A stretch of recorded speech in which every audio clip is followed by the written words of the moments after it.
The Jeff Meacham Network's Multiverse of Media. For over 15 years, the recognized symbol of excellence and the standard bearer in coverage of sports and entertainment.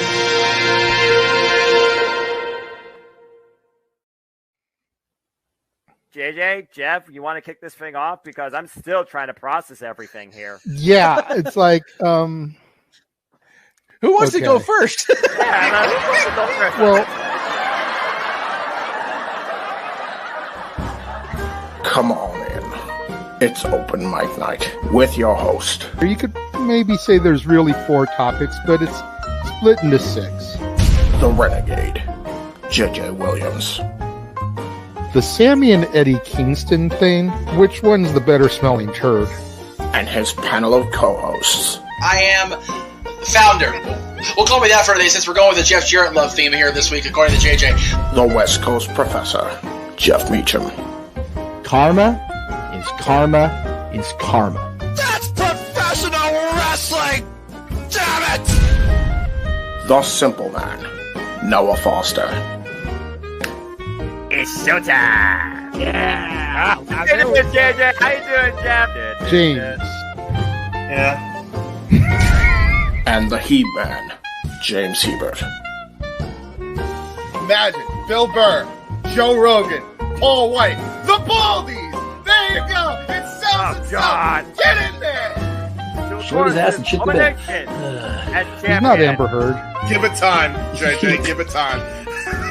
No, I'm sure Jeff has some stuff that Dumb move. Just don't pull this bullshit again. You get one. Tony needs to stop caring about the ratings. Bradshaw said as long as the ads are in place, we're not going to lose that third hour.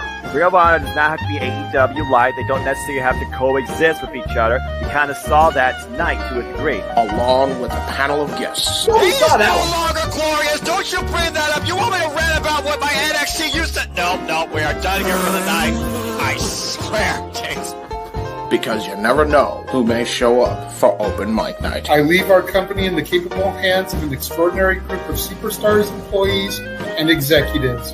The first thing that came to my mind was, it's about damn time. Amen. I literally touched everybody in the state's trash. So it's horrible, you guys. Peyton's new thing is Dennis the Menace, but it's funny because she calls it Dentist the Medicine. That's great. When Elliot Taylor came out and did Born for Greatness live, I was popping my pussy, having a great time. I didn't care. I was having so much fun. Sit back, relax, and enjoy the show. Fuck Bill Belichick.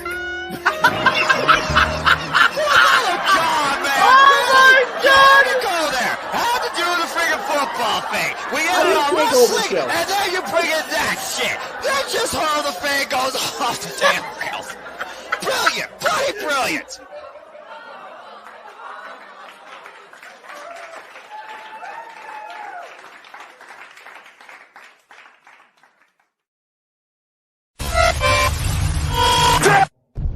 We're here.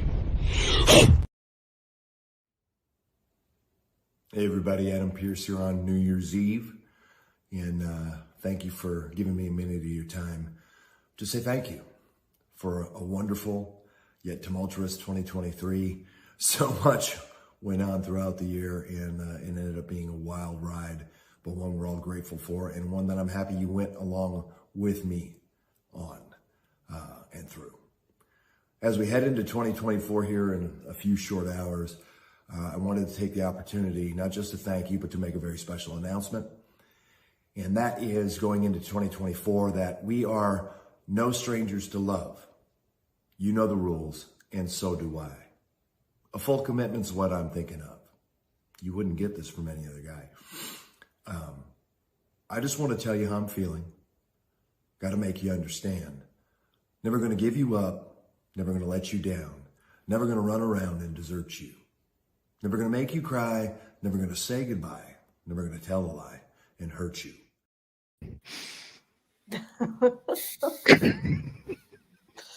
Rick rolled. Damn it, Pierce.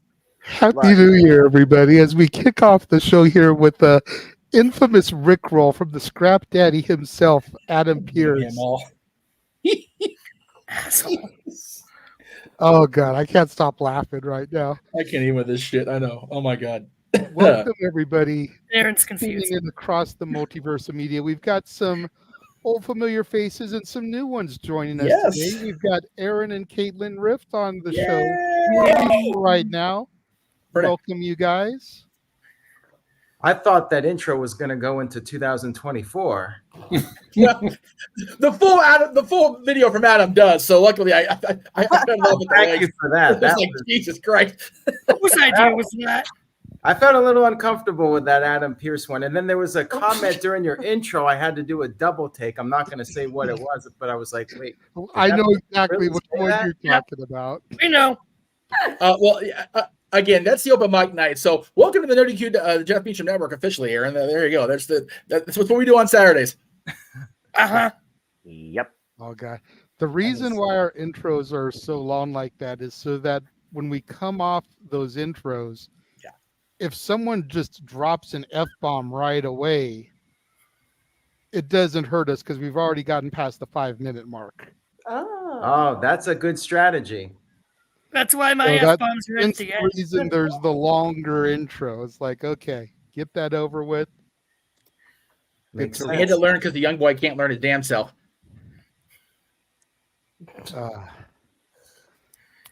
All right, well, hey, you put it in there.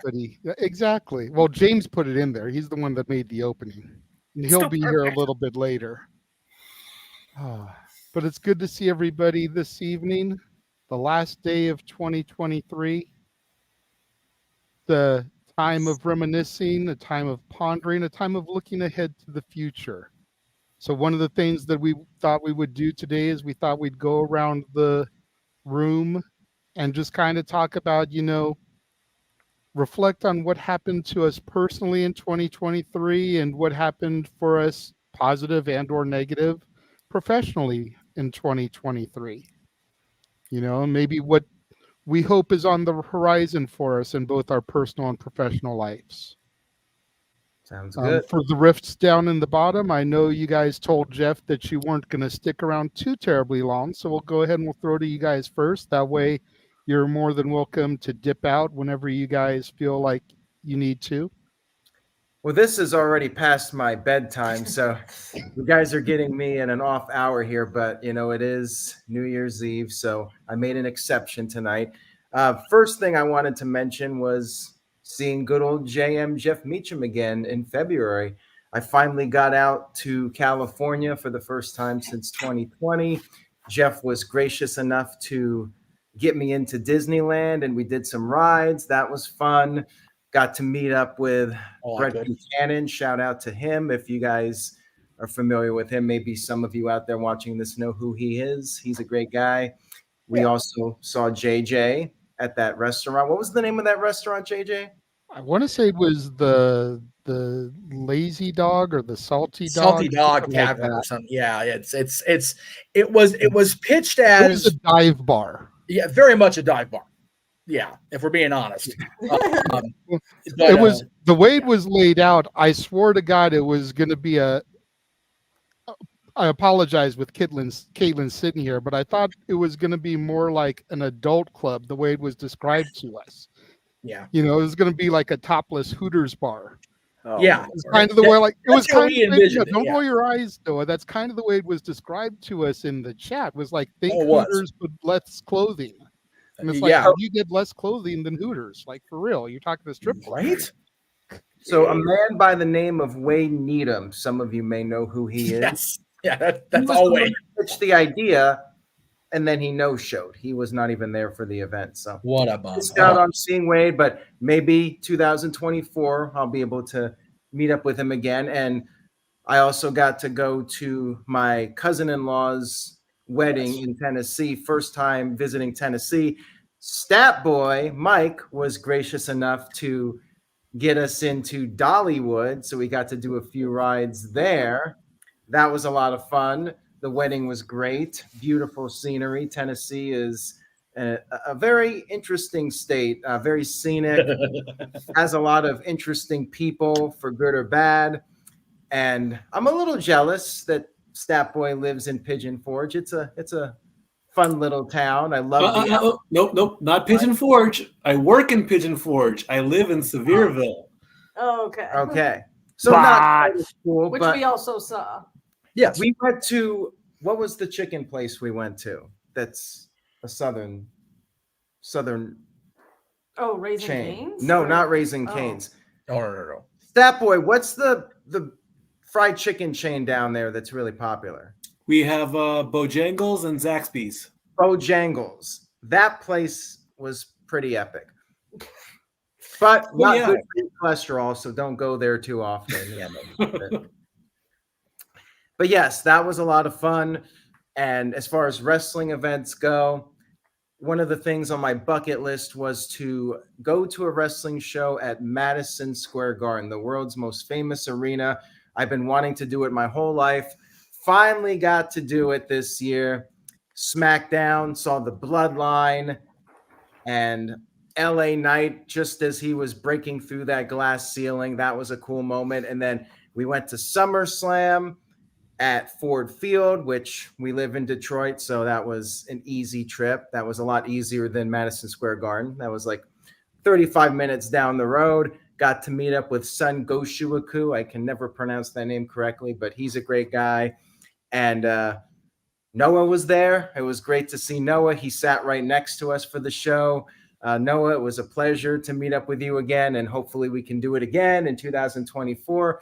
I am looking forward to the wedding of somebody who's not here because he's got other things going on, and that is Virtue. He is getting married on May the 4th, 2024. Now, nice. I'm a little mad at him. I'm going to shoot on Virtue here. I am mad at him for booking not just on May 4th, but also it happens to be the day of Backlash in Paris, France. So I'm screwed. This might be the first pay-per-view I have not covered on the site since the network started. Like I would not order every monthly pay-per-view, but starting in 2014, I would do a recap of every single show. So this will legitimately be the first show that I miss because of Virtue's wedding. Not sure if I'll be able to get somebody to fill in for me or not. I know there's a few people around that might be able to help out with that, which would be much appreciated. And we'll talk about that and maybe even some compensation for that. Then you'll definitely jump on it. So we'll have to work something out. I am going to be busy with the wedding. And who else in this group is going? Noah, are you going? Not that I'm aware of. I haven't really heard about it. Yeah, we got some breaking news here. Noah not invited to Virtue's wedding. Oh my God. I'm going to start a lot of drama. We're going to are you really surprised, Aaron? Come on. First off, you know me. I'm simple. I'm the introvert that just relaxes from home, but I do admire what you're doing as I live by Priorities for Passions. Your passion being the network that you've created that's been 25 years strong and going, but you're taking a one-day hiatus away from coverage to support a friend on what could be, I imagine it's going to be the greatest day of their life. So more power to you. As far as I'm concerned, it is what it is with that. Besides, I barely go anywhere. The fact I went to Detroit last year was a blessing in disguise that was almost last minute. And it was great to be there and see you too. And who knows? We'll see what the future holds in store. So again, it is what it is. Hey, Josh, I think you're on Virtue's poop list right now, if I'm not mistaken. Yeah, you just booted me from the review chat for reasons that I'm not going to mention here because we're not allowed to mention that name on here. Up to too many wrestling reporters these days. Hey, you and Aaron, I were talking in DMs, and you were respecting the guy, so. Aaron, the $1 million question is, when is Josh not on somebody's poop list? This is accurate. I mean, ever since that Hulk Hogan column, speaking of kissing up to wrestling reporters, we got Greg Cherry in the house. What's that supposed to mean? Oh, they were just giving me you and Josh have similar interests and similar admirers. I don't think that's true. No, he's not into Matting Laws, no. So that's a difference. Anyways, Josh, glad to have you on, and it's been a pleasure. And Greg, how are you doing, my friend? Not too bad. I just want to pop on real quick since I'm having a little New Year's get together of my own, and I just wanted to say hi, wish everybody a happy New Year, and hope 2024 is kicks more ass than 2023 did. Greg, are you going to Virtue's wedding in May? I'm planning on it, yeah. All right, good. So we'll see you there at least. I'm not sure about Josh because as we were talking about, Josh got booted out of the No DQ review group by Virtue. Are you surprised at all by this? Depends on what the conversation was. I retweeted surprised that Virtue kicked him out and called him a confirming of mark. a rumor by someone through a certain wrestling subscription news service. I'm doing my best not to say the name for these guys' sake. And yeah, I retweeted saying, basically just saying, look at Triple H supporting or confirming or supporting whatever, etc. Yeah. And yeah, Virtue booted me for saying that. He called you a mark. Are you surprised? No. A lot of people call him a mark. Yeah. Mm-hmm. Well, the person you're referring to won our fantasy football championship, so I'm going to have to hear that. I'm going to have to hear about that for the next 9 months. Well, the I'm just glad I don't play fantasy football or have him on the regular because I don't need to listen to that shit for the next 12 months. I'm good. You don't have to. I probably will, but hey, you made your choices. Anyway, I do want to throw out the pitch. January 17th. Luck of the draw. I know I've briefly talked to Caitlin about it for the last one, but I do want to throw that out there because it's a fun experience. Jeff won the last one. I did. So thankfully. We're trying to do it quarterly over on the Greg Cherry brand. So if you want to join, if it's something in the future you want to do, just let me know. And that goes for everybody in here. So absolutely. I'm here for it. I don't think anyone wants to see this covered in chocolate. Can we not focus on the really bad parts this early in the show, Mansfield? Really? I've got good here. Golly. All right. Anyway, Happy New Year, everybody. Yes. Happy New Year to you, Greg. Thank you for popping in very briefly. Yep. Have a good one. Love you, brother. Happy New Year. Yep. Bye. All right. Okay. I know the editing part of what I was doing, so I can actually be part of the show now. Hi, everybody. Welcome to the anniversary show. Jesus. Oh. Okay. So I know Greg kind of popped in unexpectedly. Was there anything else that you wanted to go over, Aaron? As far as maybe what you're looking forward for next year other than Virtue's wedding?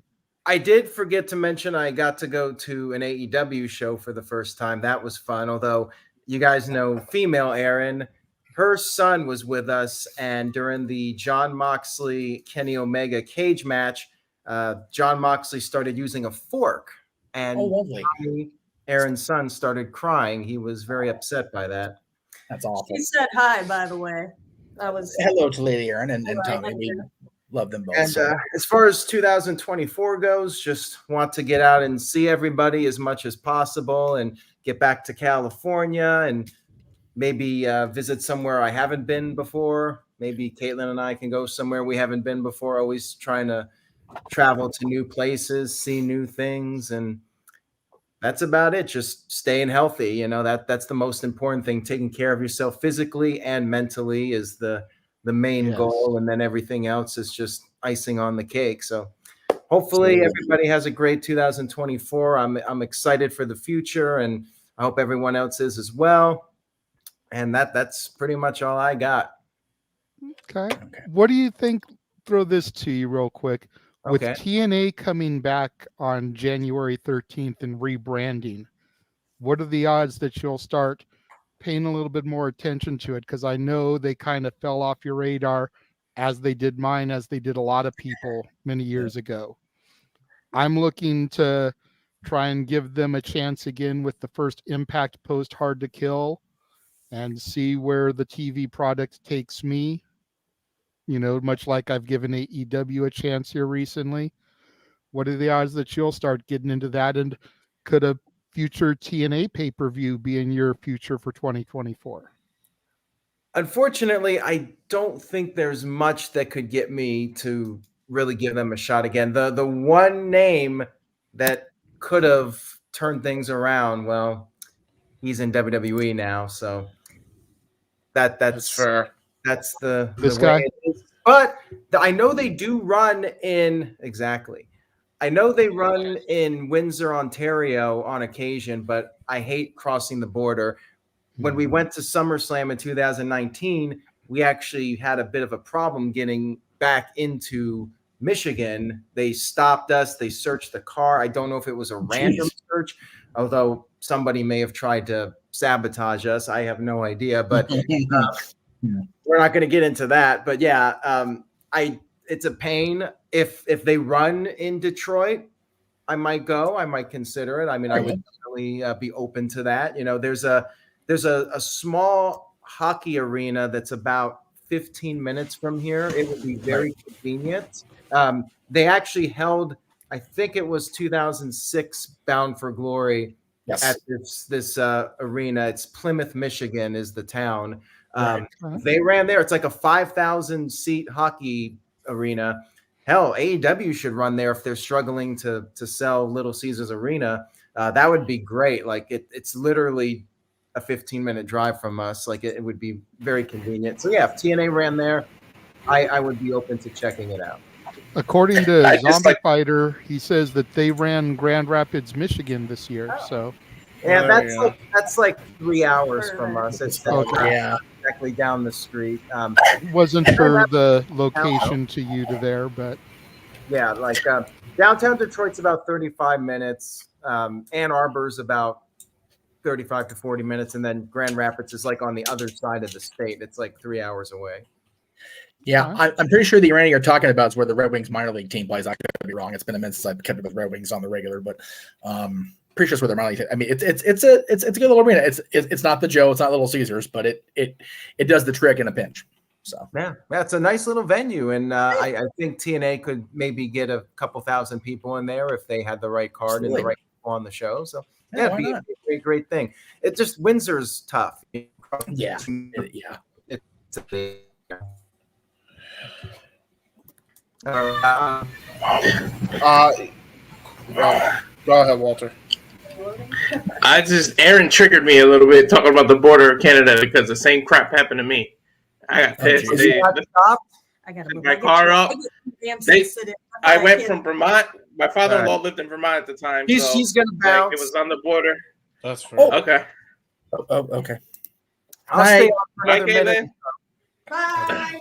Bye, Caitlin. I was on the border of Vermont and Canada, and they searched my car and lifted it up and da-da-da-da. And what's your business here? You bringing weed to the country? Why would I bring weed to Canada? Now out, maybe, not in. Bad boy. Bring that Canada car on the couch. That's there you go. No. I learned it the hard way. Some states and countries do not let you bring it like across state lines or in. That's why I had the episode I did in Chicago with Dylan's mom about bringing her stuff into Georgia from here. It's like, no, it's not going to work. So we tried to buy some in Chicago, and it ended up the way it ended up. Anyway. If I may jump in real quick. I see. I know we're going to go. Everybody's exactly what you're going to go. So cool. Everybody's, personal, professional, highlights all the things, but I do want to make sure we get this in before Aaron leaves. If it'll just let me load the damn thing. There we go. That's what I wanted to do. No, that's not what I wanted to do. There it is. Okay. So throughout the show, we've got, as I said, special guests. And one of them actually got talked about quite a bit more than I ever intended this year across our open mic night presentation. And yeah, I mean, Josh, I love you, but you just got to be careful sometimes, man. You just got to be careful. Oh dear. What is? Oh no. Like I said, if Regal, if Heyman, if anybody else makes that comment, it's not as Vince Russo's talking out his ass. Exactly. And that's the point of the thing. Because I feel like Russo's making some points. Okay, you keep shaking your head, Josh. I'm putting you on the spot. Debate me on this, boy. You're next, Josh. You decided to wake up from your nap. Yes, because it's Vince Russo and I don't give a crap, but because Vince Russo is a out-of-touch old man has-been just as much as Vincent Kennedy McMahon. Oh no. That's it. That's a rough take. Oh no. That's hard. It's an accurate one. I In your don't know if opinion. it is. Yeah. And again, let him speak. Let him speak. Let him speak. Okay. That's all I got. I could care less about Vince Russo. I could care less about him or Corny. Just put him in a room together finally and just let him. Like Aaron and I always say on comments on posts, no one cares. You care enough to get riled up and okay, I'm awake about it.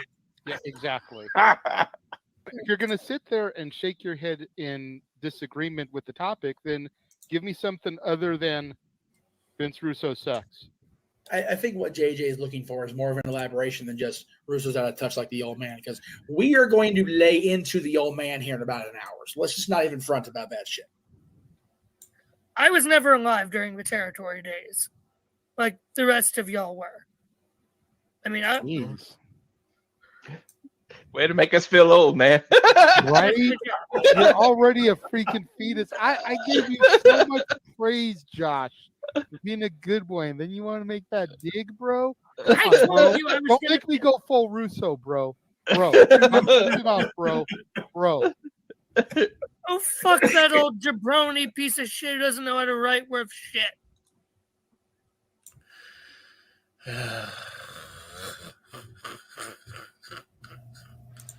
Yo, it's Vince Russo, and I just want to say happy 100 episodes and anniversary to everybody except that Meltzer praising sap, Josh. On behalf of everybody here, go do your homework, bro. Happy New Year, everyone, from Vince Russo.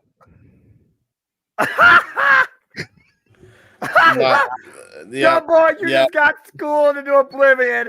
Yeah. Oh my God. Dang it. Wow. Well, I've heard everything now. Wait, when did I become the center square? What just happened here? All I want to know is who in 2024 is going to rip into Josh. That's the big question. I'm not going to rip into Josh. I'm going to try and top that because nobody pisses off people better than me. That's I will say that. I will say 2024. this. I will say this. We have 4 special guests tonight. That was the first one. Pearson was kind of an unofficial find this morning. I'm like, that's just too gold about to share.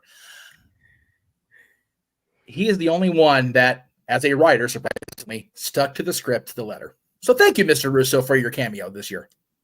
Happy New Year, Josh. I guess I realize now I'm in the center square. I'm the most composed and cool-headed. First MJF. That's right. Now Vince Russo. That's right. Who the fuck is next, damn it? You really want to take your chances? I don't think you should. Not really. Aaron, that's why I wanted you here first and foremost, because I knew you'd appreciate Russo's specific comment wording. So there you go, bro. Oh, I love a good dig on Josh Mansfield. If only you could somehow afford a cameo for Hulk Hogan and have Hulk Hogan read that column and give his critique on it. That would be the greatest thing ever. Okay, Lucky you, Aaron. So for what it's worth, I did make that attempt. Hogan's not on Cameo, but I did make the attempt to reach out to the Hulkster through channels that I have access to, and he is just so swamped with everything he's doing. Plus, once again, finding Jesus. The brother got a little busy this year, so Well, it is what it is. But Josh, we'll go easy on you. Maybe For now. not. We'll have to see how 2024 goes. But anyways, I'm going to head out. It's a pleasure to see everybody, and I wish you all very Seeing you, Aaron. Love you, Aaron. 2024. Love you guys. Peace. Jeff, we'll talk soon. Thanks see you for tomorrow. coming on for a little bit, Aaron. And Happy New Year to you and your wife. All right. Yes. Happy Thank New you. Year at the you wedding. guys. Have a Much good night. love. Bye. Bye. Of course, we'll All see right. Aaron on Talk Wrestling tomorrow, which also was on NoDQ.com across the multiverse with our official verbalization, if you will, of the NoDQ.com year-end awards for 2023. But Hey, good deal. yeah. So, What are you why is he in doing? the okay. We're all moving. I'm getting motion sickness. So Mansfield, what do you think? Fuck you both. Hey, JJ knew that was the planning of the master of the multiverse. Never forget, Josh. Don't speak out of turn because you will get got, brother. I give you props. I did not expect that. I will say you are not the only one that was specifically singled out by one of our special guests. Oh, good. And we'll leave it at that for now. You mean there's hope? I have a chance? No. Mikey, there's been hope for you since about 19. Anyway, yeah. Okay, really quickly, Walter wants to unmute real quick and see if there's feedback. So let him unmute real quick. Hello. I'm not hearing anything on your end, Walter. Talk. Hey guys. Yeah, you're good. On your headset, Mike. Yeah. There you go. I think what you were hearing was the echo from Jeff when he started playing the video. And I was about to put in the private chat that somebody is echoing because I was trying to mute Jeff and I couldn't mute him. Because I figured that's where it was coming from because I knew he was the one sharing that. So I did get a $5 super chat from Nathan saying, any of you guys are welcome. If you would like to come to Minneapolis, go see where Kurt Hennig was born. Appreciate Not in the winter. Oh, there it was. There. Appreciate the offer and the super chat, Nathan. Thank you very much. Yeah, I've always wanted to get out to Minneapolis and that area and go see where like everybody was born. Henning, Rude, the Road Warriors, all those guys. So absolutely. I mean, I know they're from Chicago, but they really kept their teeth in Minneapolis. So this year was the year of hashtag thank you, Trish. But like Daniel says, thank you, Vince Russo. Absolutely. Dory Lou would love to go to Minneapolis because the Wild and the Vikings play there. Yeah. The first clip you saw was from a show that there was some comments made about from Vince Russo, I believe, and it's one of those. Aaron and I, well, me in particular, been very hard on Vince Russo because of my affinity for Hogan, but he's not as guilty of stuff as we've made him out to be. JJ's made the point several times. He was brought in to coach in a season that was already under 500 and not getting any better at the end of the day. And he never did complete a full season campaign, if you will, as a coach. It wasn't meant to be on his own. He had to be put through that filter. It doesn't mean every single thing he ever did in the history of his life in wrestling was bad. And yes, that was the clue of former world champion. Yeah. And multi-time winner of a Dave Meltzer Award. I didn't say it was the good awards from Dave Meltzer. Yeah. God, that's fair. I will say, I will be honest. I will say this one thing I do like about Russo. He's better than Corny. That's a low bar, to be fair. That's a very low bar. But, I know. But no, the speculation in the chat room was that I had obtained AJ Styles as a former world champion. And unfortunately, I can say for the record, it was not. AJ is not one of the four people tonight. So that's fair. But there is more to come. And I'll gladly turn the mic back over to JJ now that we are actually done with the Russo part. I want to be sure we did it before Aaron left. So yeah. Okay. Well, now that he is here, welcome, James. Hi. King Mike says Alex Shelley was his guess. Alex Shelley was one that I actually was contemplating, but I figured this is the only clue that I will give to something that's coming later. We already tapped into the TNA market for someone else that we're going to be getting to. Yeah, that's fair. Okay. That's fair. So I didn't want to oversaturate with TNA. Yes. I know my guess. I tried to reach out to Lillian Garcia, and my request was rejected flat out. Yes. Because she, quote unquote, does not promote other shows. Ouch. That's brutal. Yeah. I also reached out to somebody and it just didn't get back to me in time. So, it was what it was. Yeah. I reached out to another person, non-wrestling related. And if it doesn't come through before we get off the air, I'm canceling that order, getting my money back. There you go. Well, there you go. I mean, that makes sense considering it's what it's for. So, But I see your hand, James. What's up? I do have one thing done at least, even though I wish I could have had more done. I do have the. Hang on. Time out. Don't worry about that. Yeah, that's not on the air stuff. Yeah. Okay. Fair enough. Don't worry about that.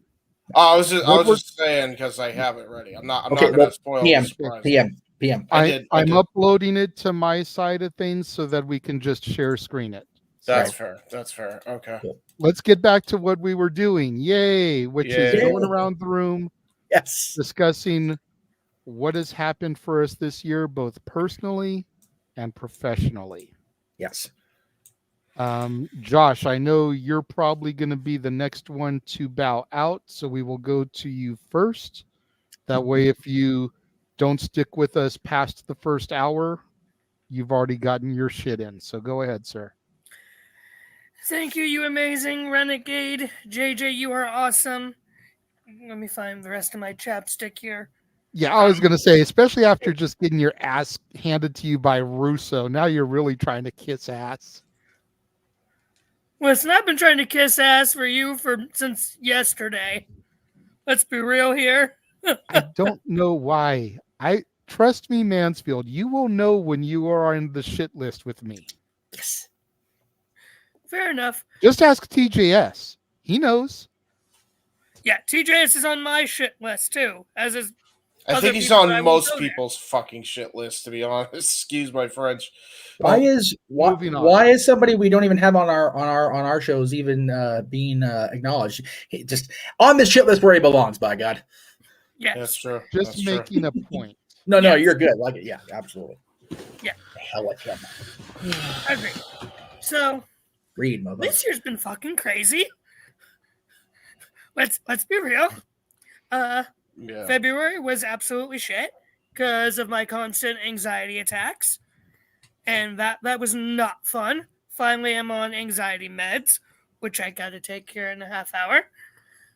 So that's good. Got a new job as a music director, which also evolved into being a personal assistant to a bishop, an Anglican bishop, having to direct the choir for his Episcopal consecration. My home church here, getting a new pastor who's a dear friend of mine, so I'm doing a lot more working there now. This year's just been crazy in general. Getting to be on with you guys is always amazing. Even when I'm on your guys' shit list for every and all reasons. Seeing the Browns actually make the playoffs was a great way to end 2023. You're welcome. So You're welcome, he says. Who said that? Stat Boy. I was the one that gave you the info, bro. I put it out there. I watched the game where we made the playoffs. I mean, he is a big time Browns fan, to be fair, Stat Boy. This is why I need to get cameos for Mike next year. May I Shit like that. This year? After what I just went Oh, through. for fuck's sake, Mikey! Thank It's you. always that, to be fair. I was about to Who request needs a cameo when we have that? That's fair. Thank you. True. I appreciate that. So, even still, this year's been difficult, even with the anxiety, dealing with depression, trying to get stuff done around the house. Finally got the basement clean, though I need to touch it up a bit. But this year's just been crazy in all sorts of ways. But I'm thankful for all of you guys, even when I'm on your shit list. And I've been a bad boy. But thank you guys. When aren't you a bad boy? I don't know. Ask Daddy Matty. Don't want to now that you said that. I was going to say, let me just say that I'm glad that you saved the Daddy Matty stuff for when Aaron left. I know. I'm not a fan of the Daddy Matty stuff either, but Because I'm sure Aaron would have been here going, What the fuck? Nice. Whoa. Nice, yeah. that was Jeff's perfectly. reaction- That was perfectly. Jeff's reaction is Hey, that was everything. perfect. I forgot about that till you just showed it. Is that you? That's my daughter. Yeah. She's done it a few times. Specifically, that one was from Disney Karaoke when Datilla was mentioning all the stuff she had never seen. And so Natalie was like, what the fuck? Like, I'm 14 and I've seen this shit. Like, what I the remember hell? that. I remember that. The look on her face too. Yeah. So needless to say, bro, that's going to be a new drop in for Stat Boy Sports Bar. You might end up getting roasted by your own niece occasionally. I'm Thank all for you. it. I'm all for it. There you Oh, go. God. Okay. Yeah. I love you guys, even when I'm on your last nerves. Which There is you go. quite often, I will admit. I can't even begin to count how many times I've gone to Jeff this year because you have driven me to the point where I just wanted to rip what hair I have left out of my skull. I'm sorry. I'm not trying He's taking over to. my spot. I have a problem with that. The thing is, he goes to me about the hair thing because he knows I have none, so I can't bitch him back about it. Yeah. I mean, he takes up all 5 fingers and toes, or I'm sorry, all 10 fingers and toes on both sides. My fingers and toes. Where the hell? What the hell are you doing on your body? Hey, you're lucky you don't have ask. all 5. I have to ask, what are you watching, Noah? You seem What like are you're you kind of watching? preoccupied there.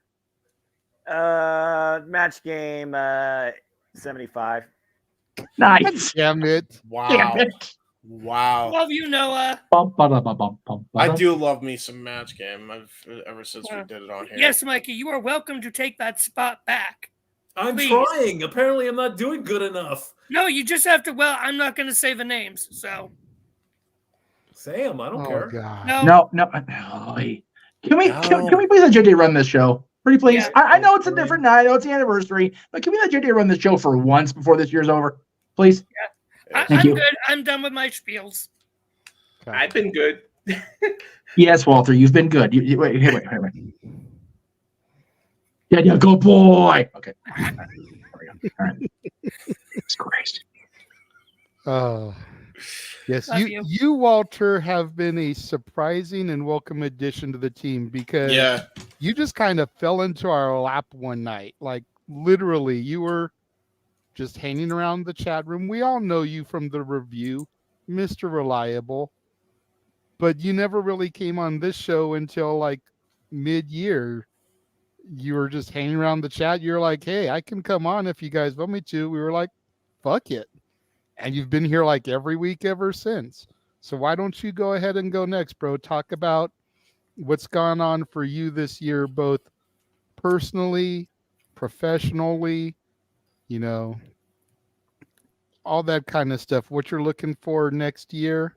And that should take us right up about to where we're going to go to our first reflection, if you will, on something wrestling wise that occurred this year. So go for it, sir. All right. 2023 has been pretty good to me. I actually got out more than I usually do and met a lot of people. I met Kofi Kingston. I met Xavier Woods. Didn't bother them for the autograph because it's called respect. I met them in a setting that you shouldn't bother them. So people learn that. You don't bother certain people. Even though I bumped into him, both of them, like 6 times that one night, and they kind of started messing with me because they liked that I was dressed as Cuphead. I still didn't bother them just out of respect. But I met Dustin. That was at Comic-Con. Dustin, I got his autograph. I got Mick Foley. Yeah, the highlight, I got to meet Kevin Conroy about a week before he actually passed away. And he gave me a personal message on the phone and personal message to my wife and like joked with her. So to get to meet him, like Kevin Conroy, you know me, I'm a huge Batman head. Like everything is Batman in my house. And to meet him like right before he passed was like the highlight of 2023. And but 2024, I'm looking forward to. I'm going to my first WrestleMania, my first Royal Rumble.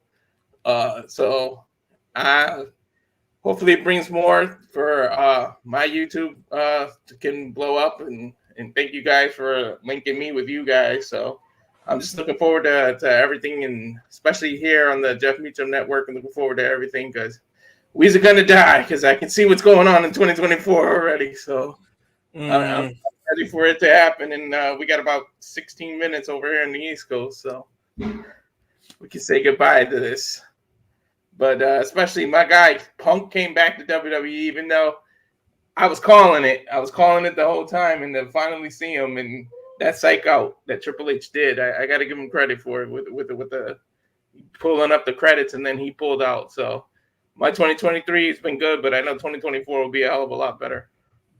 Yeah, I agree. The return of Punk was definitely a high spot for me. We will get to that later on. I know it was a low point for Josh over here. We'll try not to harp on it too much for you, Mansfield, but Besides it is 100 bucks I definitely got from Punk it is earlier. definitely a moment that will be discussed and has to be discussed if we're being real. Oh yeah, That's absolutely. fair. That's fair. Big point of the year. More than half of the year between AEW and WWE.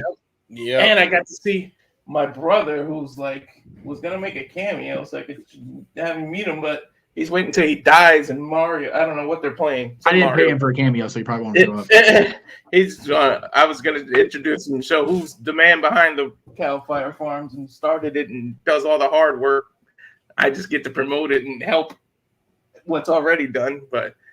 That's why I keep turning around to see if he pops up, but he's waiting until he dies. But I guess he's doing well. I like that, Matthew. Thank you. Yes, that's very cool. We greatly appreciate that. We did get a $5 super chat from Dwayne. Thank you very much. With Lexis Keane looking to be a big star in WWE, do we think we will see his dad finally going into their Hall of Fame? I can't. He has to at some point, right? Yeah. That's an interesting one because you think about the way he passed, and a lot of those people that had, we'll just call him a sketchy death, Yeah. have kind of been excluded from the Hall of Fame. But with Triple H being in charge, I think that maybe not this year, but I do see that. I do think Brian Pillman will go in eventually. Yeah. Maybe not this year. Maybe the next time they get down to WCW territory, where he pretty much made his name. Although he did really begin the evolution into the loose cannon as part of ECW, and they're going to be in Philly.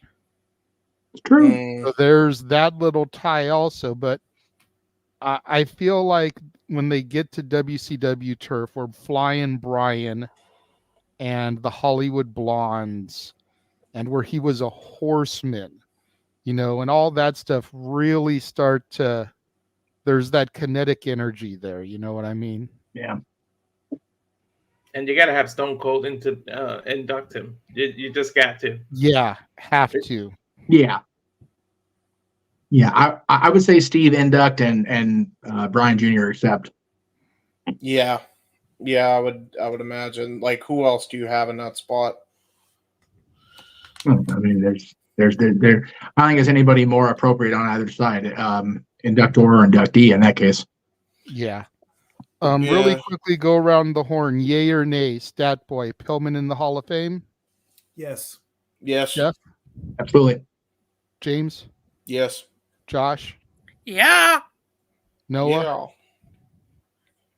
Saying yes, even watching Walter? Hell yeah. Okay. And then Dwayne with another $2. Oh, yeah, I forgot. Happy New Year, my friends. Happy New Year, brother. Appreciate it. Matt in the chat room. Hey, guys, how's everyone doing? Hit that like button. Have a Happy New Year. Thank you. Thank you, sir. Emmanuel, kind of the same way I am. Yes, but not this year. Yeah. No, I think we've been pretty clear. Pillman is too soon if they're basing on Brian Jr.'s employee, and Bray Wyatt is too soon, but he did go into the WQ Hall of Fame, and it's looking more likely for Bray. So, is what it is. Yeah. I don't disagree with Bray being a worthy talent, period. But I think the jumping the gun stuff just continues, and it's just like, come on, let it breathe for a bit first. Agreed. Anyway. Yes, Josh. My question for that would be, but yeah, you're right. Like when someone guys in their prime, they tend to be canonized pretty quick. Would you say Eddie was too soon, or? Yeah. Okay. I said that when it happened. I said the whole, and again, we're going deep into the rabbit holes. I said when it happened that they jumped on that way too much. They pushed Mysterio to the world title for all the wrong reasons. Like, it was a great feel good moment for some folks. For me, it was like, no, it wasn't necessary to go do that. So I just felt it was rushed, and I feel like, if you believe the reports that were going around, yes, Eddie was supposed to be the world champion going into Mania, maybe face Shawn Michaels, and that's fine. But it just felt like no, and it's the same thing with Bray here. I have always been, or at least mostly been, in agreement with the No DQ Galaxy as far as them voting people in. But I feel like, unfortunately, much like the fan swell support of Bray in the Hall of Fame this coming year, people vote with their hearts and their immediate reactions to what is going on, rather than thinking about the presentation of a full class. You think about that 2013 class. Bruno Sammartino, who everybody wanted in from the beginning, but understood why it wasn't happening. Bruno had to come to terms with his own beef with WWE, and Triple H was a big part of that, as was the change in content. But Bruno, Bob Backlund, Booker T, Mick Foley, Trish Stratus, and the celebrity inductee that year. It's that, even with him in there, that was probably the ratio-wise the star-studded class of classes. Yeah. If Bray hadn't passed away, do you see him as he was a big star throughout his entire run in WWE or his entire career? The answer is a hard no. I enjoyed Bray's quality of work, his body of work.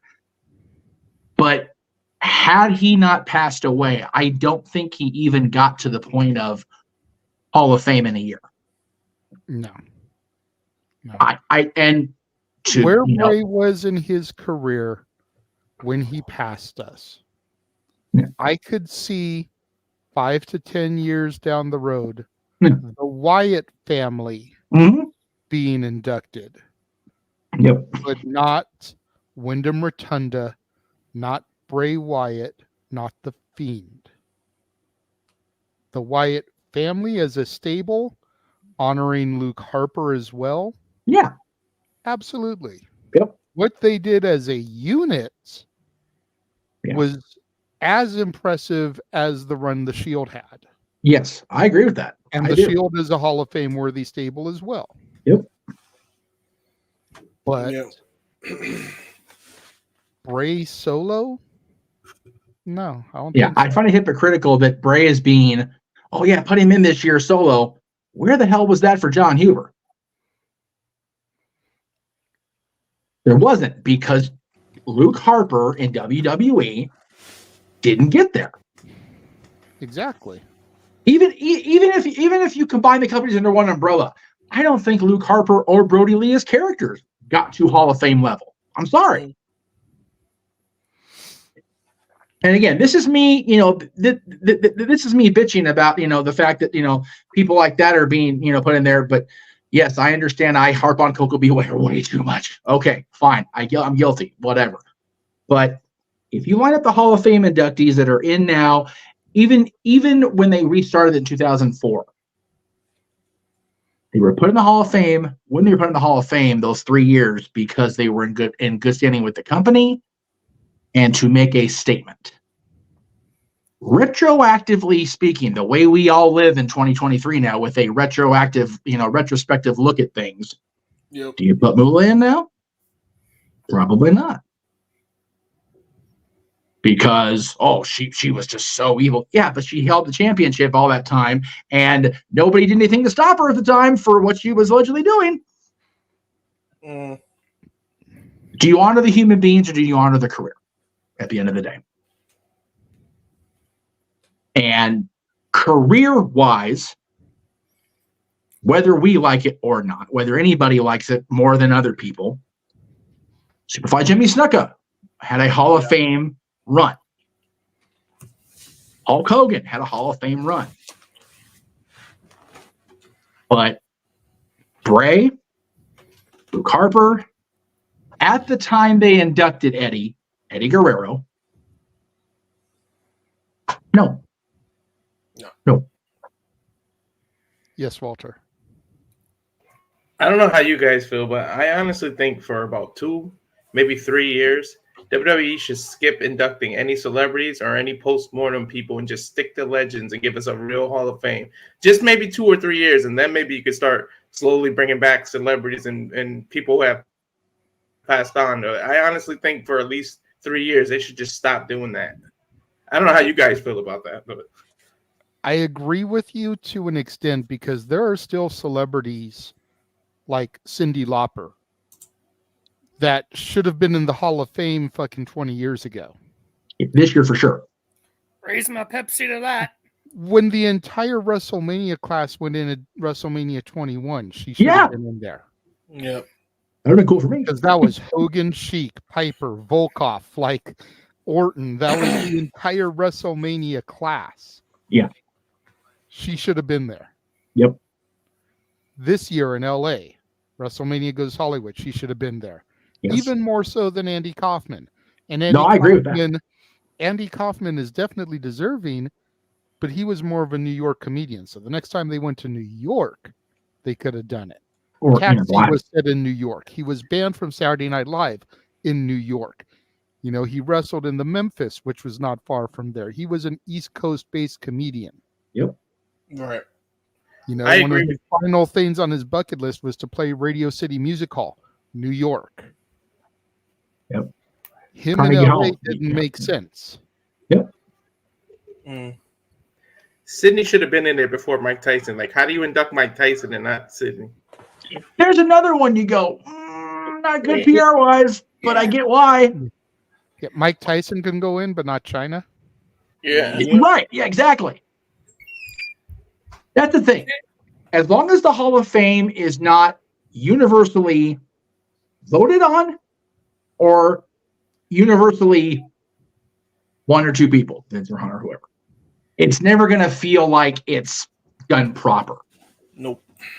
People will give forever shit to the man that Russo called out here a few minutes ago. Again, thank you for that, Russo. But a lot of the people in his Hall of Fame and the Pro Wrestling Hall of Fame, the majority of the NoDQ.com Hall of Fame, I'm like right there with you, brother. But again, that's still people voting with their hearts rather than their stat boy brain. You had to get one last shot into me before. That was not a shot. I was praising you, you shit. Yeah, Jesus. bro. I was praising you. Damn. Making you. If you want me to go off on you on the air legitimately, please release pull my string. I'm trying to be nice. Please. Anyway. Right over my head. Well, Well, I forgot what I was saying. I guess we'll sidetracked. I just feel like people are too easily distracted by their feelings to not, put people in that really deserve it rather than just, oh, well, this happened, so we need honor. Look at Edge's career since he's been back.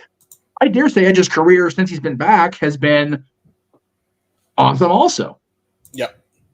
So, by the way, we're really close to the ball dropping, so. That's why I'm raising my hand. To be fair, I can't see your hand because the clock ticking's above you, so I can't see it. There we go. I see it now. I wanted to try to cut the conversation because we are now under a minute away. Yes. Quick.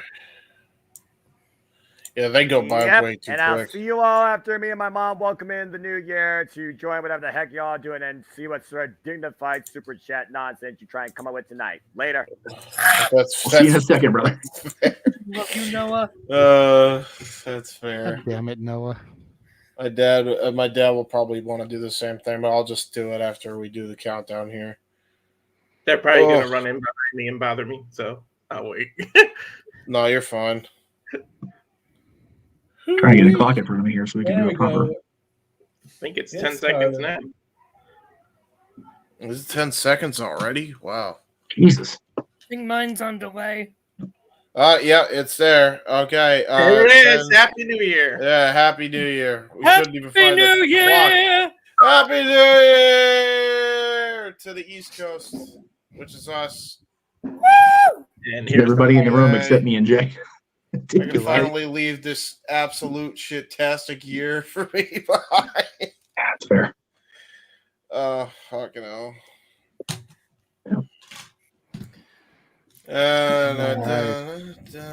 So everybody across the East Coast and actually further east than that, welcome to 2024. If you're watching with us, Yes. So I'll be right back. I'm gonna wish my dad Happy New Year.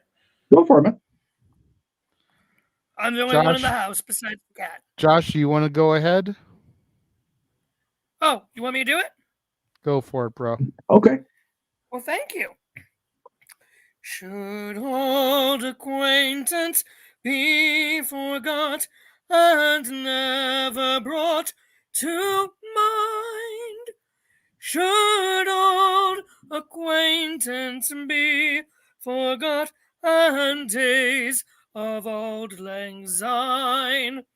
For old lang syne, my dear, for old lang syne, we'll take a cup of kindness yet for old lang syne. Yay! Very well done, Mansfield. I took people off screen because the blank That's things just fine. look silly. That's fine. Well, we do have teleporting into the command center via the Morphin grid, although we only have an icon for right now. Datilla is here with us. Hey guys, sorry for not being on camera. My dog is all over me because she's like Good. scared of the fireworks. We get it, girl. We get it. I got going on over here too. That was beautiful singing, Josh. Well, thanks, Tatilla. You're awesome, my fellow Yu-Gi-Oh nerd. Thank you. I just want to say Happy New Year's to all the East Coasters because it is New Year's on the East Coast. Attila, were you able to watch when we had our first guest pop in? Erin, yeah, I was watching a little bit of it. You over there, you shush. I'm proud of myself for that one. Yeah, I bet you We are. will not, and you cannot make us. Yeah, I'm trying to stay in your good graces. Good. Just because of reasons, but yeah. Good. What, Jeff? I could always just go the virtue route and not give you the money just to be that asshole. So, keep that in mind too. Well, wanted to get this in before the top of the hour, but we kind of got in a heated Hall of Fame conversation. So we are now going to go to the first wrestling highlight of this year. Yes. And that was from this past January when Jeff and I went to AEW at the Fabulous Forum, met Datilla in person for the very first time. Yes. This is just a few video clips of our highlights from AEW Live.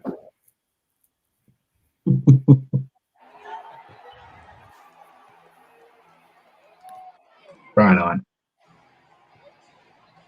Keep in mind, this is my first wrestling show in about 4 years and my first televised wrestling product in over a decade. To the Forum, man, which is just home. You know that, brother.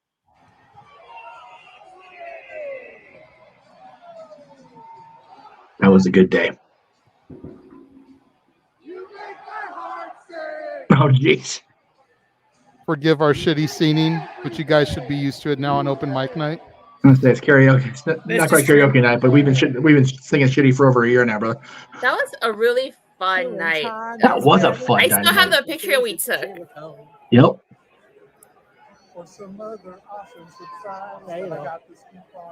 God, that red lighting is just the shit. We're gonna use that shit for sure. Highlights of the year 2023. How did you guys not get blinded? This was the surprise intro that I scooped everybody on. Yep. Oh, right. Yep. Giovanni's like mad to introduce him.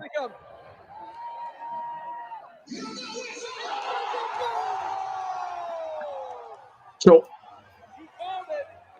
ironic that man ended up being the devil. Yeah, my reaction of surprise was when Shivani was talking about introducing it like somebody didn't like. I thought it was either Max or Jericho. So, and I had called it because Cole had been out injured for a while there coming into that. Yep, I remember. Good stuff. Former PWG champion, so the LA crowd was happy to see him too, for sure.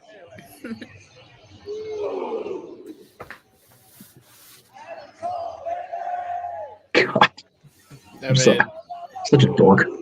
Hey, listen, I am too. Man. It's okay, Joe. Hey, it's okay. We're all dorks. Oh yeah, this is easily like top 5 one of my AEW entrance themes. Hell yeah, man. Yeah, I mean, People were talking last night about bringing back the Arch. Like, no, man, leave it. It's fine the way it is. Yeah, but it's also very babyface-ish. Hey, it's all right. Hey, you know what? It fits the gimmick. It does fit the gimmick. You're right. I mean, it might not now with him being the devil and back with everybody, but we'll see. During commercial, Here we go. Brian to come out. How you doing so far, brother? This is awesome. Right?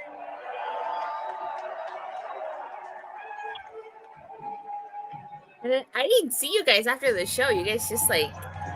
No, Jesus. no. I forgot she tweeted this too right So did after. I didn't because it went perfect with the intro that we've got. Dr. will see you now. That's it. God, I want to hear from her after last night. She's a part of this whole debacle. Gotta be, right? Yeah. It's good seeing her, though. It's good seeing her wrestle in person. I hadn't had that happen yet, so that was cool.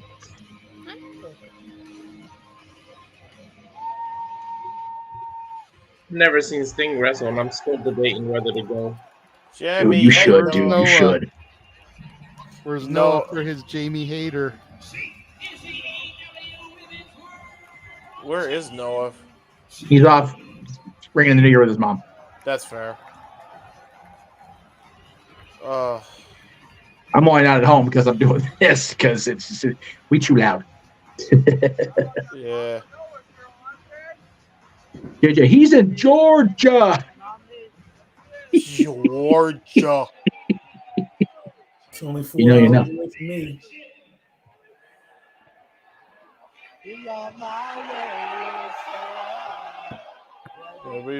Oh my god. The man, the myth, the legend.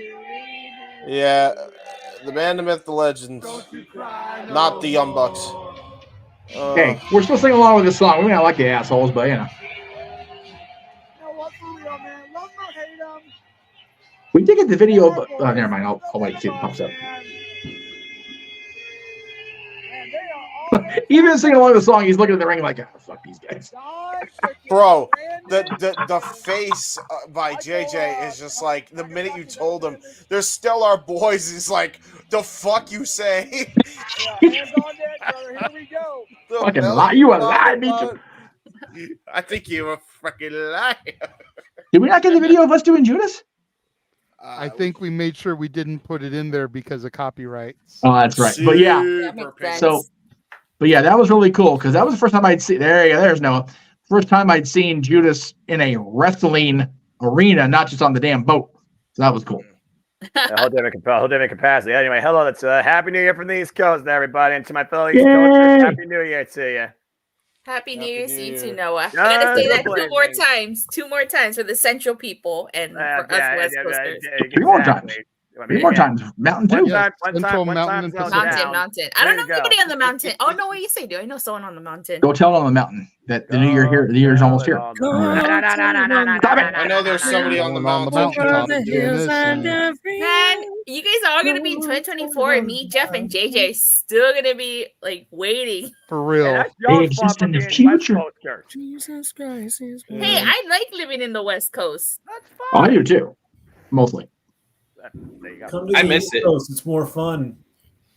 I've been on the East I Coast. miss I've been in Cali. Florida. All right. All right. Step. So Yeah, yeah. now that we've done the first wrestling remembrance, we're gonna throw to a commercial break. When we come back, we'll do our first highlight video. Yes, Josh. Can I do my show real quick before you jump to commercial so I can get going? Yeah, that's right. Yeah, that's fine. Go ahead. Thank you. Love you, JJ and Jeff. What are you, a fucking piece of shit?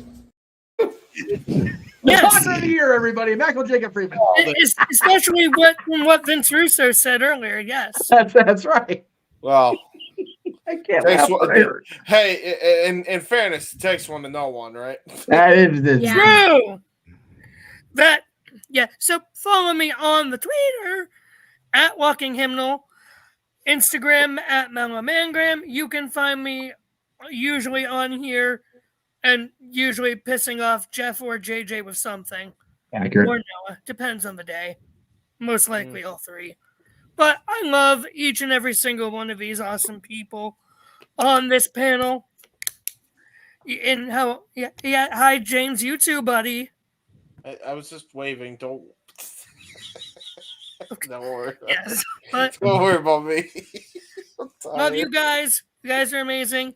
And for those two up top, I will see you in 2024 when you get here. That's funny. Love you guys. I will see you guys next time. Happy New Year, and say it with me. Fuck Bill Belichick. There you go. Go Browns. Fuck Bill Belichick. I'm over Bill Belichick, honest to God. He is not. He is not a good coach. Holy shit! Did Brady expose him after he left? We're gonna lose, JJ, if we don't stop the football talk. All right. Anyway, For real. sorry. Done. Continue. All right. So we're going to, well, you know what?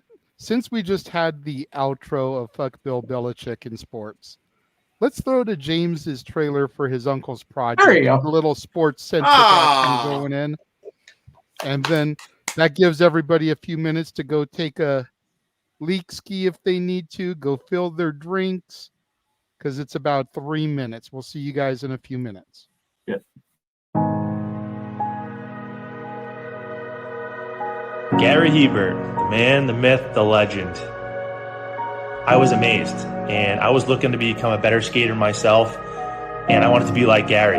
When you look at a guy like this, he's one of the most talented people in his profession.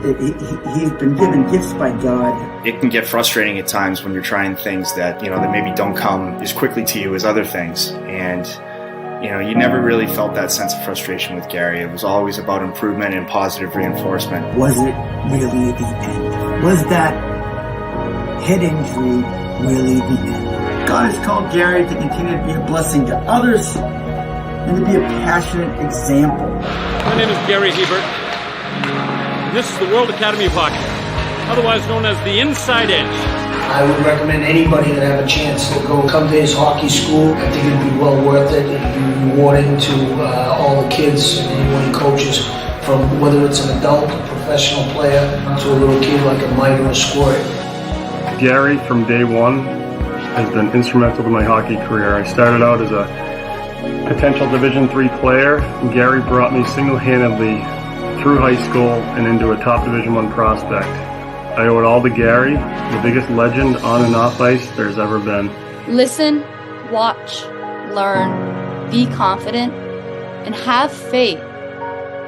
Those are the answers I was brought to. Yet, I only now am really learning how truly important those 5 things are. Through preparation, through appropriate thoughtfulness and thinking, we can learn to untie the typical knots between our ears that drive us into underachievement and underperformance. And lo and behold, we can learn, I think, to fulfill our God-given potential. Gary has the innate ability to make people not only better players, but better people. The life lessons they learn from Gary are incredible. I can always remember leaving that rink knowing as a player I got better or I had something to improve on to get better. And I think that's what you excelled on as a coach, is giving us the knowledge to know what we needed to do to get better. There's coaches who know the game, but can you communicate and create passion in your kids and in your players? And Gary's able to do that. Gary's got great knowledge and the great hands, but more importantly, his ability to connect with people and care for them. His communication skills, to me, really stand out, separate him, and that's why he's one of the best, in the world. Gary's a legend. He's a special, special man.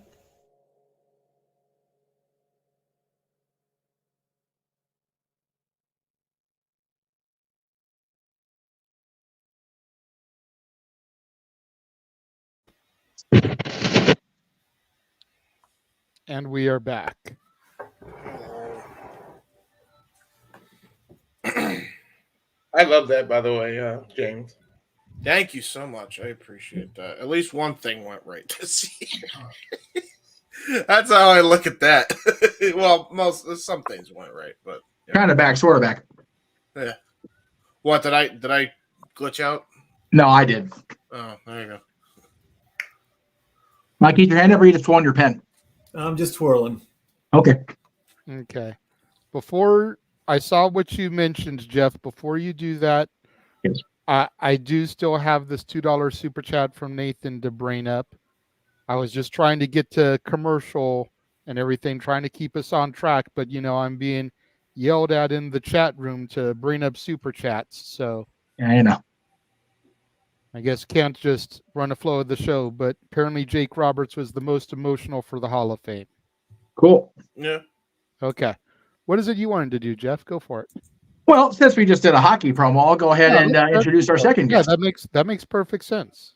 Go with the flow of the show. You just kind of keep it moving. So JJ got quasi mad at me for this one, and that's okay. But it is what it is. So the second guest I teased had a run with five different sports franchises, including 3 based right here in Los Angeles. Yes. And is a self-described connoisseur of food as well, foodie, as the kids say. She's a foodie, right? But anyway, I'll let myself do the intro. So the last couple of years, JJ's got the drop on me on this, but with it being the anniversary of the channel, New Year's Eve, and since she's home, Happy New Year and happy anniversary!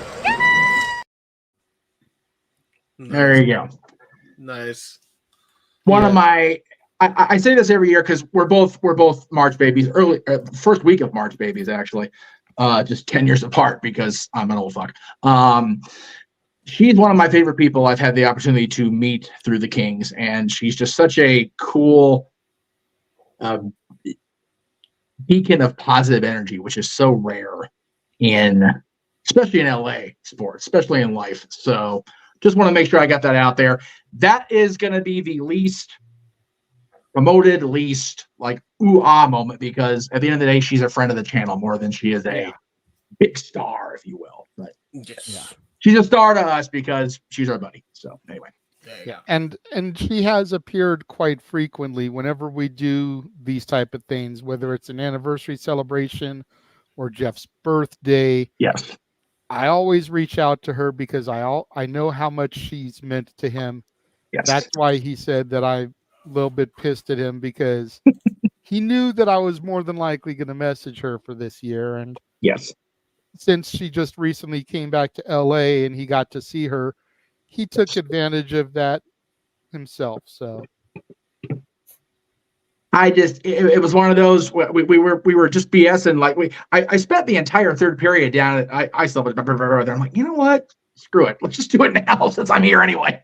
That's really fair. what it came down to at the end of the day. That's fair. All right. So Anyway. we've listened to Josh's highlights. We've talked to the Rifts and gotten their highlights. Stat Boy, I know you're going to be the next one to part us. What are your highlights, lowlights, both personally, professionally in 2023? And what are you looking forward to come 2024, good sir?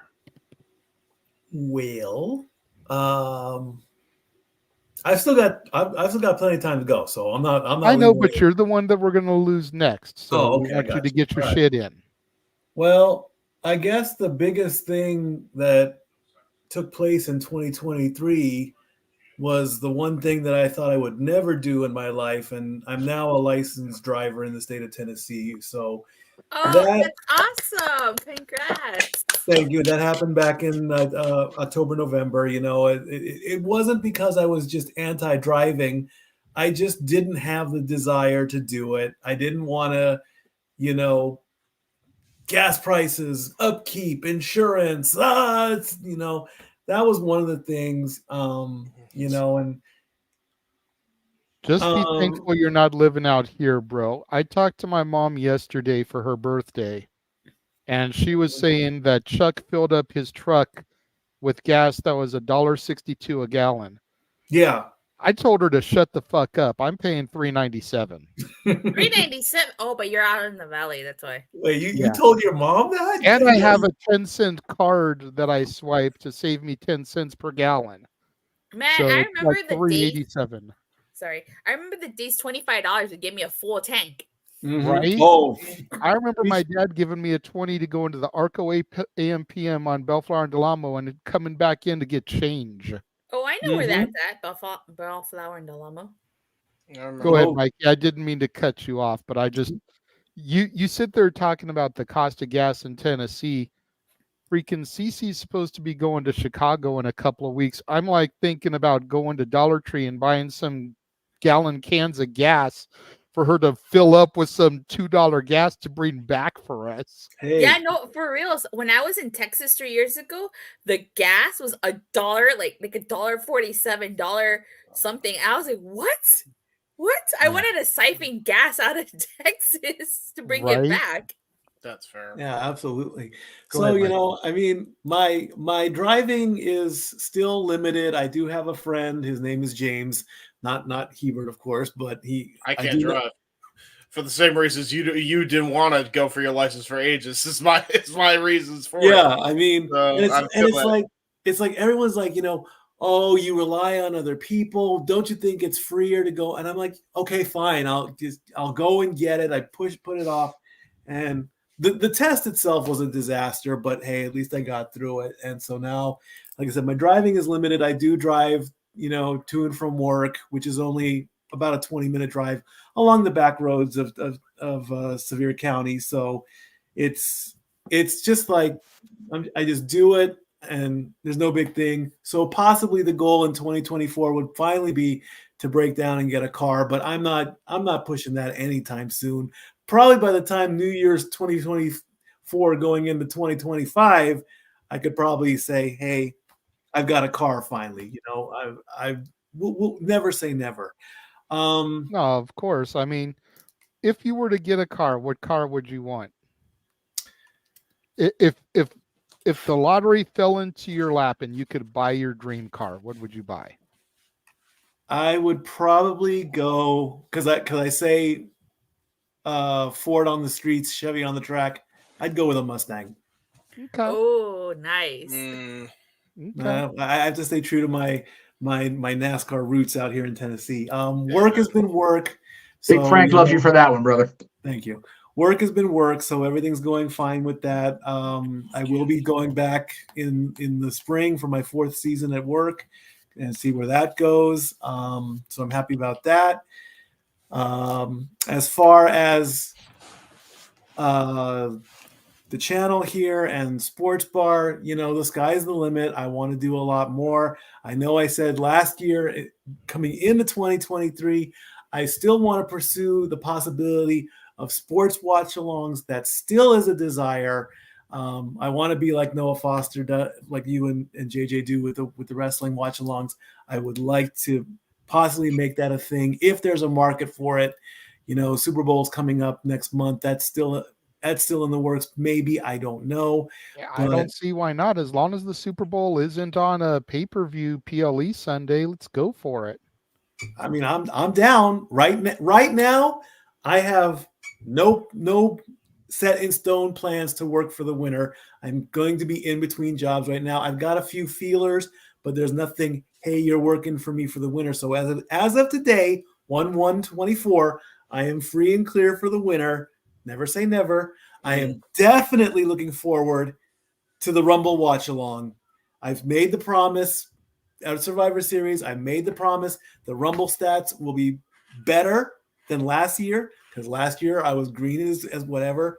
And so I'm going to keep to that. And now the Rumble book is getting bigger and bigger and bigger with each Rumble that goes by. I'm just finished 2008. I've got 15 years to go.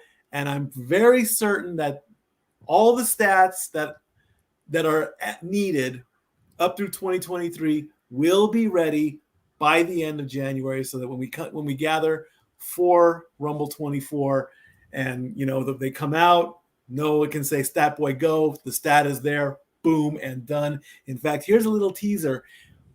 When you watch the 1992 Rumble on your timestamp, if you're watching it on Peacock, go to 139:17 and you will see something that took place that it was a great little foreshadow from 1992 to, I think it was 2018 when one of them retired. So put that little teaser out. Interesting. And I have been trying to stump Greg Cherry.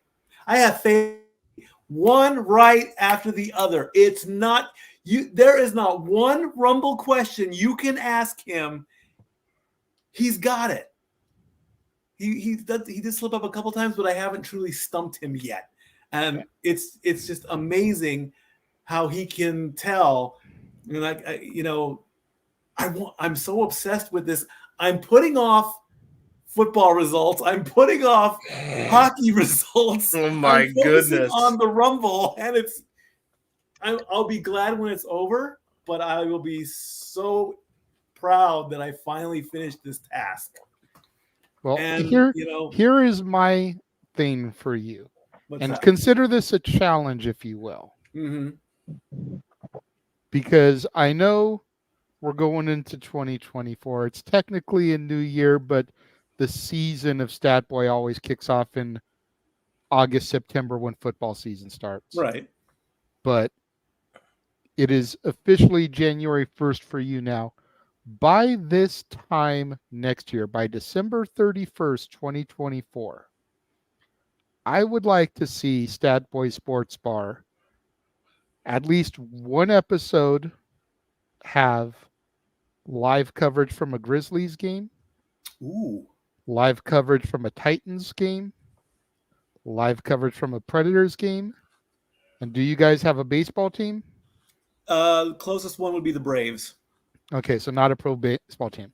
So I'd like for you and Dory to go to a game for each of those teams. Shoot some footage from the fan stands where you are.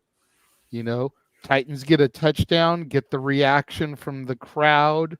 That way, come the sports bar that Tuesday, you have footage from live at the game that you can present from the Titans, the Grizzlies, the Predators.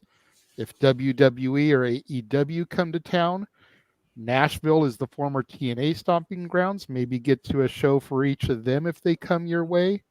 Get some live footage like we just presented the AEW footage, Jeff and I.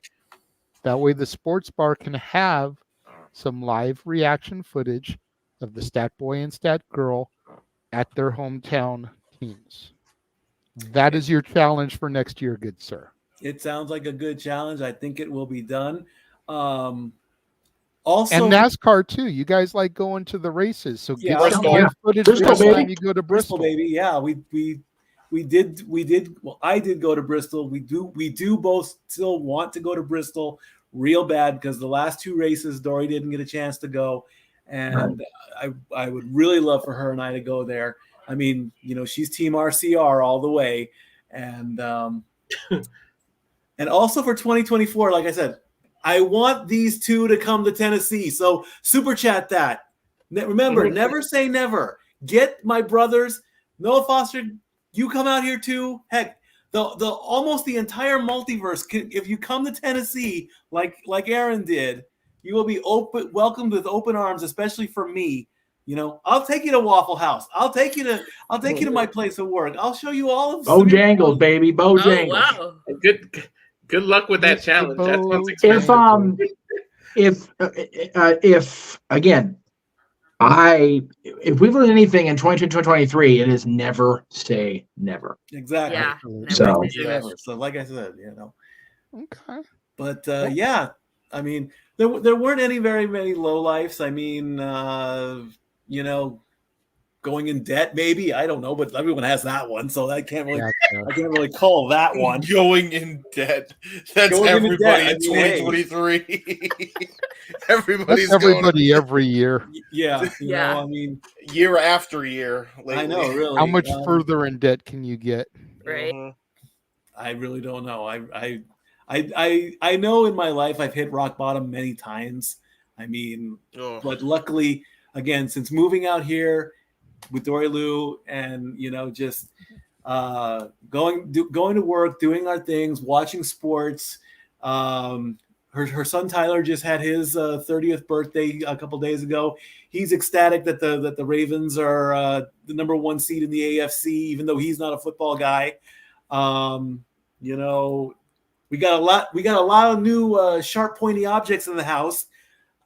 I don't know if you guys have known this, but I am a knife guy now. I have 8 knives. I've never been a knife guy. Well, Smoky that's Mountain not Knife a Works. knife. That's a knife. I know. Man. That's You a guys come Crocodile out here, Dundee on you. you guys come out here, you'll see the world's, I don't know if it's the world's largest knife store, but it's Wow. Wow, Datilla's excited over knives?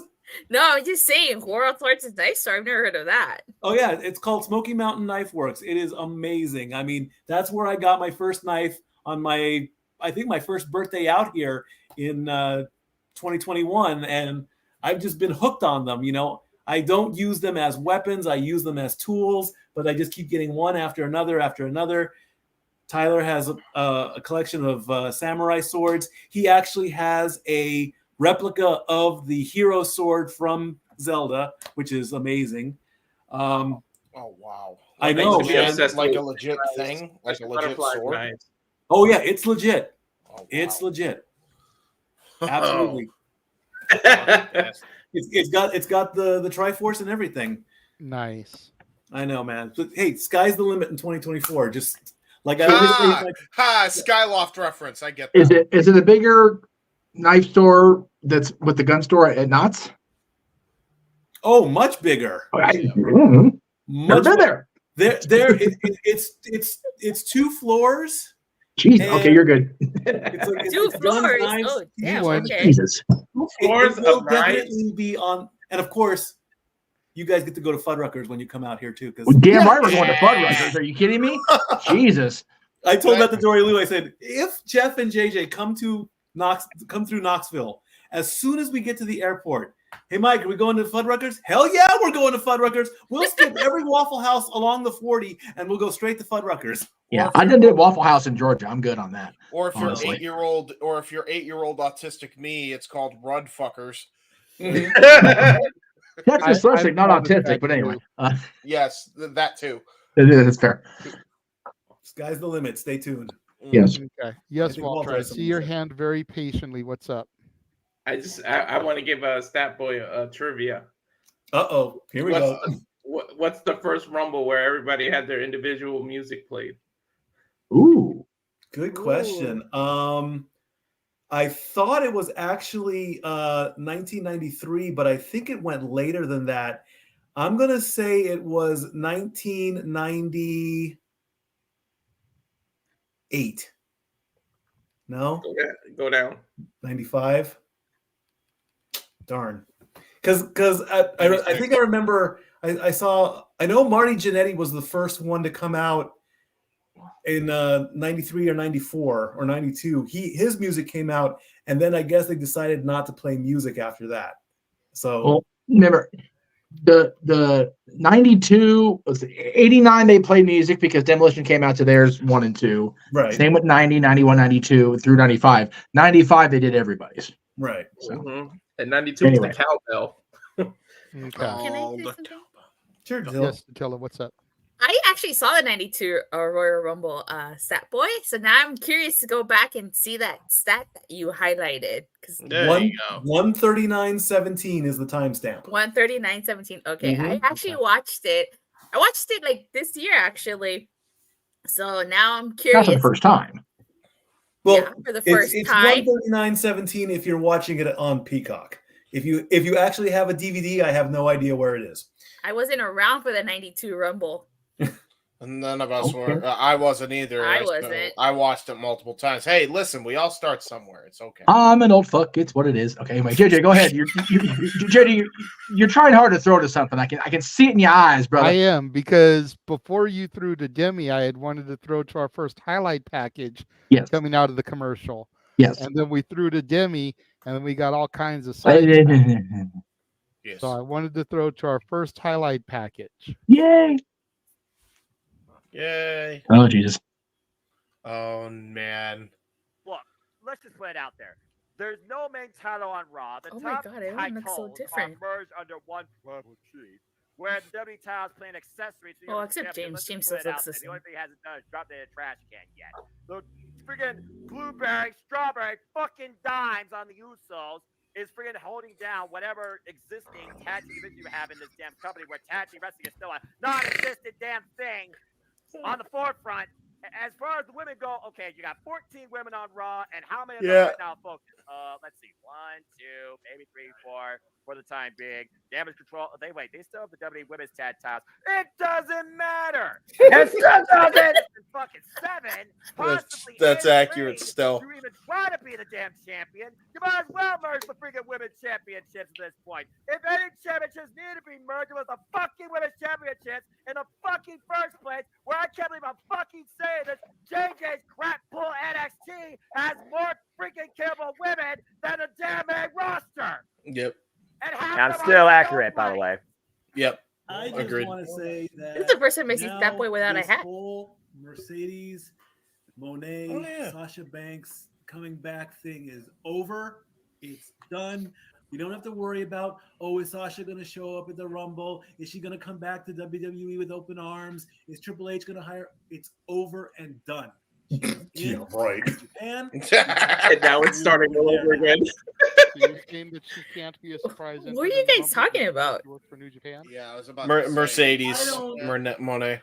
Did AAA wrestlers not enter the Royal Rumble in '97? AAA in 97, Impact Wrestlers last year. Last year? About to say If the knockout it happens, it happens, you know, but I don't see it. If it Mickey happens, James just the other day.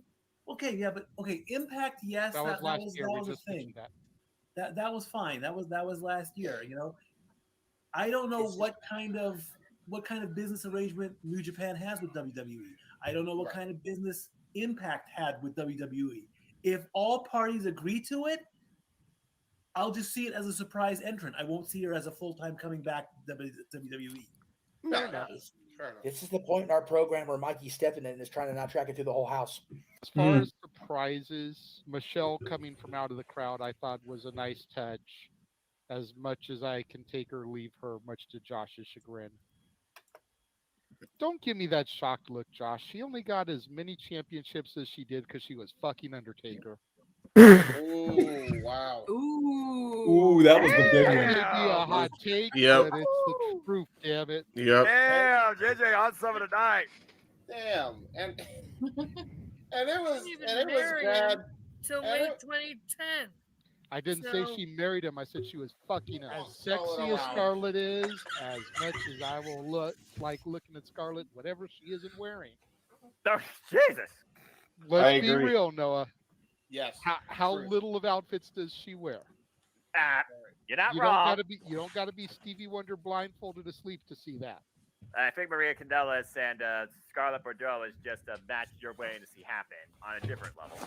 But I mean, hey, you know what? Like I said last night when y'all two were doing the thing, I simped for Jade the way you go off for the buddy.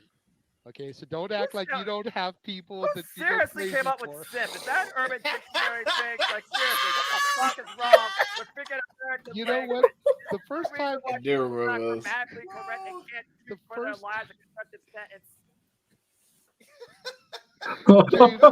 Jeff left.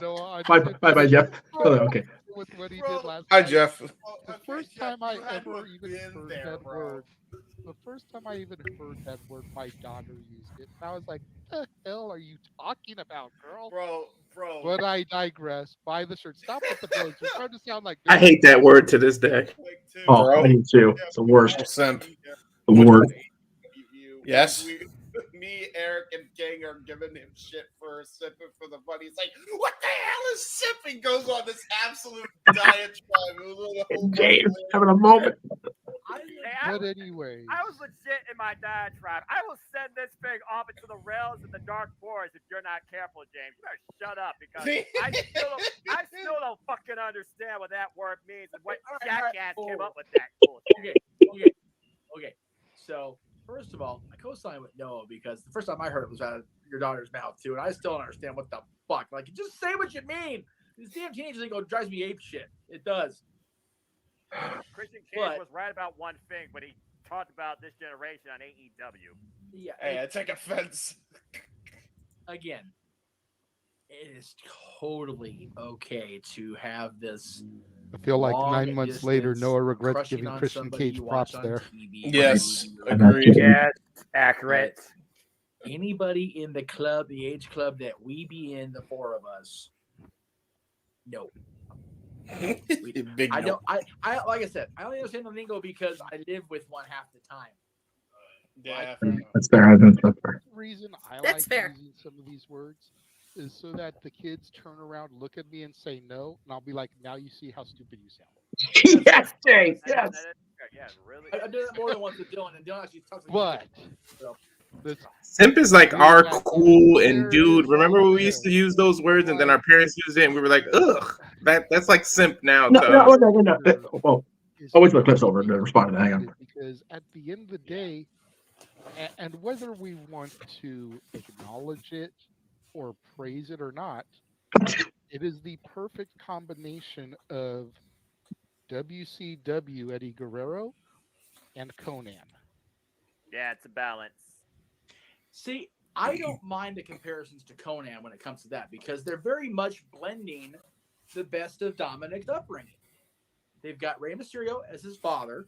They've got Eddie as the whole illegitimate father thing, and he's doing the mommy, he's doing all the lion Here we go. stuff, and he's dressing like goddamn Conan before the NWO. So Even in the NWO, yeah, that's fair. it was like he'd wear that freaking flannel, and then he'd have the Wolfpack shirt underneath it. Fair point. Fair point. Yeah. So he's the perfect blend right now of those superstars. Yes. Yeah. And it's working for him. And none of the drama on his brain is so crucial at this age that he's at right now. Yeah. I was saying the fact that his mentality hasn't cracked before this point. Call this a hot take. By WrestleMania next year, he will hold or have held a mid-card title. Probably. I agree. No, it's for JJ, ladies and gentlemen. Oh, for fuck's sake. Oh, I forgot about this. Oh my So did I.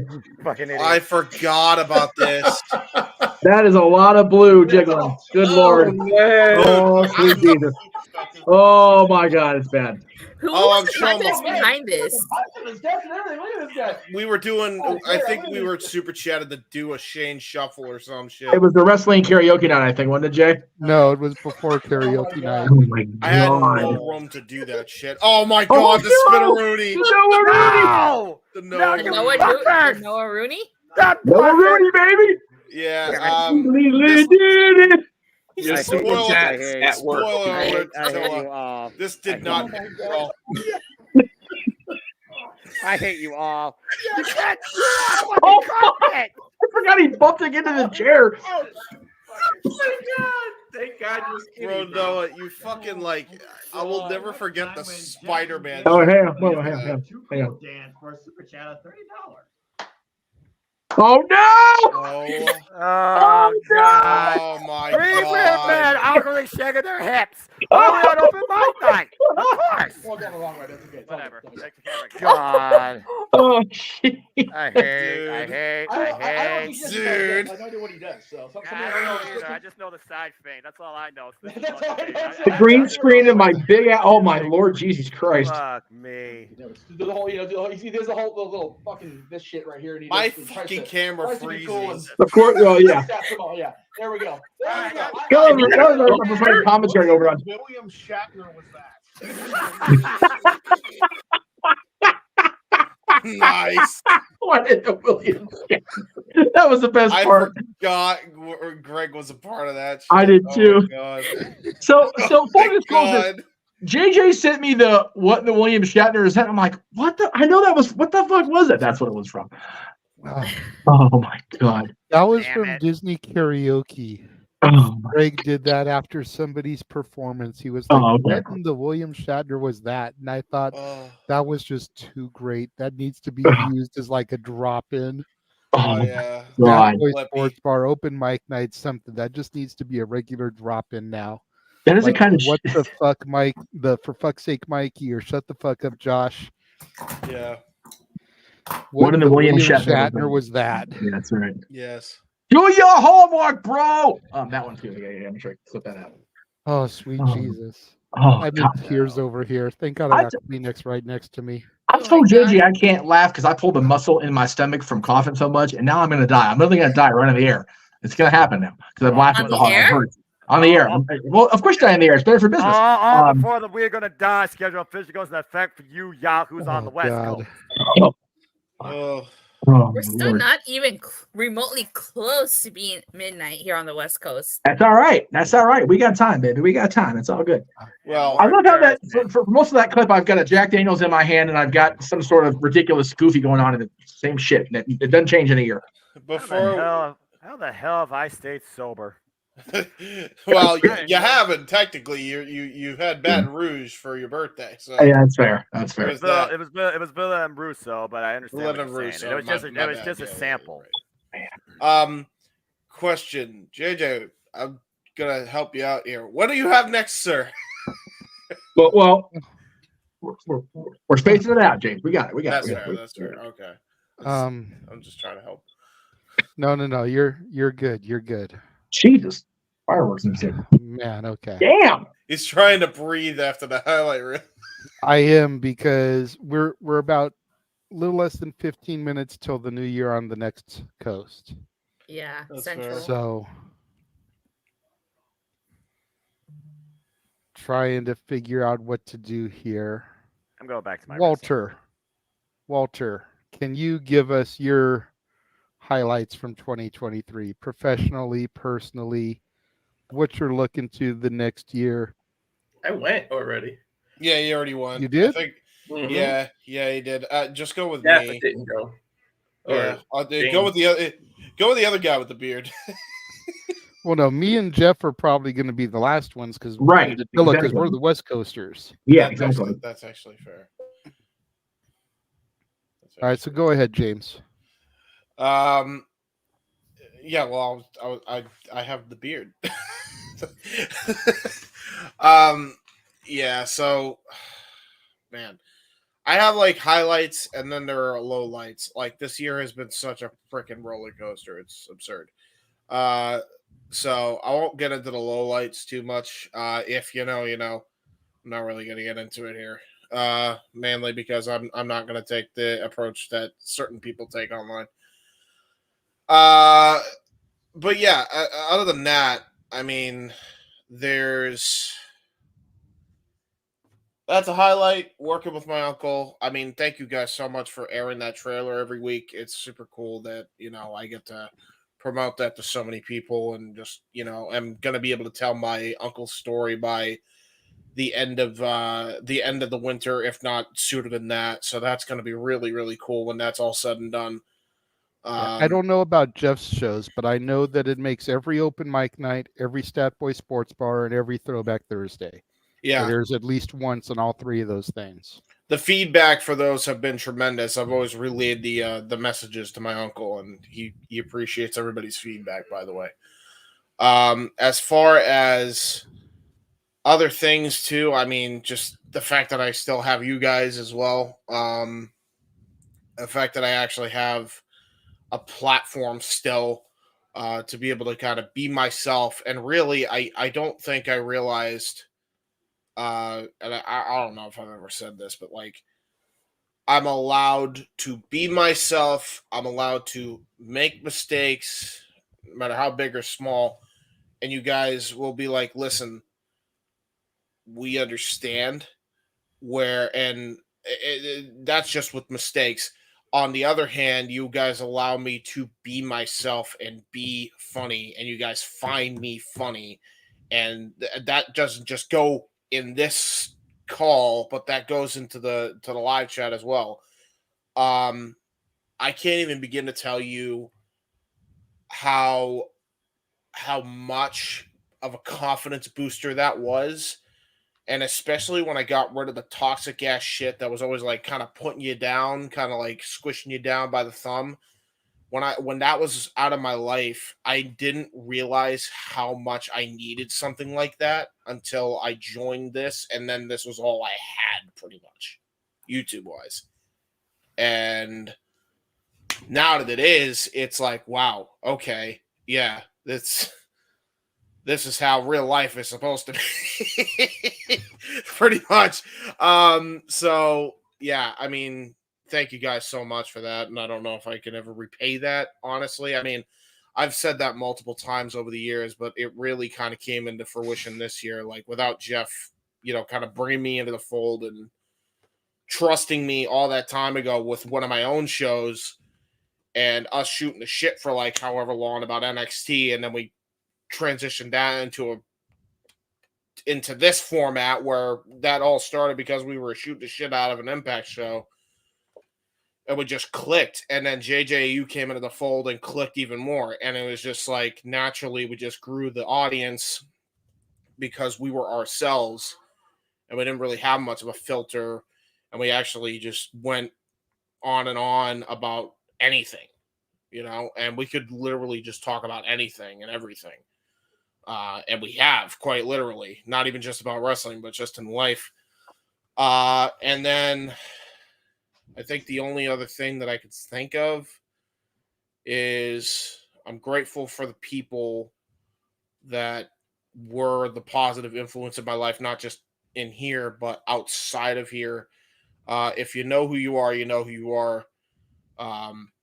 Again, I'm not going to mention names because I ain't trying to have issues. By the way, I see the Luigi. I see the cat Luigi. I approve. I think my brother's been drinking because he's never been this. You know what? I approve of cat Luigi as well. That's a highlight for me. But yeah, it's been a lot of highlights, but it's also been probably more lowlights. So the one thing that I'm grateful for and the highlight of 2023 was it fucking ending. So, yeah, good riddance to fucking 2023. I hope I never see you again. Well, you shouldn't unless you go back in time, but I guess that's true. I could always Doctor Who the shit. I mean, I'd just be like, all right, let me set my Omnitrix or whatever the fuck he uses. Actually, no, that's Ben 10. What am I talking about? You can't need more Disney on that too now. So, but yeah, you gotta go into Jeff's favorite movie. You gotta get the car. You gotta get the DeLorean. Yeah, we gotta go back in time, Jeff Meacham. I got a guy.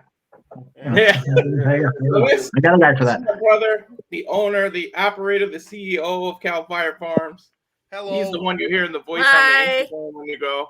He's popping in, being goofy, being drunk like Jeff. We have a few people we need you to talk to, your brother. Just so you know, there's still that. All ears. We'll be in touch. I will say, on a scale from 1 to 10, how drunk are you right now? Oh man, I only had 2 drinks. No, 3. We look like a before and after 3. photo.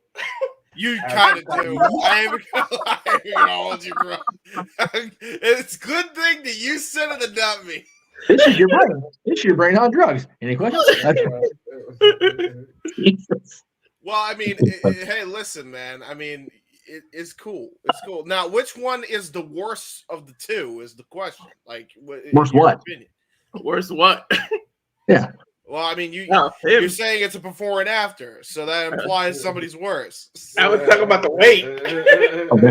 Oh, okay. So we're talking about the the weight. I'm not the drinker. I don't drink too much. I don't drink either.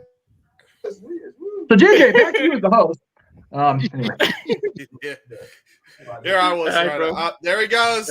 He's running. And he's gone. All right, JJ, go. Run away. All right. We're about 5 minutes before our next countdown. I do want to throw to one other, just a short video here real quick before we get to our countdown. Yes. Oh, my. Oh, no. Oh, no. The director of this is working on both a Bambi and a Peter Pan along the same lines. Peter Pan. Oh, my God. Yes. Tinkerbell is going to be an obese recovering drug addict. Oh, We'll yes. just let Oh, that no. sit in your head and percolate it.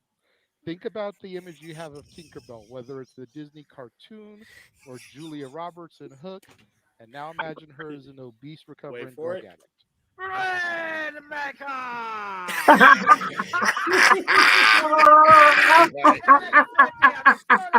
The timing of that. That is incredible. That is absolutely. Love you, Noah.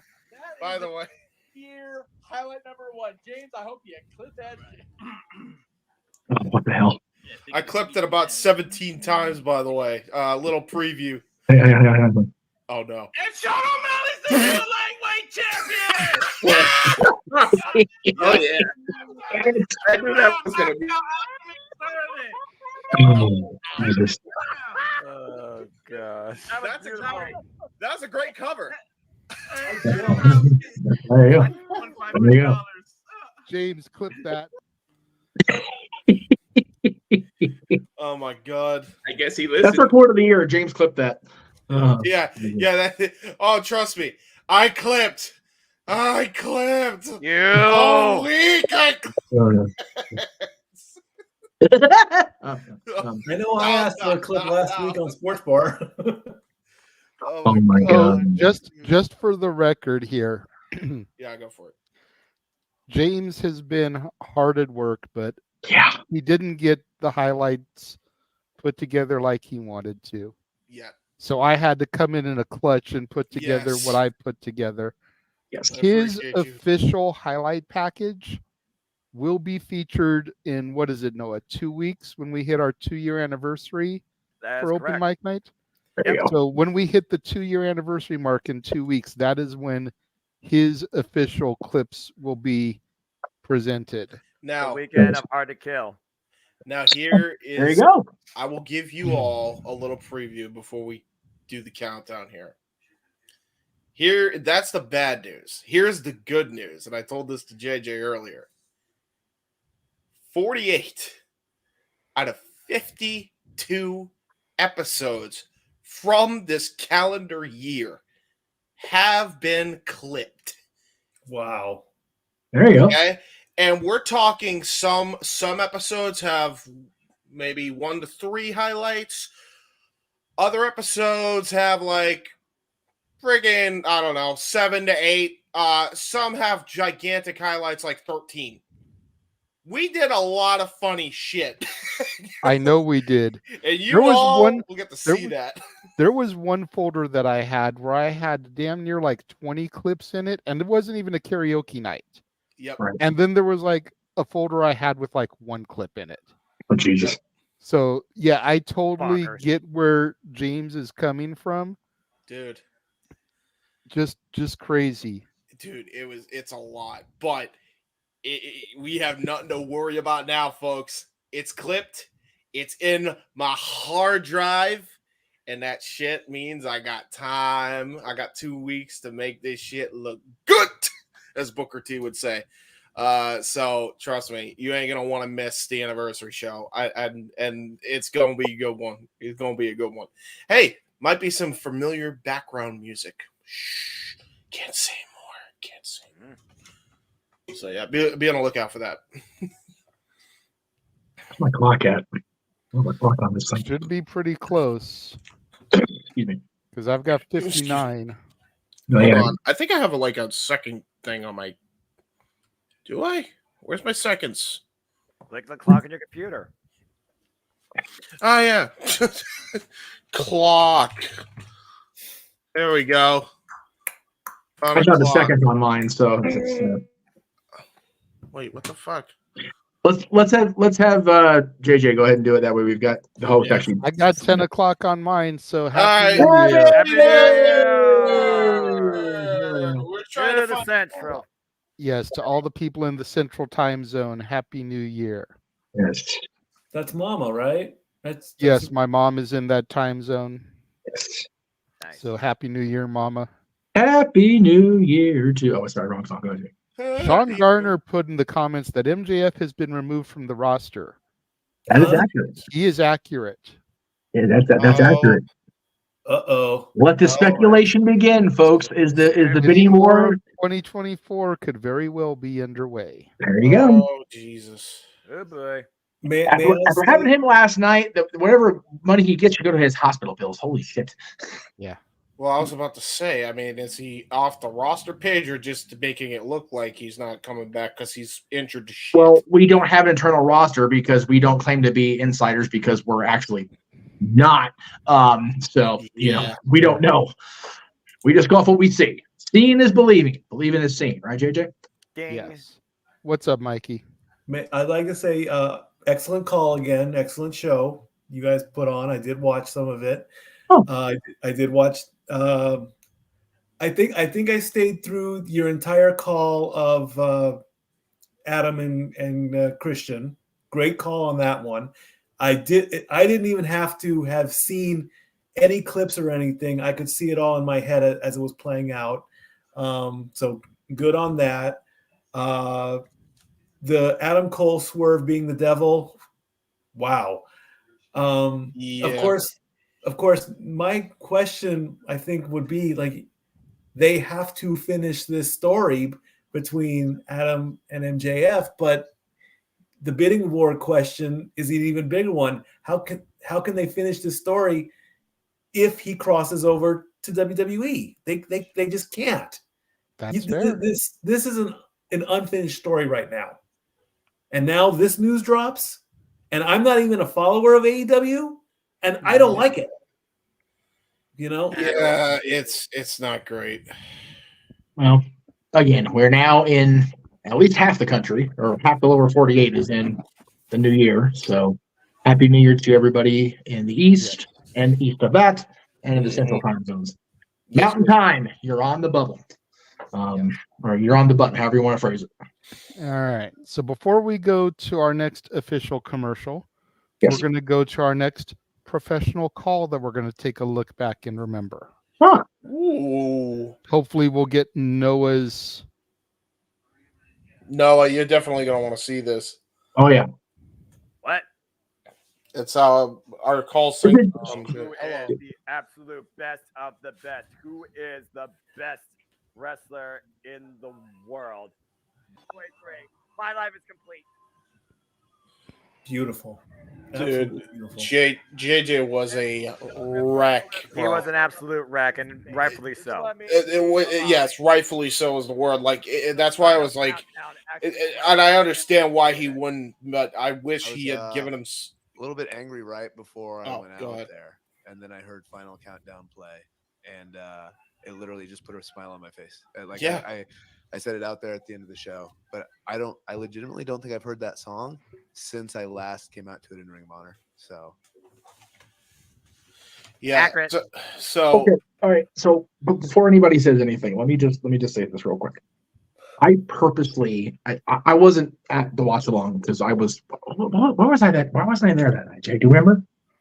think he had to work. I think he had to work.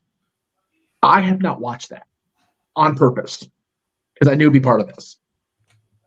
That was fucking awesome. There we go. There we go. no. There we go.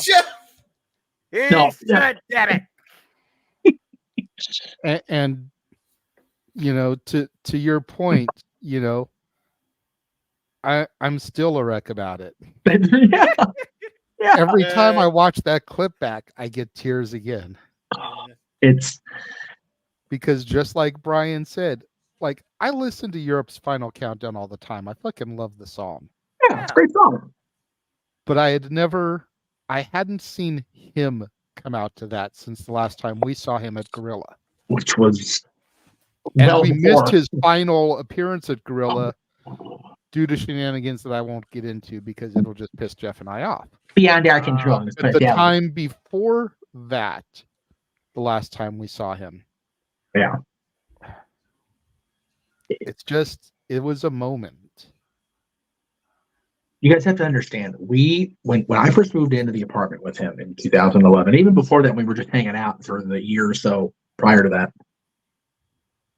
We developed a thing where we would play the wrestling themes in the apartment and have the newbies, Dylan, his mom, kind of like the unfamiliar folks, play the theme game.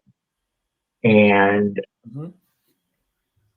we would play Final Countdown, and Dylan, who was, God, not even 3 yet, would get it right because he was properly educated by the adults in the house, as we did. But even now, when we go back and play it, you know, we'll watch an old wrestling thing, and you know, I'll go to fast forward, and he'll go, let this one play. That song means so much to us at the Casa. It just, because of Brian. Fuck. Oh, Jesus. It was just really cool that JJ got to call that. And it's one of the, again, I never try not to look back with regrets as far as Disney, because the year was what it was, but god damn, I would have loved to be part of that. And I'm seeing it now. I've seen you guys react to it for the first time. I actually purposely didn't watch it because I didn't want to have my reaction be prepped. No, yeah, it's and dude, that was really cool. I'm pretty sure that was the moment this year that my voice literally broke. Yeah, I'm probably gonna do it at some point, like, and I think I might have. Oh jeez. God. Both of us babies. Yeah, we'll both be babies. My goodness. I was gonna like do a solo shot of JJ at some point in post, because like the raw emotion, you couldn't have captured that in a bottle if you fucking tried, dude.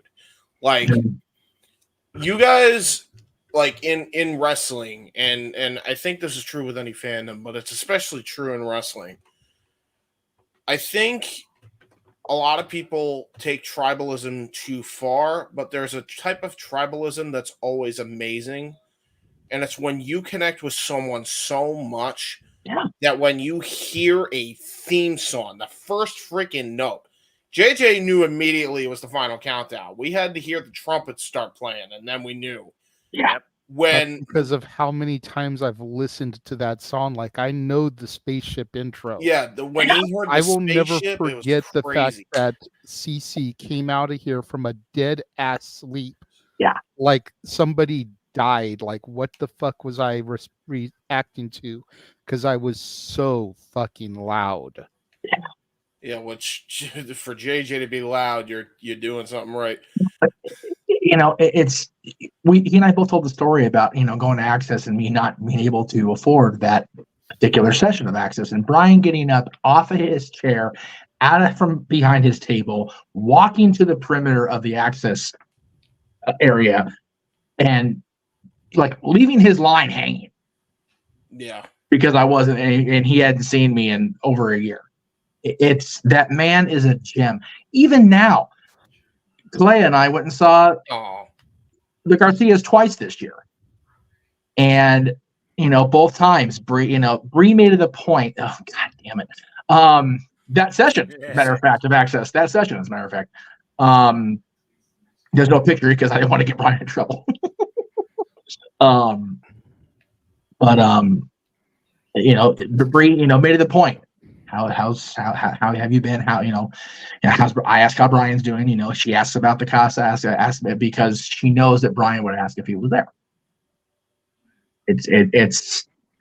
I'm so happy for him that he's been able to return to wrestling and to find that inner balance, which I know is hard for any wrestler, any athlete, to find the balance between family and employment. And Brian just loves this shit so much, and he loves that we love that he loves this shit so much.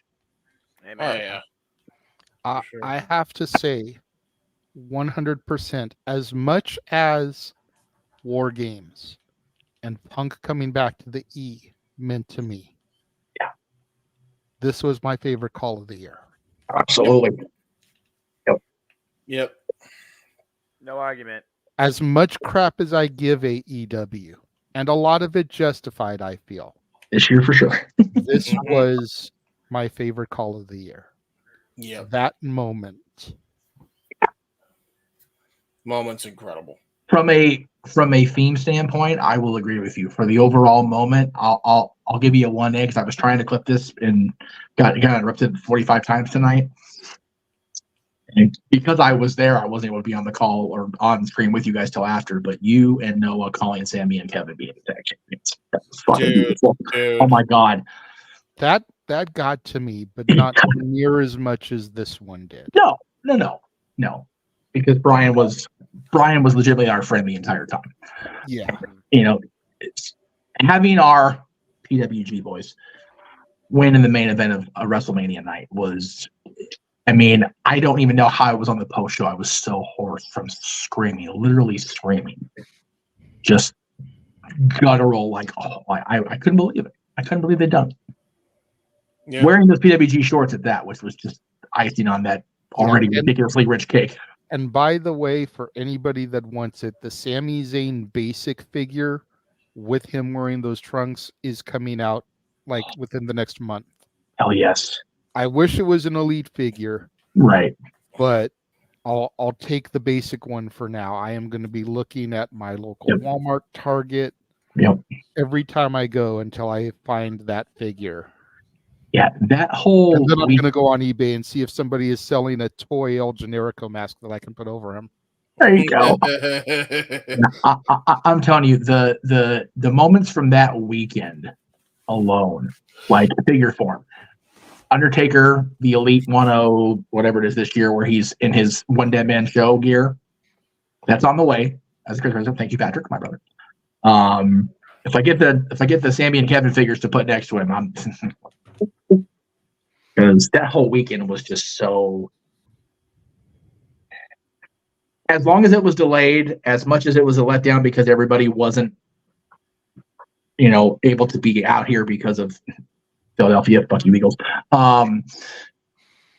It was what it was, and it was so beautiful that I got to be there and get to be part of it and reconcile with people I hadn't reconciled with in years. And it was just WrestleMania for me, as far as professionally, as awesome as this year was.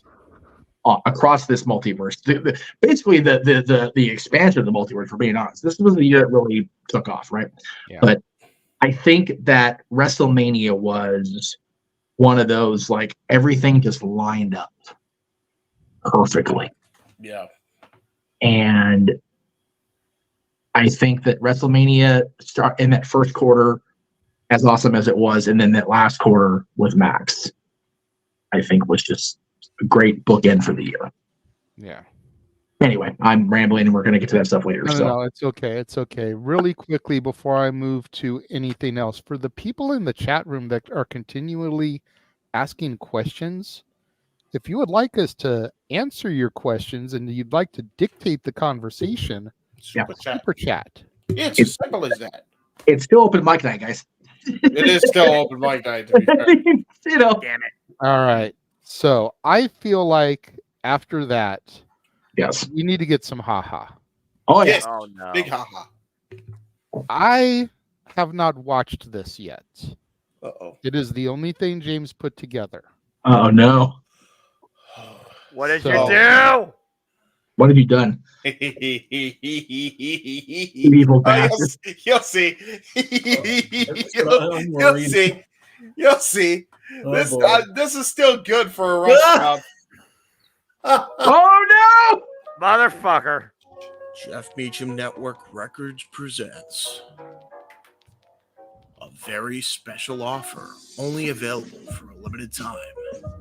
Noah, oh my God. That's What I Call Music, featuring timeless classics as Barbie Girl, I'm a Barbie girl in the Barbie world. I See the Light. Oh no! Last I see. I love this JJ James. Dude, I did this in like Hey, an hour. Let it play. Song it all invaded my Mars. Fuck is this old school shit?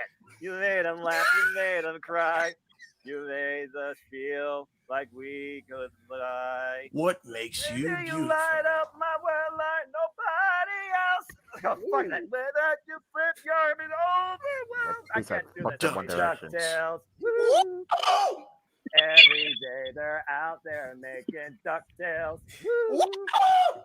Tales of daring. James' reactions to the DuckTales and everything. By the way. I send chills up and down your spine. I'm just a sexy boy. Sexy boy. I'm not your boy, toy. Sex Kingdom. and lights go up a pole. Whoa! My father said when I was younger. I won't say I'm in love. History, been there, done that. Oh, You think God. Kidding? Easy up in heaven, do you try to keep it kidding? Honey, we can see right from no. Dusty Rhodes is there. American Yes. dream. Clink, clink, clink. He's just a common man. The Emperor's New Groove. There are despots and dictators, political manipulators. There are blue bloods with the intellect of fleas. There are kings and petty tyrants who are so lacking in refinement. They'd be better suited swinging from the trees. Vince McMahon, stand back. I got some advice. I finally have to say, stand back. Stand back. That's a fact. They never understood the kind of man I am. I do my own thinking. Got a lot of plans. Stand back. We don't talk about We Bruno. don't talk about Bruno. No. Oh my God. We don't talk about Bruno. I ain't gonna lie, Noah bodied this. It was wedding day. And there wasn't a cloud in the sky. No clouds allowed in the sky. I'm responsible for the Bruno. Yes, you are. by the way, you lucky people, you. If you weren't in the show starting right away, The accent's everything. To other people in the tiki now. What's the tiki room? Friend like me. Now, Semionission is your camp. What's the key randomly? Sam, Yahoo! And house. See, all you gotta do is rub that lip, and Right, I'll people are say, million. Mr. Aladdin, sir, what will your pleasure be? And Oh much, my much more. One way or another, together is where we both belong. Fuck my life. If we listen to each other's hearts, we'll find we'll never too far apart. And Things I do. Oh, shit. I don't get paid for this. We're gonna pay for it now, Jim. Just listen. You're not even at the end Now, yet. and get CM Punk's official theme song as a bonus. What do you see? The cult of personality. Interesting. How does that make I you feel? know your anger. I know your dreams. What the frick? I've been everything you wanna be. Oh, I'm a cult of personality. Noah, that's what I call music. Retail stores. Please do not go looking for this in any retail stores near your area. Go back. Yeah, go back to the outro real quick, JJ. Like a couple seconds. Listen to what is said in this. Interesting. How does that last bit of the outro? Trust me. I know your dream. Just listen to like how sped up it is. Everything you wanna be. Oh, I'm a cult of personality. Oh my god. Noah. That's what I call music. This is a parody and not available in actual retail stores. Please do not go looking for this in any retail stores near your area. No, it would have been so much better if you changed Sexy Boy to I'm just a simple man. Simple man. Yeah, I know. He's gonna hit the fan. Hit the fan. The problem is, like, what is he gonna rant about? The deed is done. He knew this was coming for ages. Sports entertainment be damned. Yeah, that's true.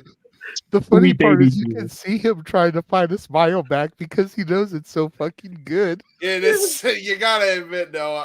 I came in clutch with this at least. Yeah, editor of the year for that. Just for that? Oh wow! You wait until you see the rest of the open mic night highlight. Yeah. So God. The post Hard to Kill open mic night, the anniversary show, is going to be just bananas. Oh yeah. So Noah. From what do you Vegas, no think, less. good sir? What's going through that squash? I'm afraid to ask. I am too. About the copy he has to sign. That's fair. That's fair. He has some shit to sign. How you doing, buddy? Damn it. Damn it. I'm so composed. Damn it. Did I at least edit it good, buddy? You did what was asked of you. That's fair. Good for you. You still fucking suck. Yes, but was it good? Go to commercial. That's a yes, by the way.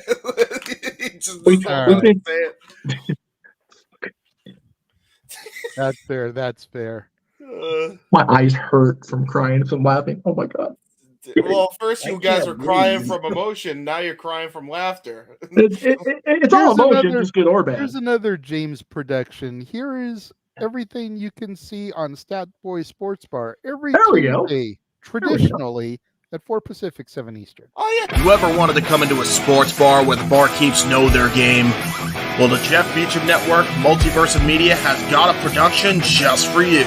Sit down and relax as the Stat Boy and his partner break down the statistics in all things sports.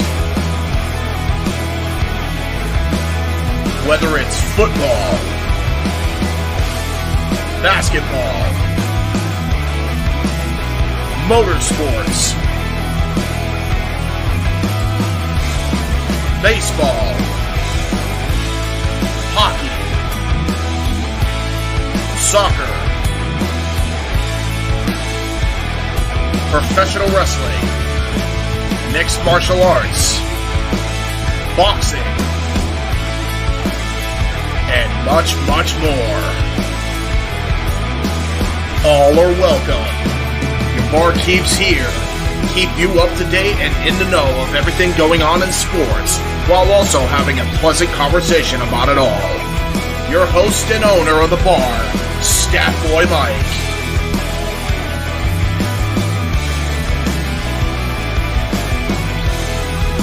His partner in crime, Dory Lou. And a host of other guests coming in. The food's hot, the seats are warm, the drinks are ice cold, and the sports talk is plentiful. Cassidy 18 Studios presents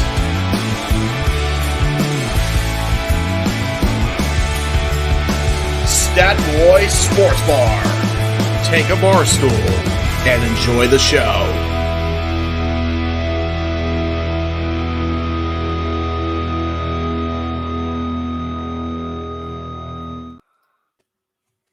Yay! Oh.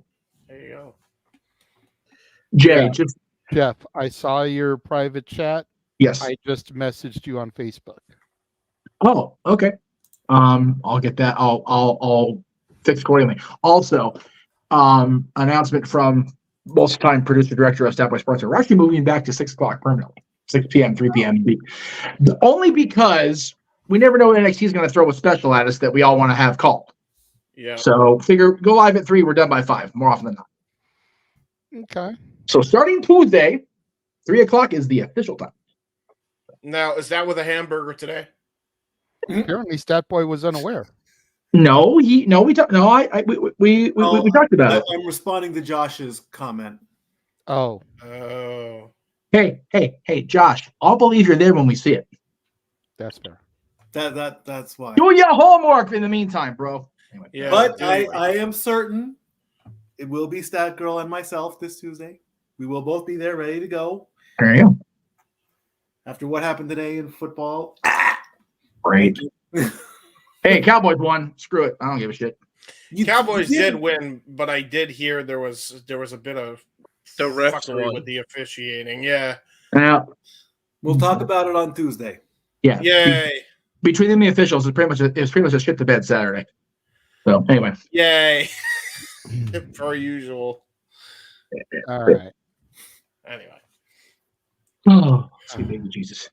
That was a good laugh. I'm still recovering, man. Right? For real. That was all the needed right there. I feel What like do you think, Jeff? Should I do the next highlight video, or should we throw to Noah for his reflections of the past year? I think we should get Noah's thoughts after seeing that beautiful commercial showcasing his amazing karaoke talents. It had no what the William Shatner was that moment at all, because that was sweet chef's kiss stuff. Noah, what are your thoughts on personal life 2023, other than wanting to murder us all in our sleep now, and professionally? Yes. Other than murdering us all in our sleep now. With your AEW plays, Ron, when he sits professionally. Yeah. I'm ready. Come on, Noah, let's go. He's gonna cut our throats with CD cases.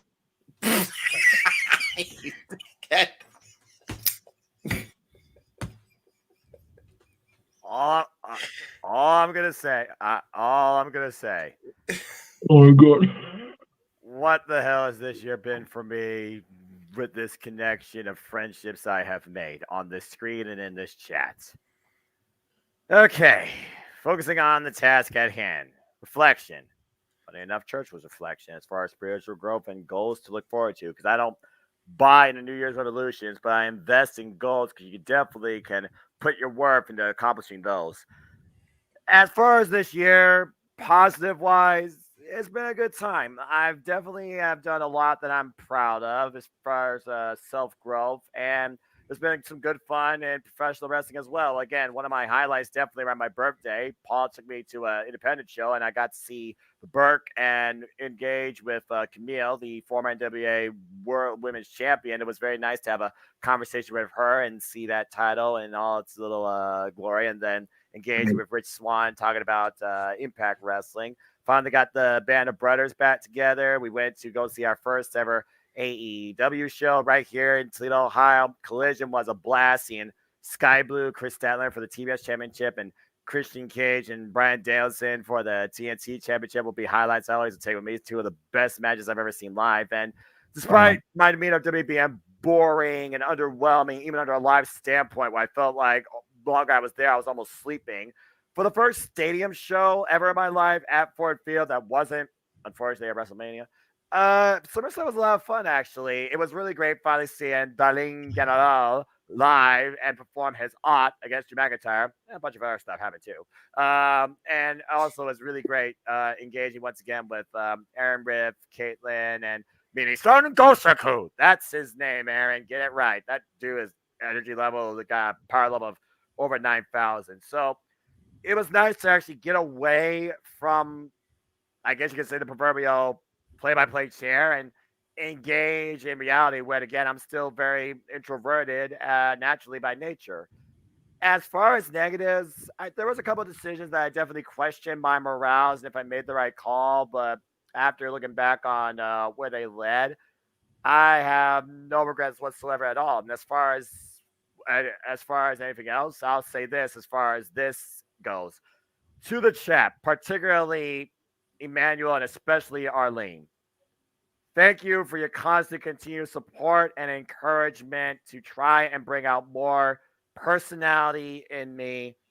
I am not one to demonstrate such activities, but it's definitely made me, I feel, more comfortable and better as a whole as a human being. So forever I'm indebted to y'all's friendship for that in the chat. And I'm sure these guys are indebted to you for your super chats. As far as you guys all here on the screen, Walter, you came in late, but hey, you recognized Joe Hendry, so I got no but love for you too, brother. We've called literally 40 plus events live this year between JJ, me, Jeff, and James, and Dattila, who came across as of late. It has been one of the absolute greatest joys and the most glorious fandom moments of my life, con everything in and out of sports entertainment and professional wrestling, of course, not included but not limited to WrestleMania 39, freaking my favorite Joe Hendry match ever against Moose at No Surrender. I still laugh at that freaking Sega Dreamcast. That is just going to be a highlight for life, James. You know what I'm talking about, bro. The con, some of it, Jeff, whether it was NWA or whether it was Jeff Cobb versus Moose, freaking con the biggest event in wrestling history, damn it!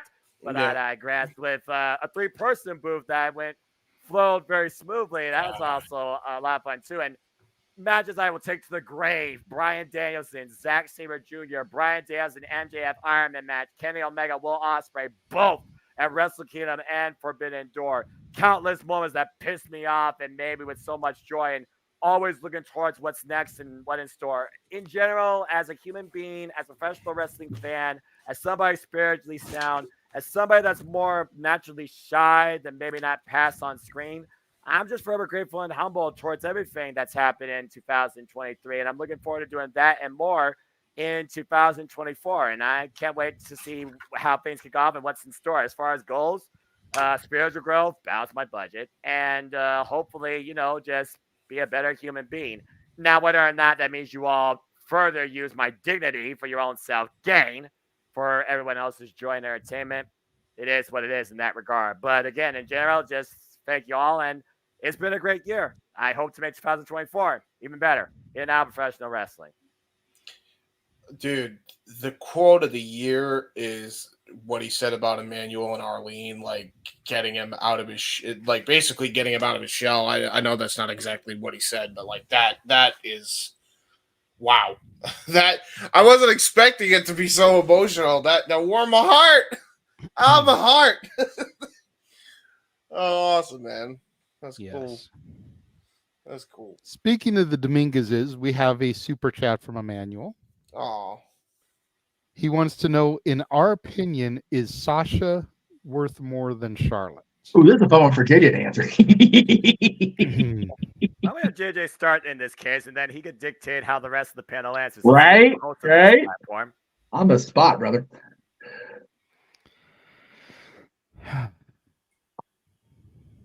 Breathe it in, brother. See, I don't know what Charlotte just got for her biggest paying contract that a female has ever signed. Mm-hmm. Right. $2 million. Well, Charlotte's definitely not worth that. Wow. Is Mercedes worth more than that? No. No, I agree. Put it to you like this.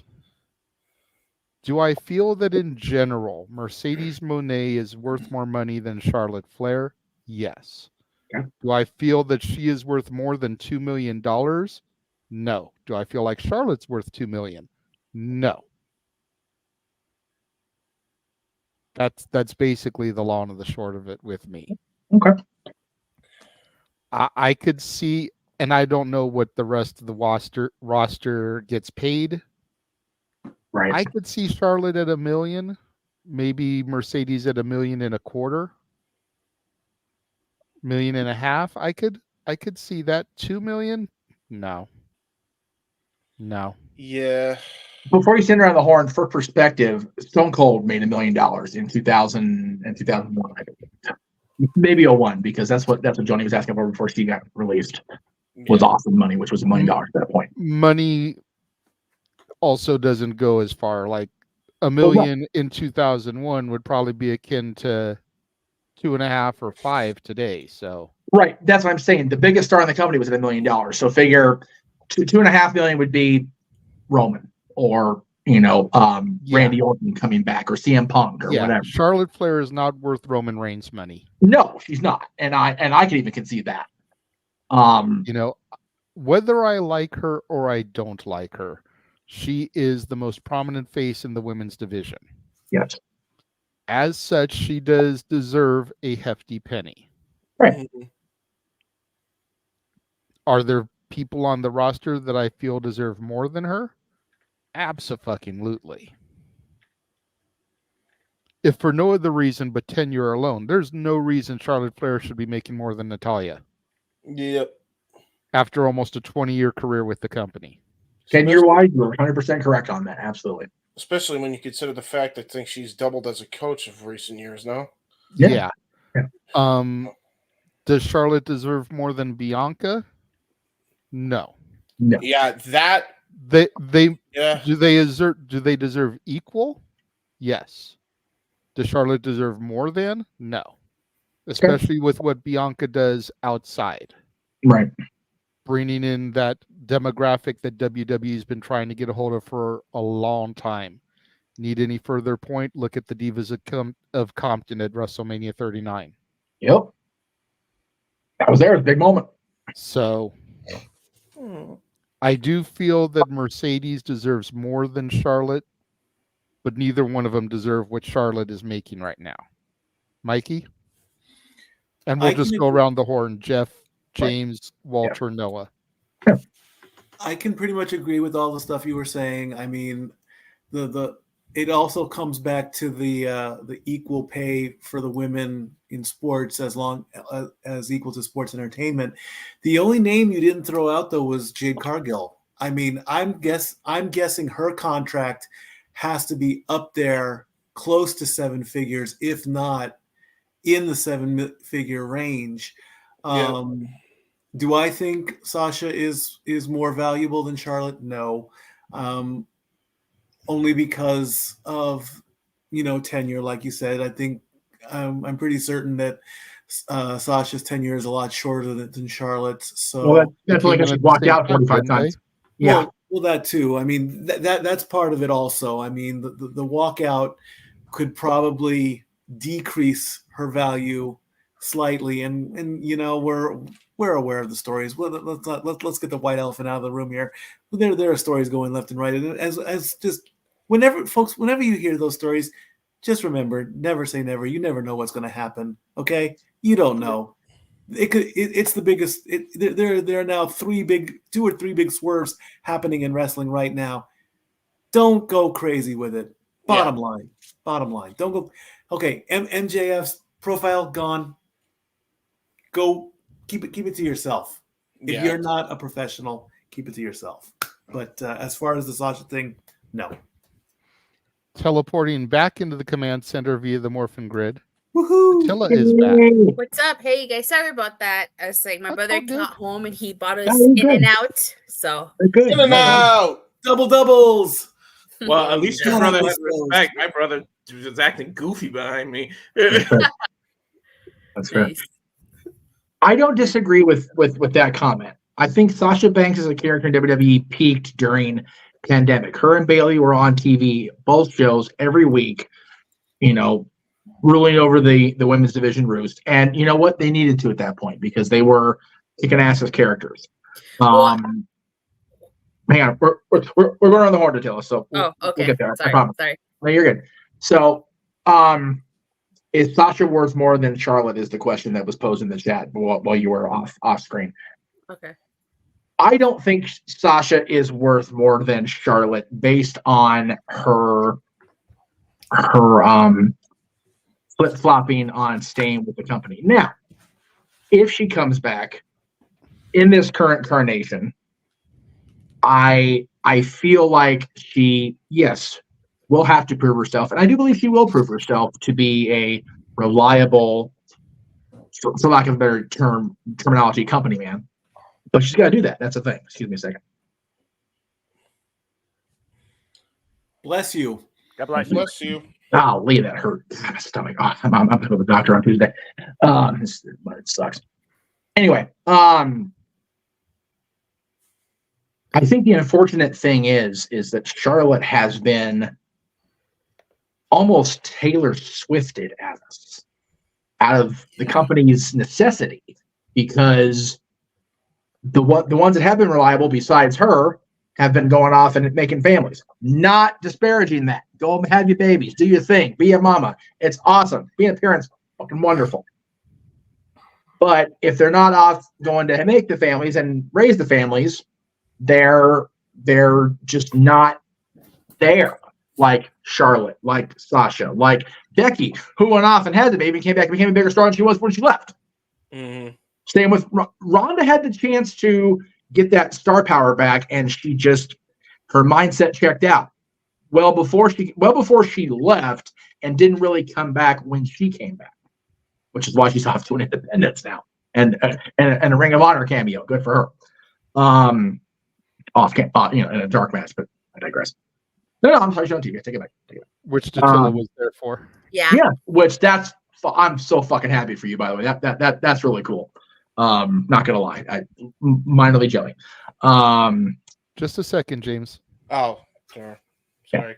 Anyway, with everybody on the roster right now, Rhea having been the prominent female figure, and we'll talk about her on Talk Wrestling tomorrow for No DQ Awards wise, by the way, multiple times, not just for her herself. But let me say that right now.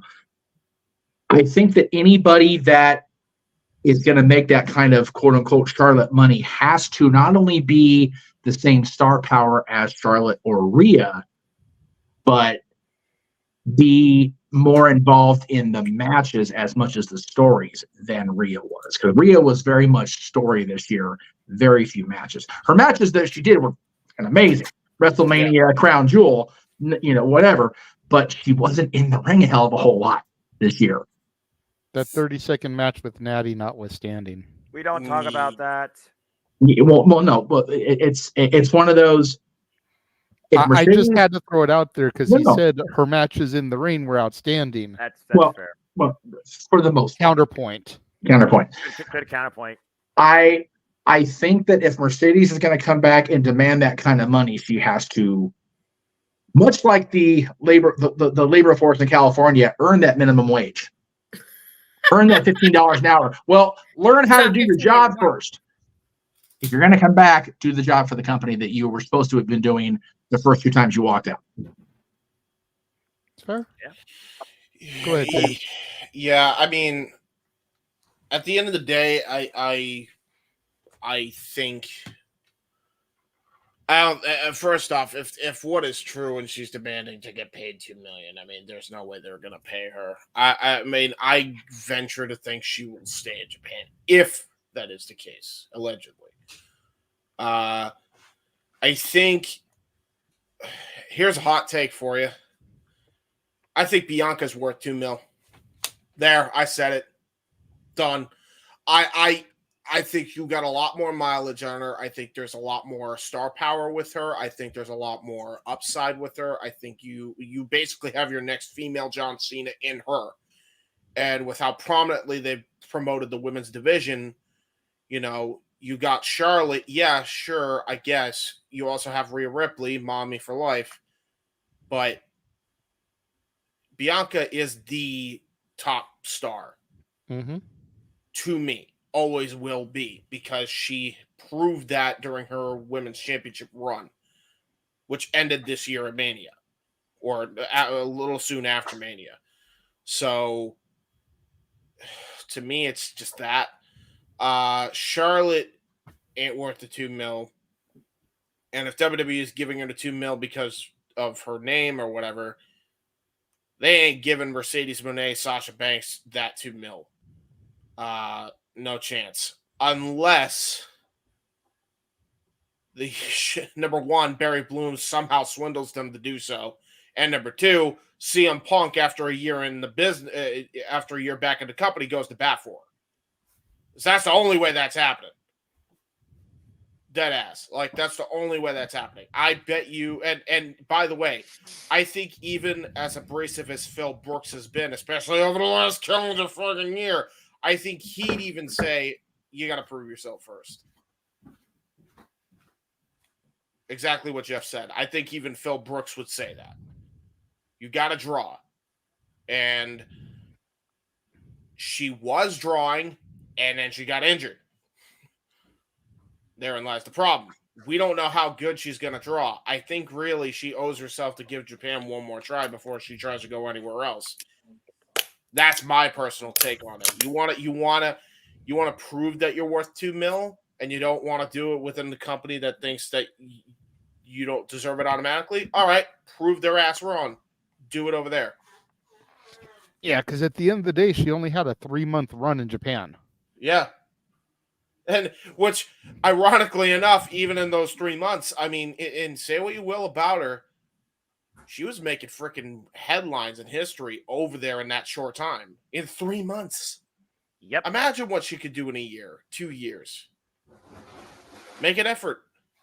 Don't just call it quits because you got one untimely injury. Goddamn. Whoa! I got a little echo reverb. Woo-hoo. Sorry about that. I hit the wrong unmute. My bad. No, yeah, you're fine. But yeah, for me, Bianca Belair all the way is worth $2 million more than both of them, and that's no disrespect on Charlotte, because quite frankly, as much as I don't like I don't even know if I could say the person, the character that is being portrayed, especially on TV, you cannot deny about her match rate and like how incredible her matches are. You're not going to get a lot better than Charlotte. I think she should definitely paid 1.5 personally. I think she's that good. Only, if nothing else, for the match she had with Rhea Ripley this year in Mania. I mean, best women's match of the freaking year, in my opinion. I don't think anything has even... The only things that have even come close to it, ironically enough, are the matches that Mercedes Moné had in New Japan. So, what about Becky versus Trish? Yeah, well, if Noah says then I kind of side with them. I can't really comment, though, because I haven't seen them. But the matches I've seen more women's matches than everybody on this panel combined, because I watch Impact and Japanese Pro Wrestling and Ring of Honor. You're really trying to make me dictate this? Well, you're going to get your take in a minute. I mean... Yeah. What do you think? I'll continue. I mean, yeah. I mean, that's just my take on it. I think, as much as I like Charlotte and Mercedes, Bianca's worth more than both of them combined. Okay. In my opinion. So, there you go. All right. Walter? And then we'll bounce back up to Datilla and have Noah close us out. Walter, you're unmuted. In general, Sasha could be worth more than Charlotte, but in the WWE realm, no. There's no way she can touch Charlotte. There's no way Sasha can touch her. She walked out of the company twice, and she defended her title once when she won it. Like, every time she's won the title, she's like lost it on her first title defense, except maybe once on a random SmackDown, I think. But other than that, and the independent scene, Monet can draw maybe on her own, but I don't think she can make the kind of money Charlotte does. But I'm just looking forward to seeing Jade and what Jade does, because if Jade plays the cards right, like I put in the chat, then she'll be right up there with Bianca. And I agree with you about Bianca being worth the money. It's Bianca that's up there. Becky to an extent, because Becky turned it all around.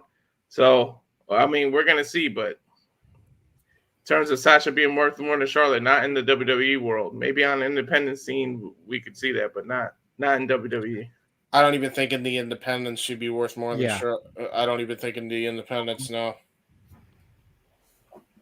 And I'm not a big fan of Charlotte Flair's character. I don't know what it would be like outside of WWE, but I'm not the biggest fan of the character that's presented. Well, JJ knows me. He knows I don't like Charlotte either. I'm on the same boat as him, but you gotta respect the craft and respect Lucy. But I mean, we wouldn't be talking about her if her last name wasn't Flair, though. I mean, so. Yeah. I mean, I will say that I feel like a lot of people see that she uses Flair as a crutch and not necessarily as like, we got to remember the whole reason she's even still doing this is because she's doing it for her brother Reed, which I feel like gets lost on a lot of people. Like at the end of the day, this was his dream and he couldn't really live that out. And she even said, I'm living this out for him. I don't care what the scrutiny is. I don't give a shit. I'm doing this for one person and one person only, and he's up in the heavens. So, if not now, she earned my respect just from that alone. But, just food for thought. Anyway, Datilla, you're up. Hold on, James. Okay. Mikey put in the private chat that he needs to duck out. So I need to just go on private chat more. Yes, you do, James. Sorry. So, family, I love you all very much. Dory Lou and I are both looking to a happy, prosperous, safe, positive 2024. We're both going to be back in the sports bar Tuesday at 6:00 with all the week 18, all the week 17 fallout. Golf and tennis are back. They start their seasons up this weekend. Like I said, the sky's the limit. Stay tuned. I love you all. So long, 2023. Hello, 2024. See you all on Tuesday. Love you, brother. And Stat Bye, Boy. Mike. Out. Good night, everybody. Hi, Mikey. Bye-bye. Happy New Bye-bye. Year. And hello, Happy New Year's. Dory. Bye-bye. And then there were 6. I feel like Dr. Evil with my dog right here. Aww. I was about to say, oh, he's sleepy. He's sleepy, She. Pupper. Oh, she's sleepy, Pupper. It's not that she's sleepy. She's scared of the all right. fireworks. So go ahead, Datilla. Just trying to rest. All right. So the question was, is Sasha worth more than Charlotte? Yes. Yeah. I And kinda Arlene agree. will get to yours once we're done with Noah and Datilla. Go ahead. I kind of agree with Walter. I feel like outside of WWE, she is, but not in WWE. I just feel like Sasha kind of always came second to Charlotte. Like if they had to choose one, they would always choose Charlotte no matter what. And kind of to what Jeff was saying earlier, the only reason, in my opinion, Bayley and Sasha even held both the women's titles and the tag titles was because you have to remember at that time, Becky was on maternity leave. Charlotte wasn't there. That's the only reason they held those titles in the first place. Otherwise, that would have been a completely different story. So it's interesting. It would be interesting to see where Sasha or / Mercedes goes. I heard that she and Kairi Sane had one of the best women matches Of the year. at Battle of the Rally this year. Yep. So, whether she goes back or not, I honestly think that outside of WWE she is, but not in WWE. I just don't think that they see her. Well, who knows? Maybe Triple H might, because that was all Vince's doing. That was all Vince's doing. So I feel like Triple H might see her as worth equal to Charlotte or more than Charlotte. And I feel like under Triple H, she could probably be the star that she is. Because under all that stuff that we talked about, that was all under Vince. We have to remember that. And that's part of what I'm keeping in my mind when I say that she is worth more than Charlotte, because the entire 4 horsewomen were Triple H's babies. Yep. Those were daughters. his girls.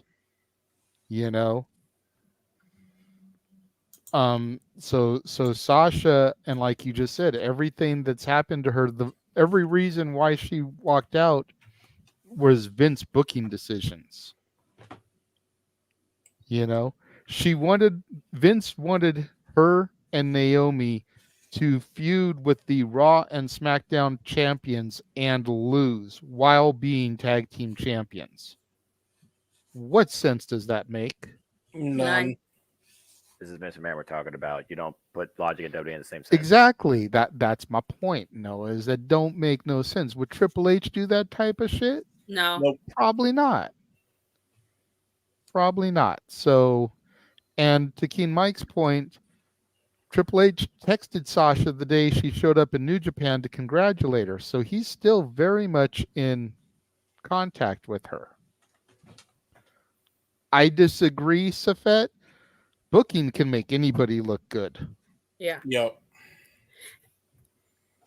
And no disrespect to Charlotte, but like, what is her character exactly? Because I feel like one of my biggest gripes with Charlotte is her booking. Like, she'll win the title, she'll do a feud, maybe or 2 feuds, drop it, disappear, come back, and the first thing she does is in the title picture. It's like, why can't she just have a side feud? Why can't she just have, Brock Lesnar. Another feud No, that's she's a not player. about, Well, that's not with the title. You get me? It's like everybody has had a side feud, Her character is woo woo woo, miss a moonsault and hurt somebody. Her character is she is the female version of Ric Flair. Well, no, and that's fair, because you think about Ric Flair being the world champion during the 80s. Not so much the 90s, because the 90s was a cluster in WCW. Not even going to go down the rabbit hole today. We only got an hour and a half to go. Or a little over an hour, excuse me. We're getting close again. Yeah. Flair would win the title, drop it to a number one contender, and then win it back at the big show. Harley at Starrcade. Dusty. He actually did drop the title at the big show. That was in the 90s. When he was still doing it. Harley at Starrcade, Garvin at Starrcade, Dusty at the Great American Bash. It all revolved around Flair, and then later the Horsemen safeguarding that world championship. Whereas Charlotte, to the point that was made, I believe, by James, I was off trying to take care of bodily business. She's still in the business because of her brother. And I don't know if it's I think the public's opinion of her really doesn't bother her at this point. Otherwise, she would have got out a long time ago. No one talks about protecting her mentality every single week. If she were to buy into the public drawback against her, she probably would have ended up in a rubber room by now. As many people hate her guts, character wise. It's very much akin to I was listening to, I forget what I was listening to about One Man Gang recently.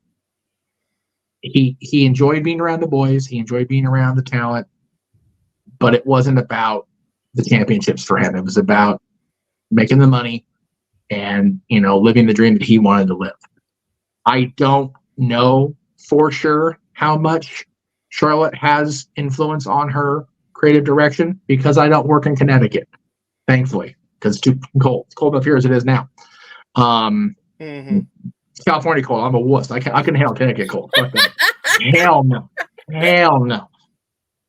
I'm good on that shit. But I know we Californians. Welcome to my world. We'll see boys up here at the top level with the cold. Like, nope, ain't having that shit.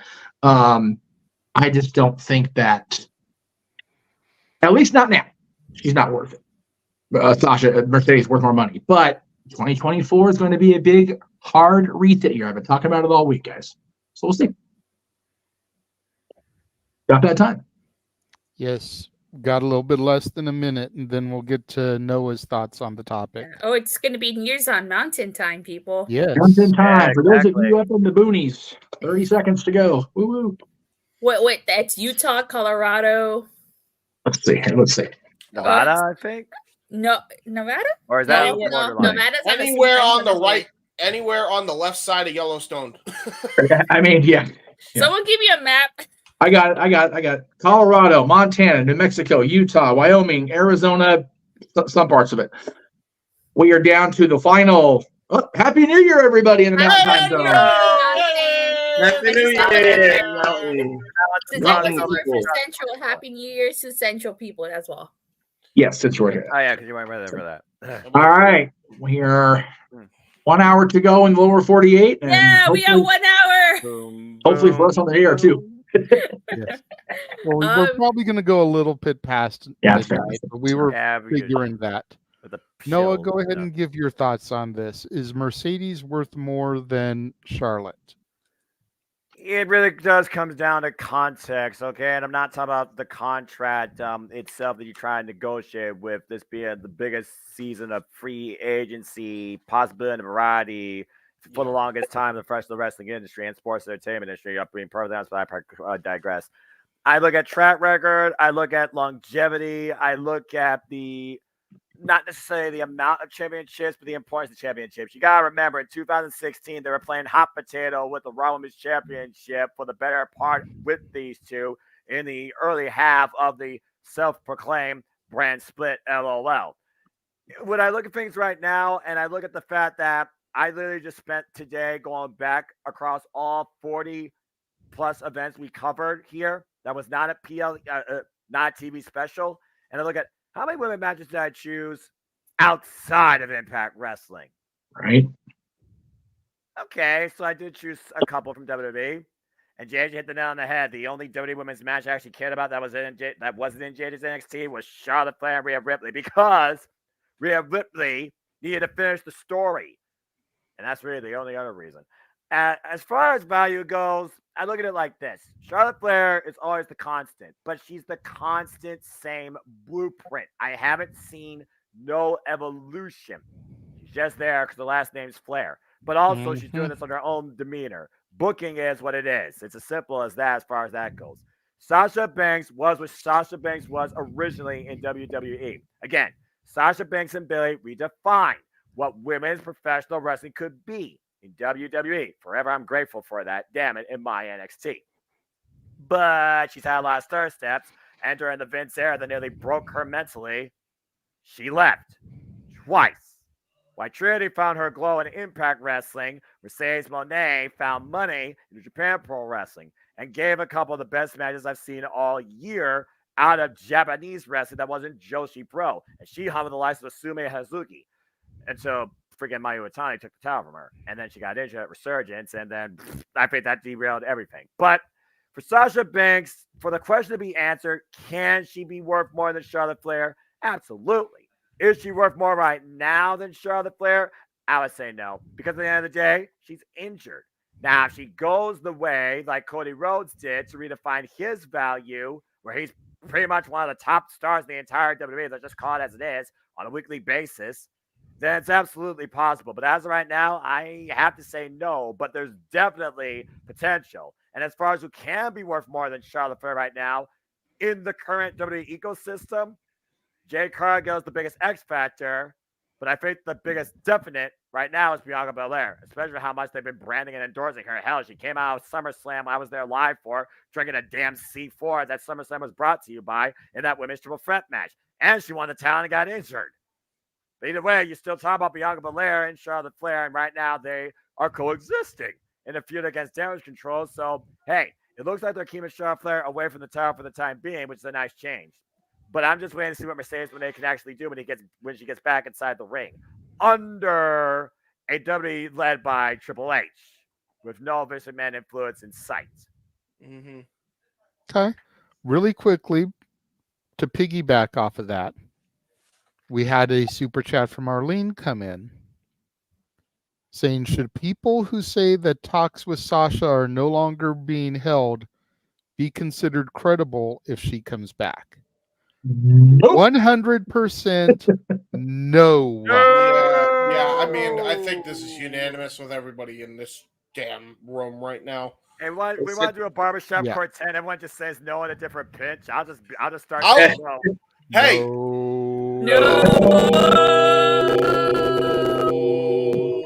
Very good. Very nice. Yeah. Put it to you this way, Arlene.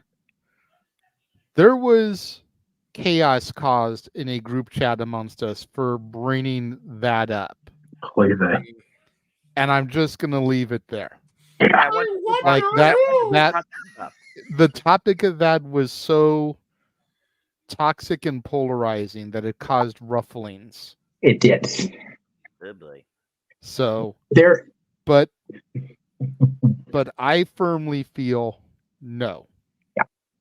Any internet reporter that is saying that talks with Mercedes have ceased and that WWE is no longer interested Yeah, I mean, come should be completely driven out of the business if she comes back.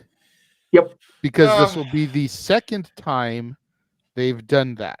Because to Walter's point, they said the same thing about Punk. And oh, what happened? Yeah, by the way, they also said the same thing about Jade Cargill, I think, at one point. Oh, wait, didn't they also say the same thing about Edge? Yep. Actually, you know what, Jeff? Before we throw to what you wanted to throw to, let's take a look at what happened to what they said about Punk. Oh! Oh, Mark.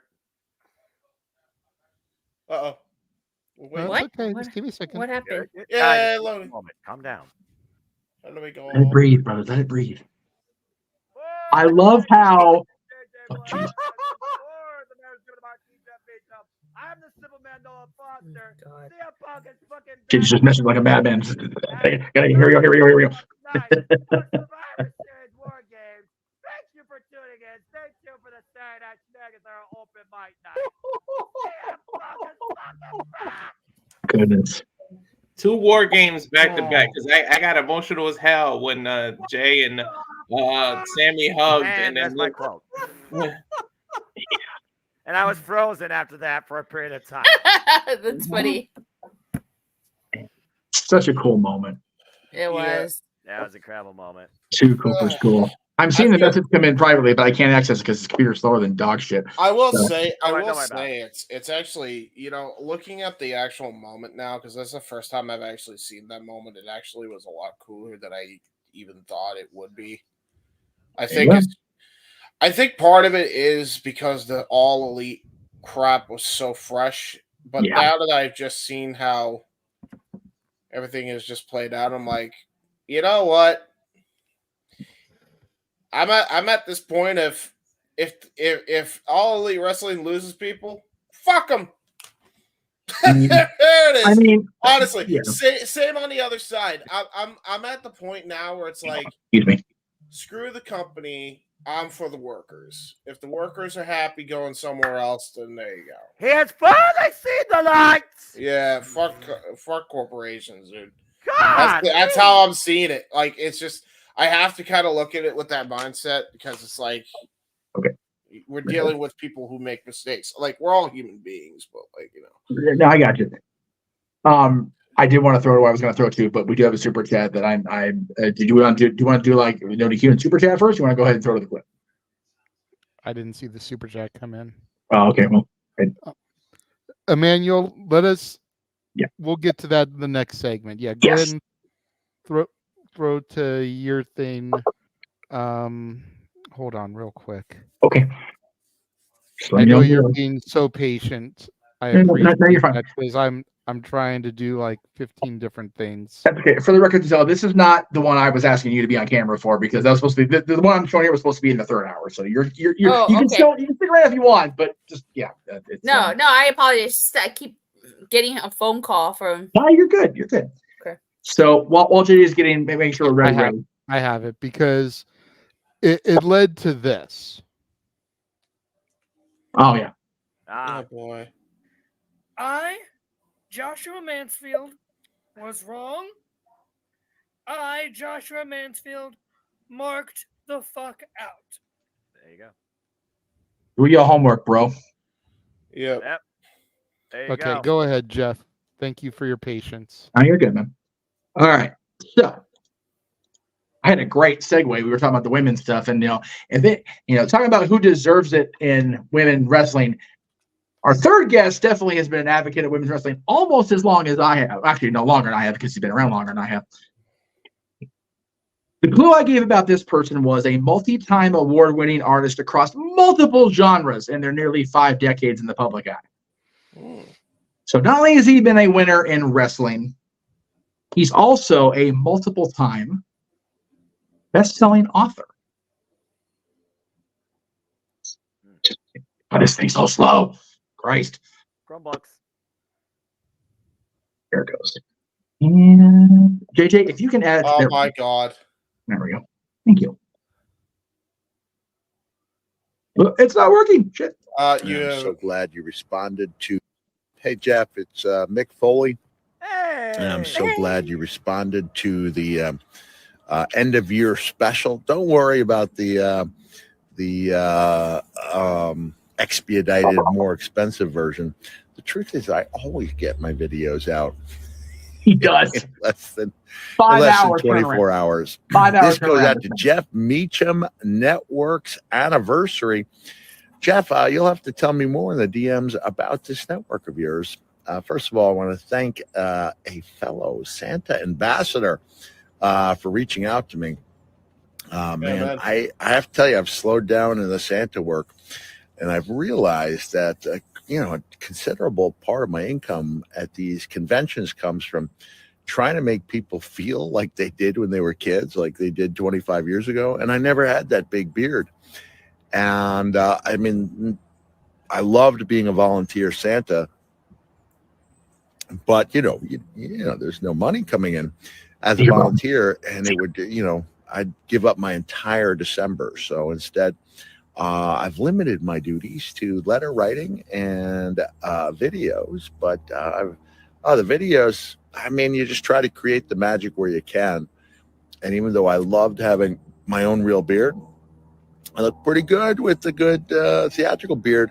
My problem is, because I'm not a particularly neat fellow by nature, I don't think I could go out there and do visit after visit with the theatrical beard and mustache, because I'm kind of a slob. And even during my video shoot, I had to keep gluing the mustache on.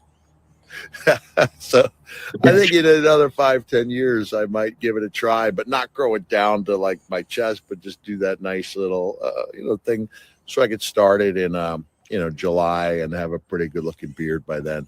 There you go. Yeah. So I'm terrified of kid. I used to love when they would pull the beard and it was real.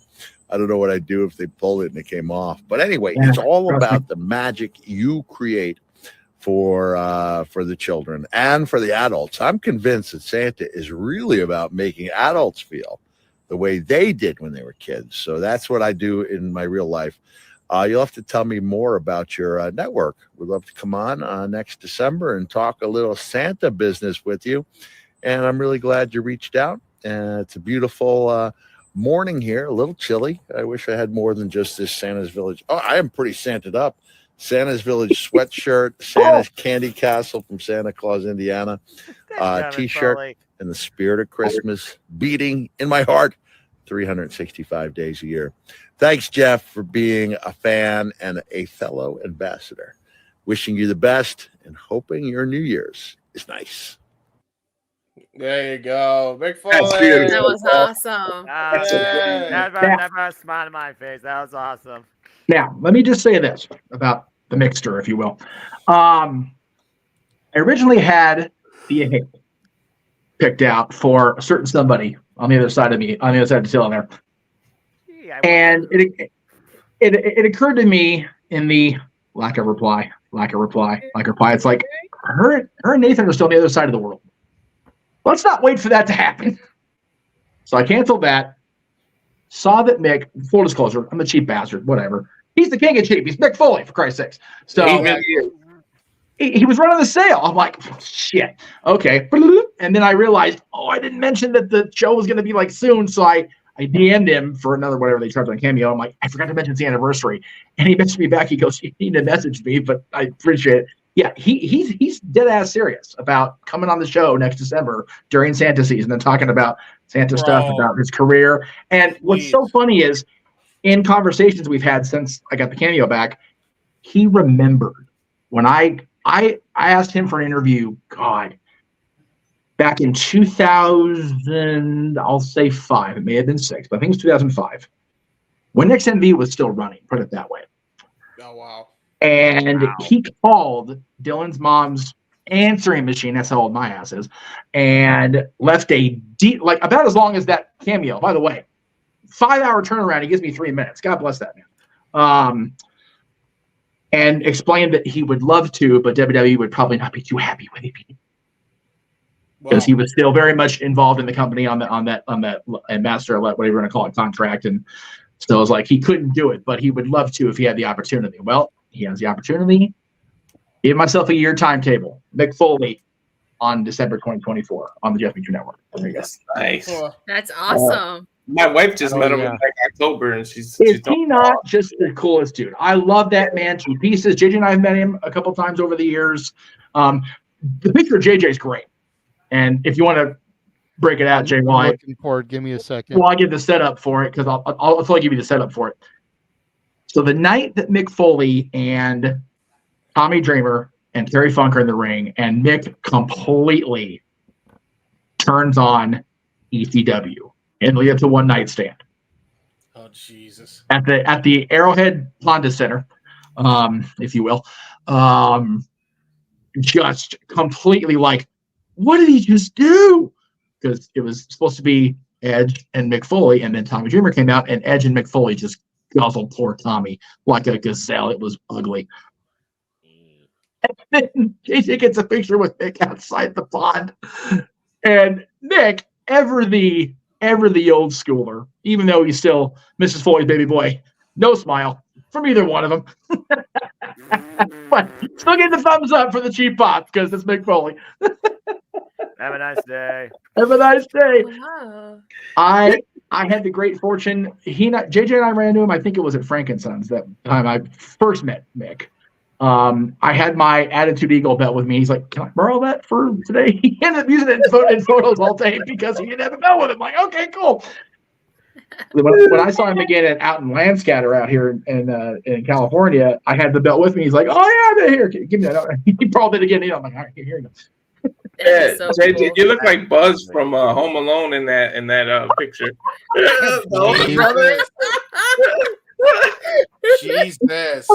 Emmanuel with a good point here. His title reign when he beat The Rock was one of the big nails to the coffin for WCW. Yep. Who knew a taped Raw would be so impactful? Yeah. Well, Yep.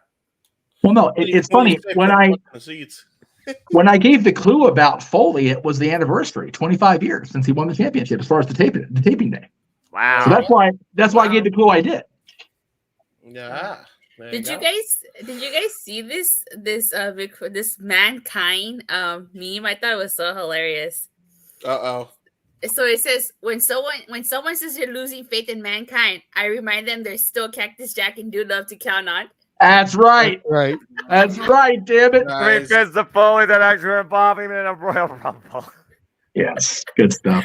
Good times.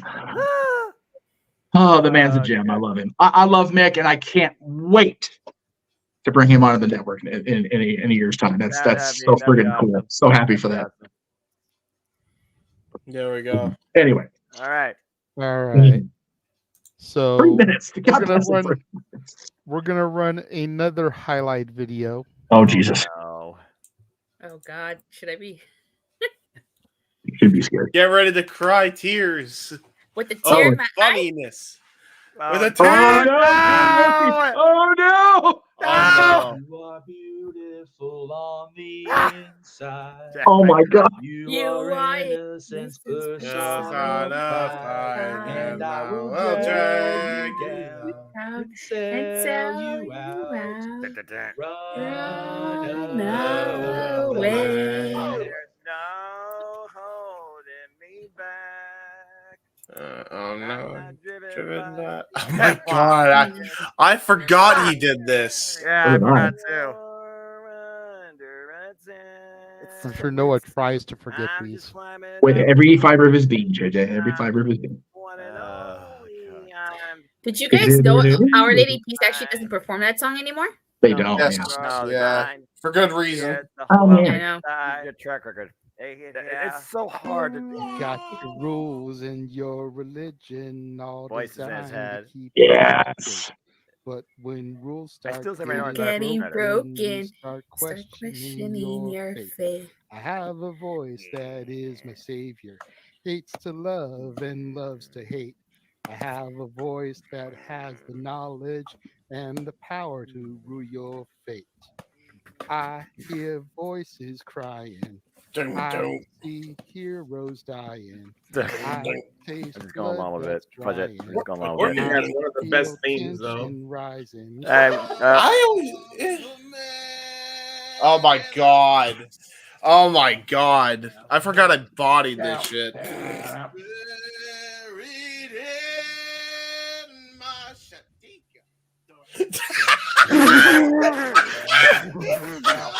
Oh fuck my headphones. You fucking idiot. Oh god. The line in the sand. Oh, Lordy. Evolution. Find out who I am. Looking back to see With my shirt on. Kiss some more ass. evolution. Evolution is an injury. Full of pain and no one breathes. You really think I wasn't gonna forget about that, did you? Yeah, no kidding. No. I figured you weren't. We broke Jeff. I am the game and I make the rules. Ah! Die like a fool. Try to figure out what my move's gonna be. Come on We're over. idiots. sucker. We're Why fucking don't you idiots. ask me? Don't All you of us. Every last one of us. Yep. because I am the game and I want to play. This is still better than. Please tell me you did the whole the water spit thing, Yeah, hang on. JJ. Hang on. Careful, Noah. Careful, Noah. Careful. Fuck it. $100. Stand back. Music and dancing. Ah, that's right. I forgot about that. Boy, everybody told me what I should do. Well, we gotta listen to it again. Oh my god. Oh my god. As we see Noah dancing, to stand back real quick. I got some advice. JJ, I finally have to say, stand your back. performance of Motorhead is still better than Lemmy's version What than William Mania 21. Shatner was that? My precious time. Get your act together. We could be just fine. Oh no! So tell me what you want. What you really Oh, I forgot all about that. What the hell? Oh my god. I remember the hell out of that one. I'm so glad Caitlin's asleep. Me too, for real. Jesus. You put the boom boom into my heart.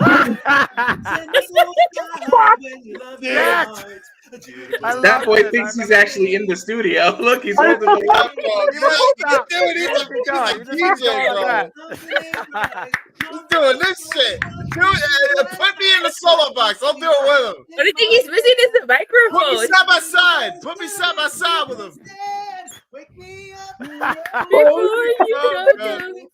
I love that song, by the way, too. Oh, Bro, God. he gets so into these. He does, man. He loves it. It's good for him. Fuck. Hey, it's a good song, dude. On Disney, he got lost. Like, we had to stop him. We were like, Mike. He got lost here. Kevin tried to take the hook and pull him off screen.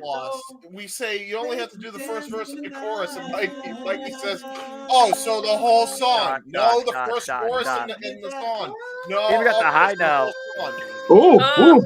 I can't hit Oh my those high God. notes. Let's dance. Oh, David Bowie. Put on your red shoes and Yeah, that's not fair with somebody who actually Well, I know, right? Yeah. let's dance. So shout out to Natalie and Dory, the best voices in the multiverse. Well, Yeah. Natalie, Dory, and Josh. To be fair, they Yeah. destroy us. Like destroy us. While color No doubt. lights Oh. up your face. I haven't heard that song since Let's Sackboy's sway. Big Adventure, and I was like, I recognize that. God, I hear it enough on the radio because my dad and his damn serious. To introduce myself, I'm the man of wealth and taste. Oh. I've been around. Oh. Yep. Okay, I recognize it. So this is right after the Sean O'Malley one. Yeah. I love while I'm singing, I'm wearing a shirt that says, "Do you find this offensive?" Do you find my horrible singing offensive? Are you not entertained? Are you not entertained? Are you not entertained? That's the shirt you need. Endorsed by Shaman. Hope you guys might. I don't think that's a song No, we've I ever. can't even see you down there. Your name banner is blocking your face. Oh, I'm sorry. Let me go ahead. It's by design by Noah. We're There we go. Everybody gets one this year. Attila. Gotta get home quick. Mark That's a Duncan nice double. little, just We know, did all rendition. night. We love you, Getting Tatilla. home. We're walking through the back streets all alone. I gotta. It was I great, can't do yeah. anything else. And Just we're you sit up. really, and we're really Oh, thrilled. She did the yeah like Sean. Fuck, I forgot about that. We're all idiots. We're all idiots. Yeah. Yeah. Yeah. Yeah. We're all dummies. Yeah. What would you do for a super?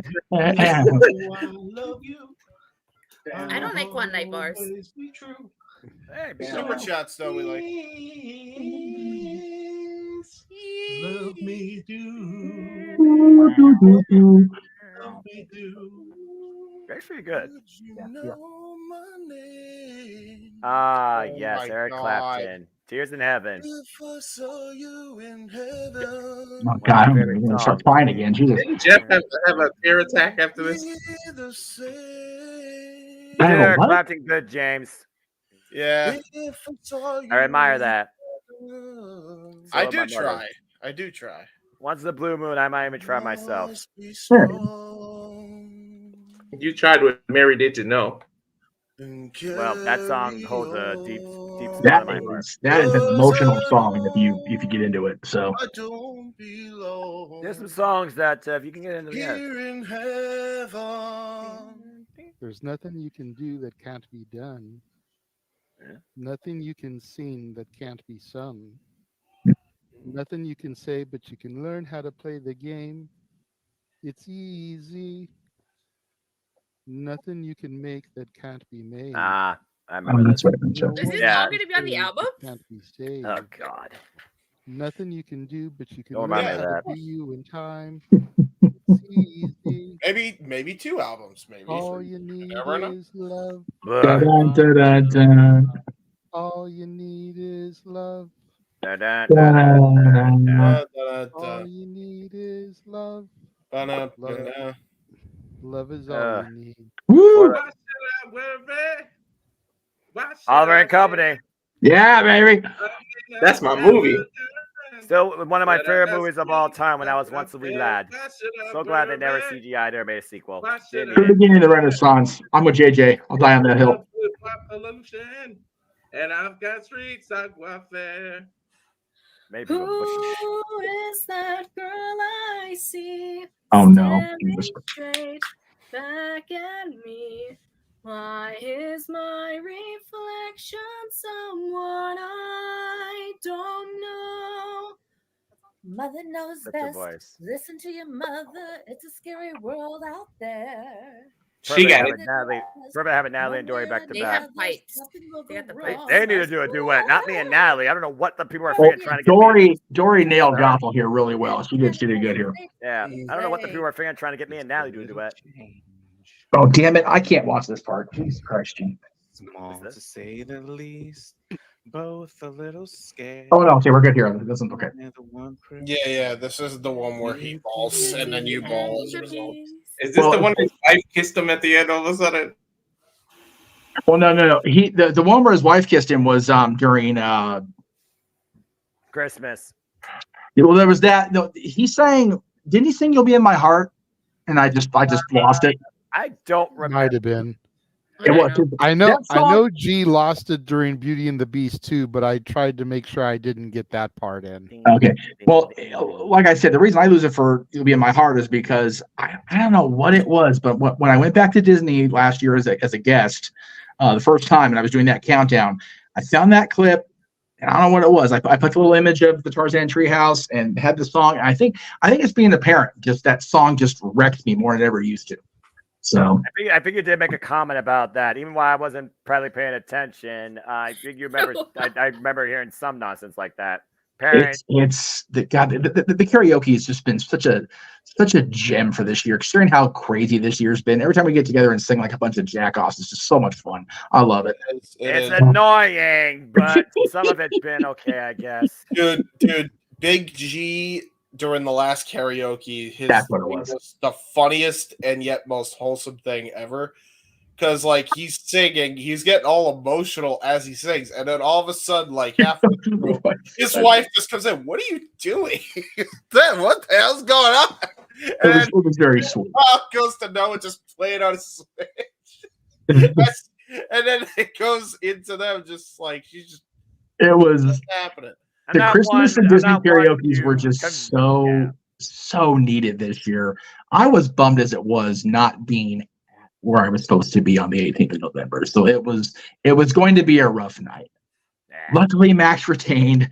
Luckily, we had our karaoke, so it turned out okay. But I'm going into that. I didn't talk to anybody else besides JJ off air. I was a miserable mood piece of shit all day. I was like, fuck it. It's Mickey's birthday. I'm usually the giddiest I ever am on that day. And I was just like, I shouldn't be here. I should be there. And it was so good that we did that. So. I'm not one to convey a lot of emotion outside commentary, but you definitely are lean Emmanuel and Yahoo is definitely trying to force it out of me through stinging conventions. That's it. And to Datilla's question, put it to you like this, Datilla.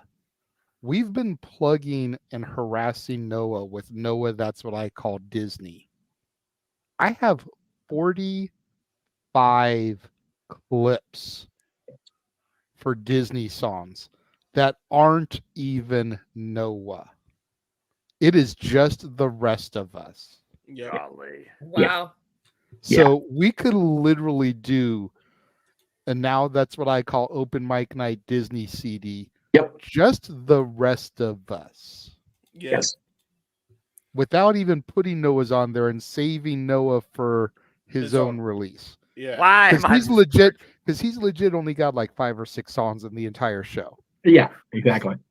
All the rest of us have 45. Wow. That was a long. We'll have to pick and choose for this. That was a long damn thing to endure. Yeah. And if people call now, they get that's what I call Noah, Disney version, and that's what I call open mic night Disney version. Right, yeah. We ran the right. earlier, so there you go. And that's what I call Christmas. And the normal, that's what I call open mic night. I have 18 clips. So there you go. Just us, not even counting Noah. While supplies last. And while my stomach lasts from laughing so damn hard all night. At least it's not just me being embarrassed. 3 separate payments of $19.85 plus no, shipping it's and handling. definitely all of us making asses of ourselves, Noah. Absolutely. So it is not just you. The thing is that people just love picking on you because you're the one that fights it the most. You do. Yeah. You do very much. Yes. So because you fight it the most, the people are like, oh, okay. $2 super chat from Emmanuel James. Clip Noah doing the jitterbug dancing with Mikey for the best of for the 2 weeks. Right. God, he did. That was good shit. I forgot about that. No. The jitterbug. I think that is done. No, right now. Yeah. Remember, when I was playing Mikey's clip, I cut to Noah as a solo dancing along with it. So on tonight's episode, he's talking about. Okay, clip. Oh, I got you. Use that clip of Noah dancing to Mikey for the best of that we're going to show in 2 weeks. Got it. How some songs actually convey a positiveness out of me. By the way, Emmanuel sent another $2. I don't know. He did. I know, and he told me to get to it when we can, James. We will. Okay. We got James. We got it under control, brother. But before we get too much lost in the sauce, yes. You know, you mentioned the positivity. Yes. I have a quick clip that I'm going to throw to.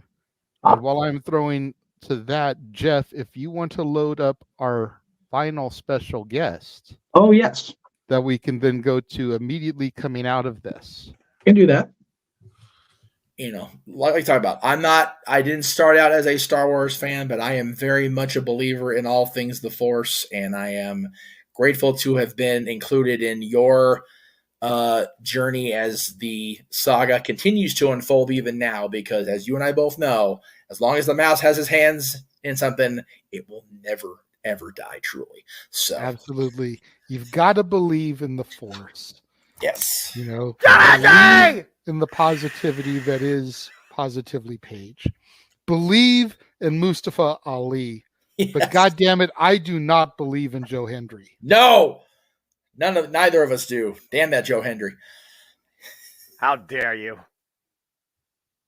Oh my God! Say his name and he appeared. He shall appear. This is Joe Hendry wishing you a happy anniversary. A happy anniversary specifically to the Jeff Meacham Network. And a special thank you to Noah and, of course, Datilla.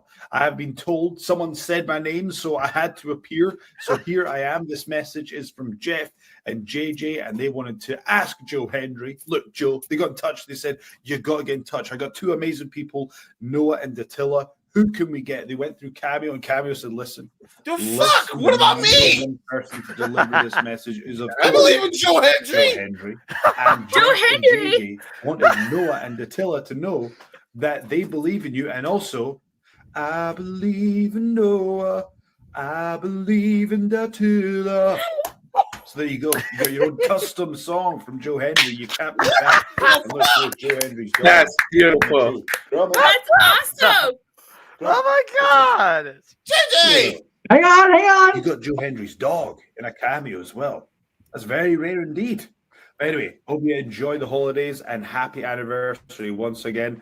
Hope you have an amazing holiday season and hopefully see you all at TNA Wrestling Show sometime soon. Take care, my friends. What the fuck? You got Joe Hendry! Oh my God, that's awesome! Now, before I heat the positivity, that's what it's about. After all, we had Joe Hendry. We were not sure about your attendance because if you've taken the break, I got that shit a long time ago. I got it a long time ago. That's very. Hey, no, and I did the dance.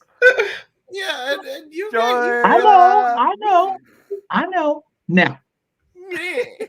Now, to be fair, and also Noah and Datilla were singled out because of their status as NOLA, our Impact / TNA commentary team.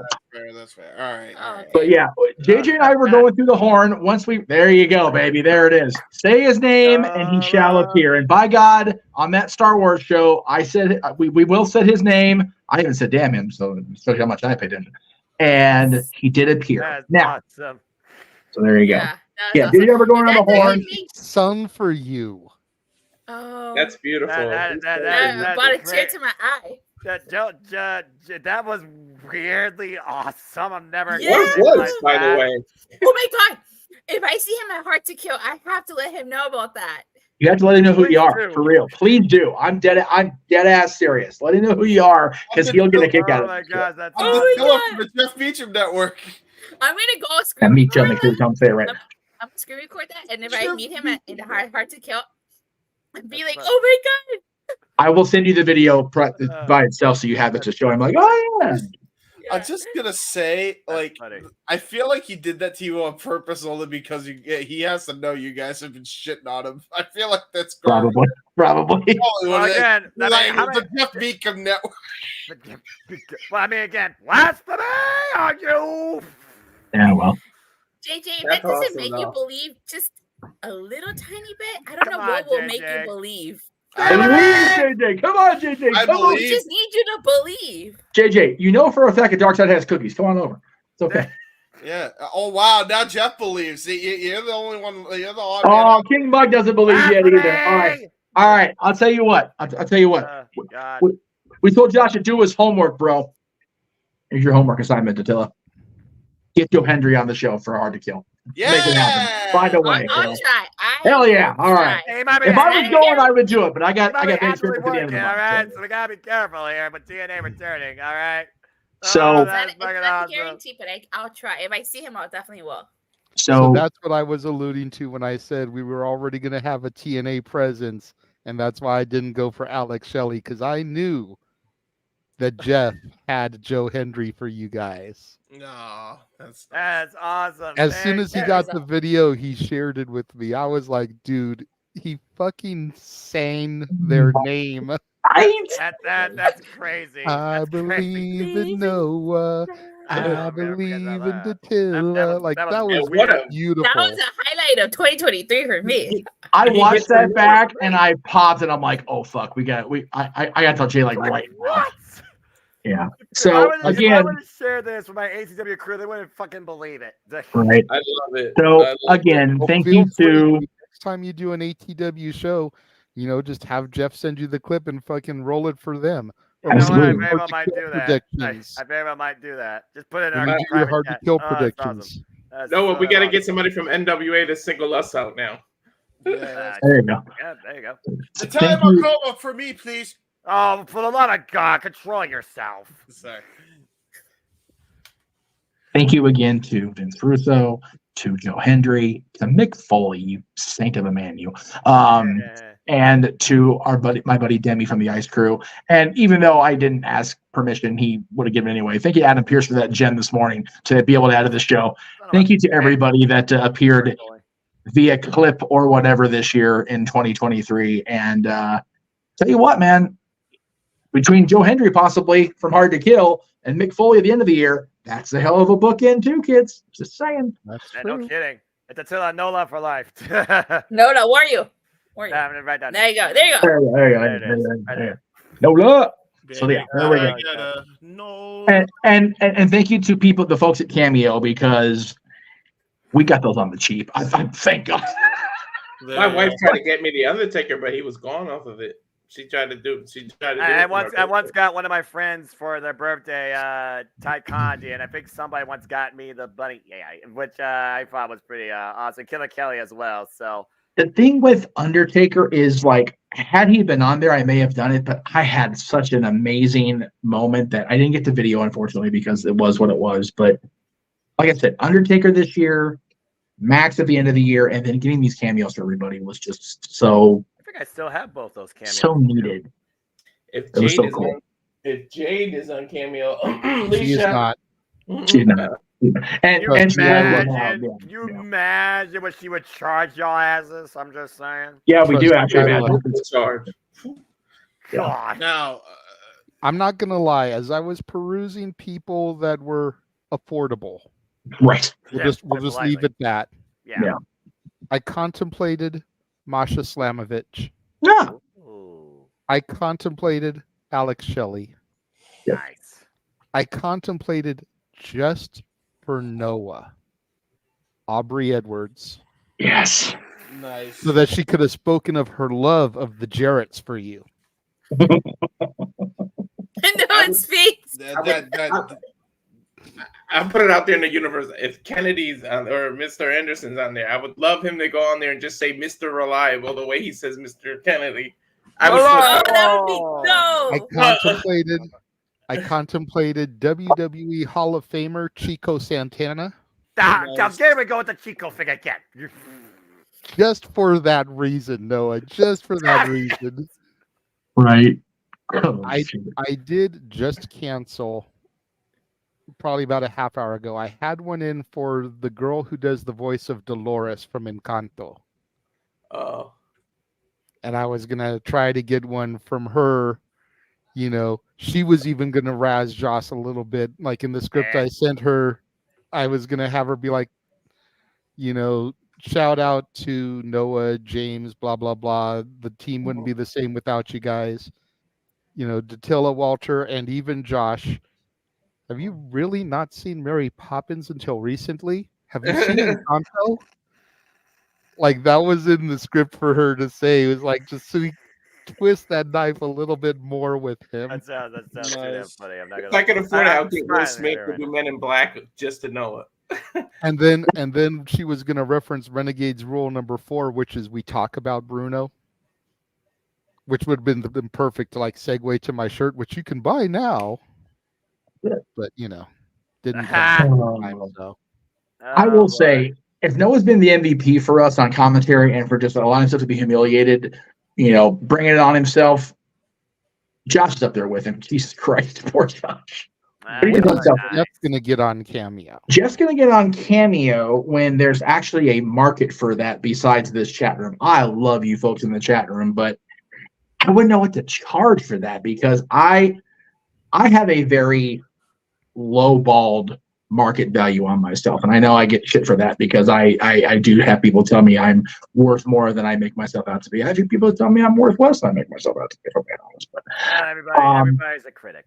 It's one of those, it'd be a good side hustle. But I feel like I would turn into Mick Foley and just have to do everybody's, and I would not have time for anything else. He was not kidding. I canceled Thea Hale roughly, I want to say it was like 1:30 in the morning, Tuesday. And I went, okay, let's see what's out there. Mick Foley had that sale running through New Year's Eve. I'm like, okay, whatever. I'm literally sitting there, not to be graphic or gross with waiting room. I'm literally sitting there on the pot going, okay. Blah, blah, blah, blah. Yeah. I woke up 5 hours later and it's in my inbox. I'm like, what the shit? The man's a gem. Emmanuel says simple, charge $25 like a karaoke special. I will say that one of the people we did get for this cameo thing was at that price range, and it was well worth it. So not a bad idea. I'll think about it. Well, JJ. I will say to King Mike, I did download and sign up for it, so you can find me on there. Oh, there you go. Cool. I'm only charging $10. Oh, okay. There you go.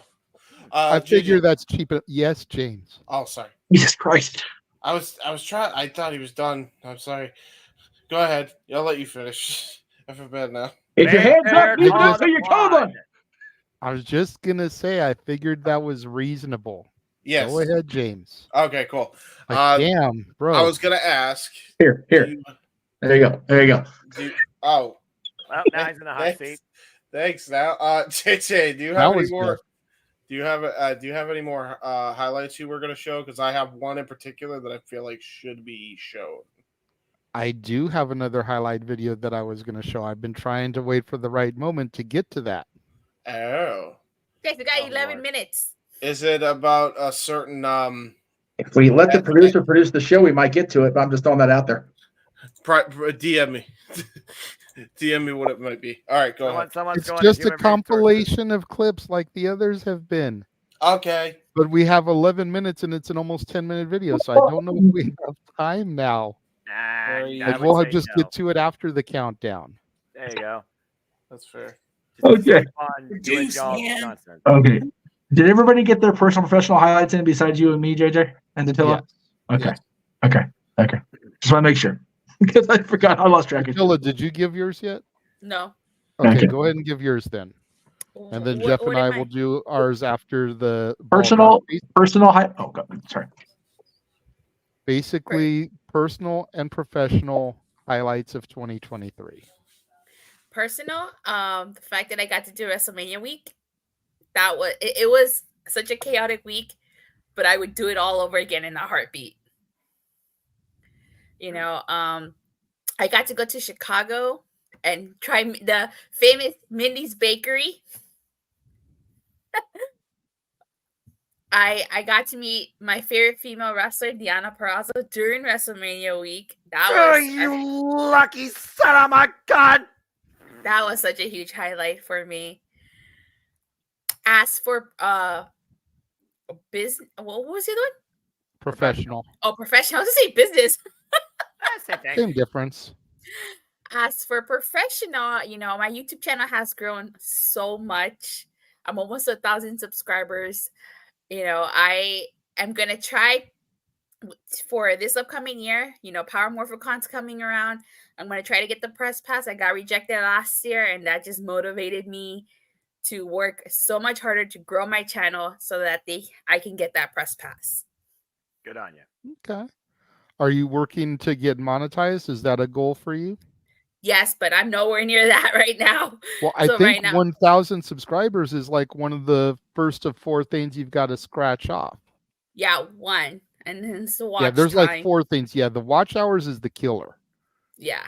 But the 1,000 subscribers, that's a big one too. Yeah, I'm almost It's there. a big almost hurdle. there. You Almost know, there, so. like King Mike's saying 500 is the limit now with the new update. Okay, cool. Oh, nice. That makes things easier. You know, I know it's not something that Noah is really looking towards, but I would like to, if not by the end of 2024, then by the end of 2025, get Noah to the point where he is monetized. Yeah. You know, he does so much stuff with his Simply Predicting, Simple Takes, you know, his ATW views. his watch along coverage that we use him for. I mean, he is literally, as he calls himself, the voice of the JMN. You know, the watch alongs go across his channel, the open mic nights go across his channel. I would love to, by the end of 2025, have this man be monetized. Oh, nice. And Emmanuel's even saying he wants to donate money for his simple voice. You know, you've seen how gracious Emmanuel and Arlene are. Imagine if your channel was monetized. Arlene could just super chat your channel directly All the to super chats get would you go to to Noah. embarrass yourself. Oh Lord, I guess that's a potential possibility. I guess with this YouTube stuff. I mean, You make more than enough money. You're making comfortable money anyways with your day job, so it definitely would just be side hustle for you. But if you can, like me and Jeff have been, you know, which I'll go ahead and say it now. I'll get to more of my professional stuff after the ball drop, but getting monetized this year was huge for me because I have literally had a payout every single month since getting monetized in March. That's awesome, brother. $150 traditionally or more, with my biggest payout having been this month with the November money that we got doing Disney. I shit you not, y'all. I got like a $385 payout this month because of all the money thrown our way during Disney karaoke. That's bonkers. And again, we say it all the time. I'm not saying it to brag, but it's because of our fans. It's because of the viewers like Emmanuel, Arlene, Daniel. Trying to think of some of the other donors all the time. Catherine, yes. My dad, who pops in here and there. Richard Morales, I know he's donated a couple of times. I'm trying to think of another. What's his name? He's been on the Simply Predicting a few times. Dwayne Atkinson. Dwayne Atkinson. Yeah, he's super chatted greatly a few times. You know, all of those people. Yeah. And then the others that come in with just the couple bucks here and there, you know, that all matters too. But one of my goals in my 5-year plan was to make this a sustainable income. And the fact that I have been paid out every month since being monetized, I'm not there yet, but I'm working on it. It's a big step toward that. That's awesome. So to get you monetized, to get Datilla monetized, if James is going to be back in this stuff full time, to get James monetized so that we can all be successful and thriving and getting $100+ payouts every month from our hobbies at the end of the day. Right. I see what you mean. That's what that is my goal for us as a multiverse by 2025. The only issue with that for me is just I have so much third-party content. It's ridiculous because of how I got my start on YouTube. You know what I mean? I know. You just have to try to be mindful of that, you know, going forward. Yeah. But yeah, for sure. Go ahead, Datilla. I didn't mean to cut you off, but you made a point there with the subscribers that you had, and I wanted to piggyback off of that. Ended up going on a tangent. No, it's okay. It's okay, JJ. I totally get it. No, but that's basically you know, my personal highlights. Oh, and I got to meet Rakishi again and Johnny Young Bosch. If you don't know who Johnny Young Bosch is, he played Adam Park. I do. Well, for those who don't know, he played Adam Park, the second Black Ranger, Green Zeo. There you go. Yeah, and he He's gave also me a the CD. voice of the title character in Bleach, right? Yes. Yes, he does voice acting too in Bleach. I met him again after a 7-year hiatus, so that was fun. Yeah, so those are all the things that were personal and professional for me. There you go. Good on you, pal. And again, been an absolute pleasure. Let's keep the fun going. Agreed. Yeah. All right. Well, You we got guys are about literally 3 just- minutes. Yeah, you guys are right underneath that 3-minute mark, the same timer for the Legends of the Hidden Temple final round at this point. So, Throw back. Goodness gracious. We're hanging in there. The shrine of the silver monkey. Classic. I heard they're bringing that back, but I didn't see anything ever come of it. So you know. I never heard of the reboot, nor do I know if it ever was brought to existence. So, besides, I'm pretty sure Olmec has been buried in the deepest pyramid. He should be. Creepy bastard. Emmanuel says his highlight was finally going to Mania. A boyhood dream has come true. Meeting Undertaker and meeting Jeff motherfucking Meacham. I didn't even know you guys back then when we met. So, but that was still a highlight for me too. Yeah, it's fair. All thanks to you, Noah. Yeah. That's a Yes, goal I- of mine for next year to meet you guys in person. Mania was a good weekend for sure. I definitely have more travel in mind, but again, praise for passions and financing is always a factor. Yeah, my wallet was hurting at the end of WrestleMania week, but totally Sure. worth it. Did it ever recover? Yeah, it did eventually. Oh, well, good to- Eventually. I mean, enough that she was able to go to Full Gear and Rampage Collision the night before. And go and go meet Max the week of. yeah, you know what? That's fair. And so That was super cool meeting Max and having him see me behind the tail end line and start the chaos of the night. Speaking of chaos, get ready for chaos on your side of the 1 coast. minute. You guys are literally counting down seconds away. Mm-hmm. Well, I was just gonna say, it was really awesome that I got to share that moment with Jeff. Yeah. You know, I tried really hard to not laugh because I didn't want to ruin the video with my laughter, but it was worth it though. It made it was part of it. It was great because he just went off. He's a talker of the year for a reason, folks. Yep. Yep. But that's tomorrow because we're under 35 seconds. My goodness. Yes. 2023. DeLorean? Prevent yourself from purchasing it? What's up? I don't know, I was just reading what Emmanuel was saying to me, but I don't get what he's talking about. You attended the Raw after Mania. Oh, Alright. yeah, except for Raw after Mania. The rest Here we of go. WrestleMania week. We're going is to go in 10, 10, 9, 8, 7, 6, 5, 4, 3, 2, 1. Everybody out there in California.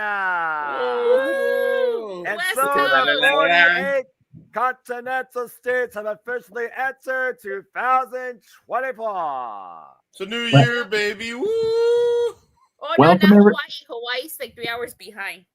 True. And I think Alaska's only 2. Welcome everybody to the 5th year of the Jeff Meacham Network Multiverse of Media. Happy 5th anniversary. Jesus. All right. West Coast is part of I just gotta say, especially because Southern California is the worst. People have pets. Can we not with the pyro? Like Jesus, save it for the professionals. Yeah, you didn't see my dog earlier? Yeah, I know they're freaking out. Luckily, my dog's. I'm sure my poor dog's freaking out at home across town. But man, ugh. Anyway, happy All New right. Year, everybody! Happy anniversary to the network. I don't even know where she went. Happy everything. Yes, gonna throw to the last video highlight package. Then we'll come back. Jeff and I will do our reflections. Yes. And we'll see if we can get out of here before the top of the next hour. It sounds good. Sounds like a plan. We always say that, but we end up staying like another hour. Oh no. Oh no. What I was recognize this one. I don't want AEW to fail. Competition in the profession is what is best for business. Damn right. Definitely. But I have zero sympathy for you when you do shit like this. None. None. Adam Copeland, in his first main event for your company, barely cracked 600,000 views because of your petty, immature, childish bullshit. And then we get pissed at the shit that Omega and the Bucks do at Brawl Out last year It starts with the fucking management. No wonder they get away with it. TK does the stupid petty bullshit. No wonder Jack Perry is still employed. TK does the stupid petty bullshit. No wonder Hangman is still a thing. TK does the stupid petty bullshit. When you know you can get away with something, you're gonna do it. I'm tired. I'm sore. I work with fucking children. Who knew that when those words were uttered at Brawl Out, that CM Punk was talking about Tony fucking Khan himself? Mm-hmm. To further Josh's point here, and it's one thing that I didn't say in my dissertation that I did mean to, but Josh saying his piece reminded me of. If Tony Khan put the energy into booking and running his company that he put into all those tweets that I shared, they'd get over 1 million viewers each week. Mm-hmm. Oh yeah. I'm just saying. The part that I didn't see get touched too much throughout the entire week, AEW got skunked by a show that featured Brian Pillman Jr., Jade Cargill, and Cody Rhodes. Mm-hmm. It was just a sad state of affairs, and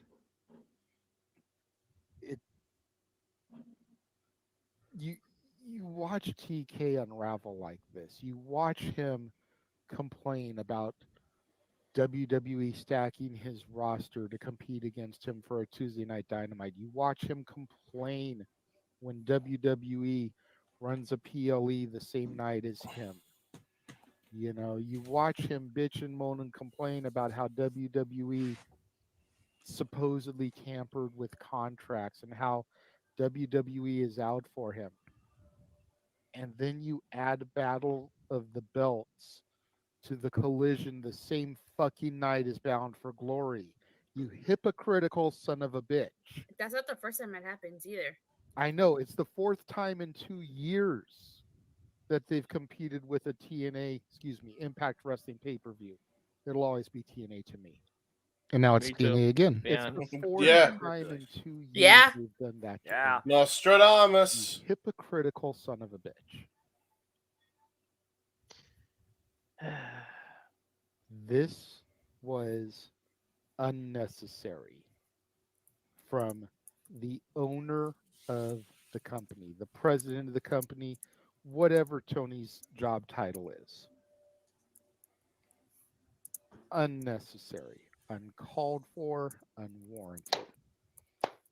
I can understand to a certain extent putting a few of those out there to just try and drum up some publicity, try to get a little bit of,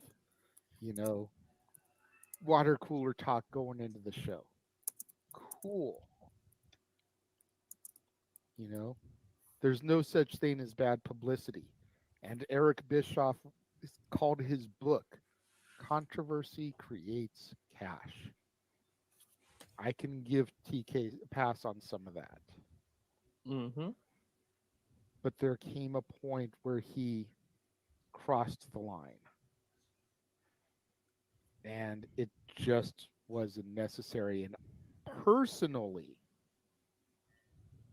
I wish I had the ticker going across right now. The views and opinions shared by the panelists don't necessarily reflect that of Jeff Meacham or the Jeff Meacham Network Multiverse of Media. Personally, I feel like it was Tony Khan's tweets that killed his ratings that night. I think that way for a while. Out because of what he was putting on Twitter. Or, excuse me. I do have that graphic loaded in. Let me go. Me and my damn steel claps. Past it. There we go. The Twix. Jeff popping for the Twix graphic. I think TK shot himself in the foot. Oh yeah. This year's PLEs have been better WPLEs in a long damn time. They don't feel like one match write-offs that I regret watching a lot of the time because they bore me. Calling this stuff with Jada this year has been absolutely fun. The longest time in a long time in WWE since I feel Triple H influence has taken over. Now, this whole idea of brand supremacy, brand split, LOL, kiss my ass on that shit. I don't believe that for one damn second until you get rid of the strawberry and blueberry straps. I wonder if we're ever gonna get any tag belts. I mean, Rhea Ripley got a new belt. Oh, Asuka, God! when she was Get rid champion, of got a fucking new belt. quarters and dimes made out of less precious metal than the sink made of pennies. Fucking make tag team wrestling matter.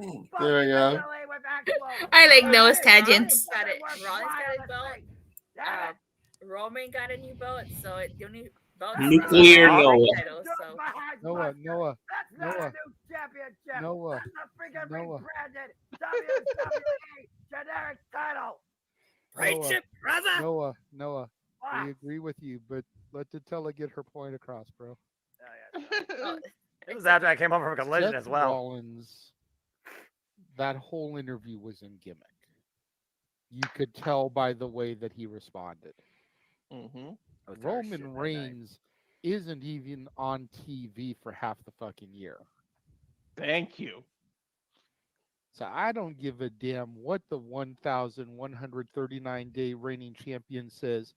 If you only around for 150 of those 365 days, you can eat a dick if the person that you're hating on is going to be there for all 365 and moves merchandise and gets ratings and sells tickets. I'm sorry, but I'm not JJ's sorry. like you. JJ's like acknowledge these nuts. I was getting emotional for Adam Pearce. Not gonna lie, last night. Eating all the dick. I want to meet back up with Adam again because we met him all those years ago with 10 pounds of gold with a beer in his hand. I want him to come out here, and I wouldn't want to meet anybody right now but him. Like, remember those I was days? that close to getting to see him again. The SmackDown that I went to that was at the Toyota Arena. Didn't even go inside. I just drove out there to try to meet the wrestlers as they came in. Called out to him, tried to get him to come over. He acknowledged me, but he didn't come over. And every freaking fan that was out there was like, "Who's that?" I almost went to jail bitch slapping all those fans. It was like, dude, how do you not know Adam Pearce? Like, first of all, he's the on-air authority figure. So clearly you don't fucking watch or else you'd know who he is. Dumbasses. Second of all, he started at Ultimate Pro Wrestling in Orange County, California. That's where he cut his teeth and made a name for himself. Thirdly, he was, I want to say, the second Pro Wrestling Guerrilla Heavyweight Champion, defeating Frankie the Future Kazarian. Yep. Who Dude, loves popping on our he's got shows? lineage out here. And you want to try and act like you don't know who the fuck he is? And that's not even talking about the NWA title run. Bruh, get away from me with that shit. I got scissored by daddy ass too at WrestleCon. Hey, the only scissoring I do is with the guy below my name. I asked him, I was like, "Can you Meltzer? scissor me?" And he's like, No. "I've been scissoring people all day." Daddy loves. Yes, daddy ass was such a cool meet and greet. He asked him to scissor me, and he scissored me. That is so wrong. I find myself being grateful that he wasn't with the Acclaim when I met him on the Jericho Cruise, because that would have been an awkward conversation, I think. They were actually right next to each other. Oh, I believe it. Oh Lord. Yeah, when I met him on the cruise, I met up with him twice besides going to watch the wrestling and at the comedy show, which was hysterical. Then I met him coming off the boat because my dad woke me up far too damn early. Yeah, if you're watching, Dad, it's more than 1 hour in the digit column. No, you're wrong for that on a vacation. But as Dad and I were coming off, Billy and the boys were coming back. Where were you last night? My old ass was in bed. Fuck that. And then, of course, we did the meet and greet, which he is legit Hogan height 6'8". Yeah. It's absurd how tall that man is. And his boys aren't that much shorter. It's like I feel so small. But Billy's cool. Anyway. That is big time. But yeah, scissoring, I'll leave that to Big G and to tell I'm good. So real quick, JJ, there's one more highlight I think that needs to be played. If you would not mind me sharing my screen. Well, since we didn't DM like we said, and you're going to queue it up anyway, I guess we can just go ahead and since we're on the spot. Trust me, I think you guys will like this one. This was the fucking. Come on, we all know this is the funniest one. What is this? Just watch. Oh Jesus!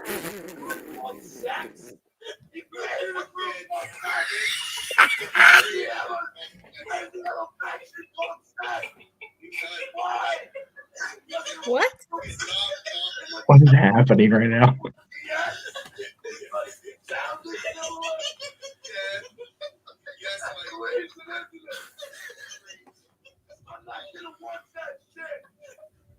He is losing his mind. Like, it is gone. Mikey It T is was gone. losing his damn mind talking about a group called sex. It's what? Is the thing Russo created. Oh my gosh, I couldn't handle this madness. Just He was wrong. on a tangent for a good 5 minutes. That is the show that got the all for fuck's sake, Mikey clips. Yeah. Yes, it is. It's the same episode. Yeah. Shit like that is why.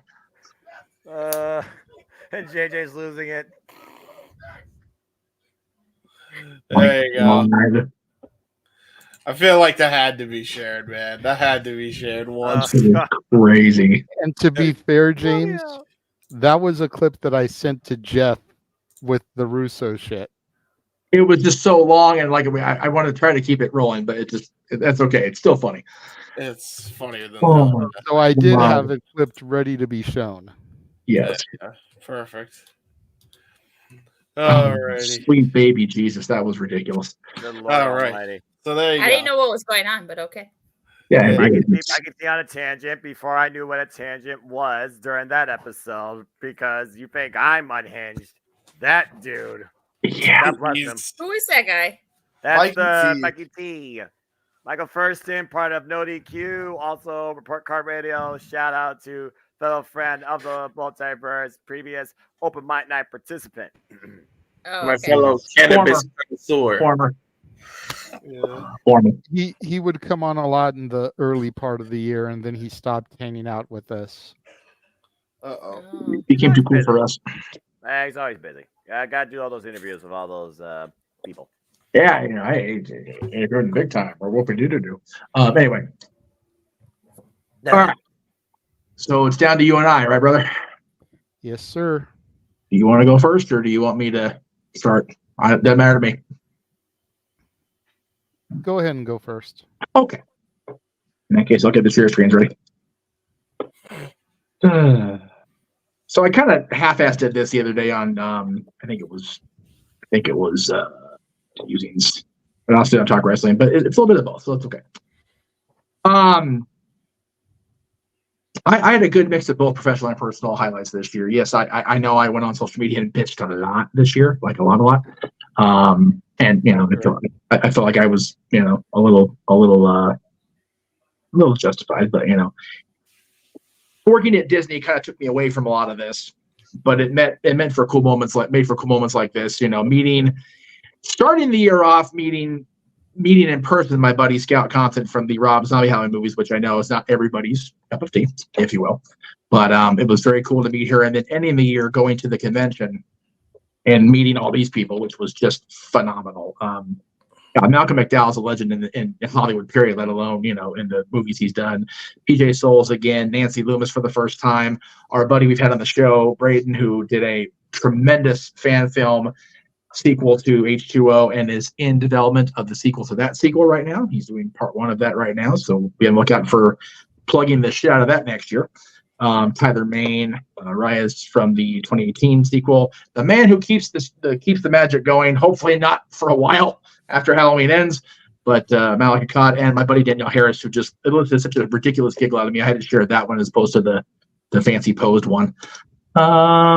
Aaron mentioned this earlier in the show when he was here, but I felt like I just saw a picture of it because it was such a cool day. Getting to see him again, having him come to California. First time he'd been to Disneyland, and we figured out it was almost 10 years that he'd been to Disneyland. So it was cool to be able to sign him in. Seeing Brett Buchanan for the first time, even longer than that.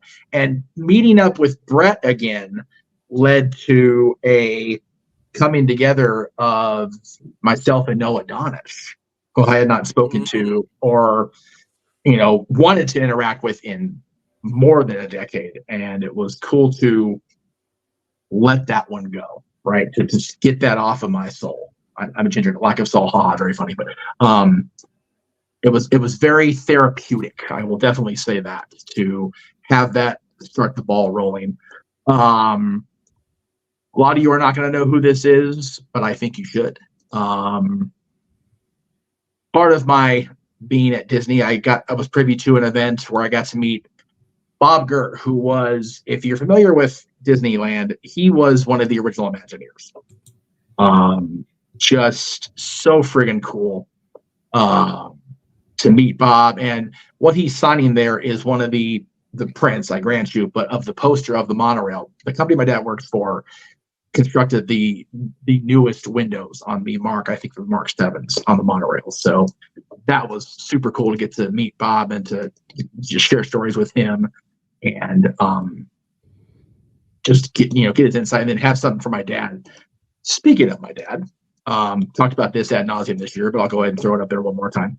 There it is. Golly. Oh, so friggin' cool. To Emmanuel, I swear to God, you're not wrong there, brother. It was so special to be able to pay for that meet and greet and to be able to over here. It's not close, of course. Oh, it's right here. Oh wait, to be able to get the authorization to buy this. Oh yeah, we'll send it back to Amazon, no problem. We're not going to keep it. Or to your chest, not going back now, motherfucker. And getting to meet him at this part of WrestleMania weekend, which was, again, I mentioned earlier about the Sammy and Kevin thing. There's no photo of it, there's no video of it, but just as much emotion as JJ showed on the call, I think I was surprised I wasn't hoarse in the post show. I was so happy and so emotional for Sammy and for Kevin. And for the Usos, if I'm being honest. I've known both, I've known Sammy and Kevin. I've known the Anawahis forever too. The one picture that stands out to me most this year is part of my Disney time, but it's also very personal. This first picture is from December 2008. First time we ever took Dylan to Disneyland. He's 8 months old in that picture. The other one is from June this year. Or last year now. Sorry, we're in a new year, kids. I guess they're using that again. Well, no, not a botch, just after midnight in the stick because I'm dog-ass tired. What's special about this, number one, it's how it started, how it's going. I mean, you can see the difference. 15 years worth. What made it special was after the fact when I got home and got a text from, we'll say, the friend of Mickey in the picture. Was that Dylan? And I looked and went, holy, it's the same person. It's the same three people in both pictures, for the record. Wow. Didn't know that until after the fact. So I just thought that was super friggin' The person cool. in the Mickey costume is the same person as this Mickey what? That's crazy. Yeah. That's dedication right there. Yeah, I just was that flabbergasted me. And then there's a moment I don't have a picture of handy, so you have to forgive me on that. But I was waiting to go on stage earlier in the year. Like I want to say it was just after the first of the year. And I get a little tap on the shoulder, and this woman older than JJ and I by considerably, but she's been with the company forever, so it makes sense. We just start talking. I'm kind of like, and then she adopts the voice of the evil queen from Snow White. How's Dylan? And I went. Turned out she was the queen, portraying the queen in Snow White, and a meet and greet we did during a villains centric time in the park. God, 2011, I think that was. Yeah. And Dylan had just run up to this person like she was family. It's the Evil Queen. And he's like this big. And she remembered that. I was just blown away by that. So, as much as I bitched this year, and I bitched a lot, I'm not even going to disown that. This year was really fucking cool. I cannot wait until next year. I can't wait till next week, but we'll get to that in the shills because goodness sakes, we're gonna die is in full effect. Next week, you mean in a couple hours when day one kicks? It's already January 1st. What time is it? Okay, so in let's see, just under 16 hours. How about that? Oh boy. Jesus Christ. Who's math? Who's doing the math? Anyway. I want to do math. I like math. Math is fine. Math is fine. Just not in wrestling if it's Steiner math. That I agree with. We don't talk about that. We're gonna go ahead. We can talk about Bruno. It's not about Steiner math. That's it. Oh, all right. Guys, did you guys I was just checking. I don't know if you guys checked the DMs on We the did. chat. We did see it. We were just trying to not get on it just yet, but Yeah, that's fun. That's rough. yeah. Shout out to everybody we know that's there. Like God, holy moly. Yeah. Anyway. All right. Well, I am trying to get some pictures out of a zipped folder. Oh, okay. So I need to stall for a few minutes. So okay, if it meets with everybody's approval, specifically Noah's, I feel like we should lighten the mood one more time. Yeah, fucker. Just because James did such a good job on this one. Thank you. Oh my God. Jeff Meacham Network Records presents fucking voice, dude. A very special offer, only available for a limited time. No, Is that you talking, James? Yeah. Oh, you're such a sweet Featuring voice. such timeless classics as thank you, Barbie Girl, I'm a Barbie girl in the Barbie world. Life in plastic. plastic. It's I See the Light. And at last I see the light. And it's like the fog is lifted. Radio You Gaga. know, this works. I don't know this song at all. Invaded my Radio bars. Gaga. Fuck is this old school shit? You made them laugh. You made them One of my cry. favorite Queen songs, and he insulted I can't me. believe you don't know it, Noah. What makes you beautiful? At least I got to fuck One Direction over because fuck that band. I can't do that. DuckTales. Woo. Every day they're out there making DuckTales. That's me, my boy. Yeah. No, it's totally you. You're almost the best part of this song. I send Yeah, you- bills Woo! up You and drowned down. everybody out. Fine, I'm just a sexy boy. Sexy boy. Hey, I'm not Just your boy. a simple man. I'm vital. He's feeling that hit the fan. Run this commercial. Lights go up, I'm home. Whoa! My father said when I was younger. I won't that say I'm days in love. History, been there, done that. Who you think you're kidding? He's the earth and heaven. Do you try to keep it hidden? Honey, we can see right from now. Dusty Rhodes is the American dream. clink, clink, clink, clink, clink, clink. He's just a common man. The I am a cowman. There are despots and dictators, political manipulators. There are blue I've bloods seen with that the movie since intellect of friggin' beasts. when it was released. There are kings and I saw that Mickey McGill in the corner just sitting there randomly filing all kind of copyright and trademark laws and nobody gave a fuck. It's beautiful. Non-copyright, right? All the copyright, all the correct. Hey, doesn't Steamboat Willie enter the free domain this year? It is official as of now, as of 26 minutes ago. Yeah. Stand back. Yep. Steamboat Willie's free. They never understood. Free Willie. Do my own Oh, big cheer. a lot of big plans. plan, stand back. Stand back. We don't talk about We Bruno. don't talk about Bruno. No, no, no. Thanks, We Walter. don't talk about Bruno. You're welcome. But his wedding What can he say except you're welcome? in a cloud Nice. in the sky. Thank you. No Appreciate clouds that. As you allowed did live, but he's been the other. I would jump in while he's doing the picture stuff. The enchanted tiki. Welcome to a tropical hideaway. You lucky people. The fucking accents, everything in this Everyone's part. in the show starting right away. Especially Oh, since yeah, it's because- accurate. Audience to Audio now. better now. Oh, he's doing it in Dan Housen, isn't he? In this? No, he's doing it in the tiki accent. Oh. You got some punch to Sam. Actually, you had me on do it in Danhausen, so whether or not it was the actual Danhausen or that thing, I have no damn clue because I never heard it in my life. What will your pleasure be? And much, much more. One way or another. Then the freaking $100 nonsense where my computer crashed, but I fulfilled the commitment because people paid the damn money. I would, God. I can only imagine That's a nice ass moves, Noah. I can only imagine what madness awaits for me in 2024. God Well, help me. luckily, no Disney karaoke because we're saving that for Disney's Disneyland 70th anniversary. So Pre-order What is now that? and get July CM 17th, Punk's 2025. official theme song as a bonus. If I had CM Punk's theme as a bonus. It's a bonus. It's a bonus track if you act now. I know your anger. Bonus headache. I know your dreams. CM Punk theme in the MJF scarf. That's the best part. Yeah. Yeah, one of these things doesn't belong here. That's good shit, pal.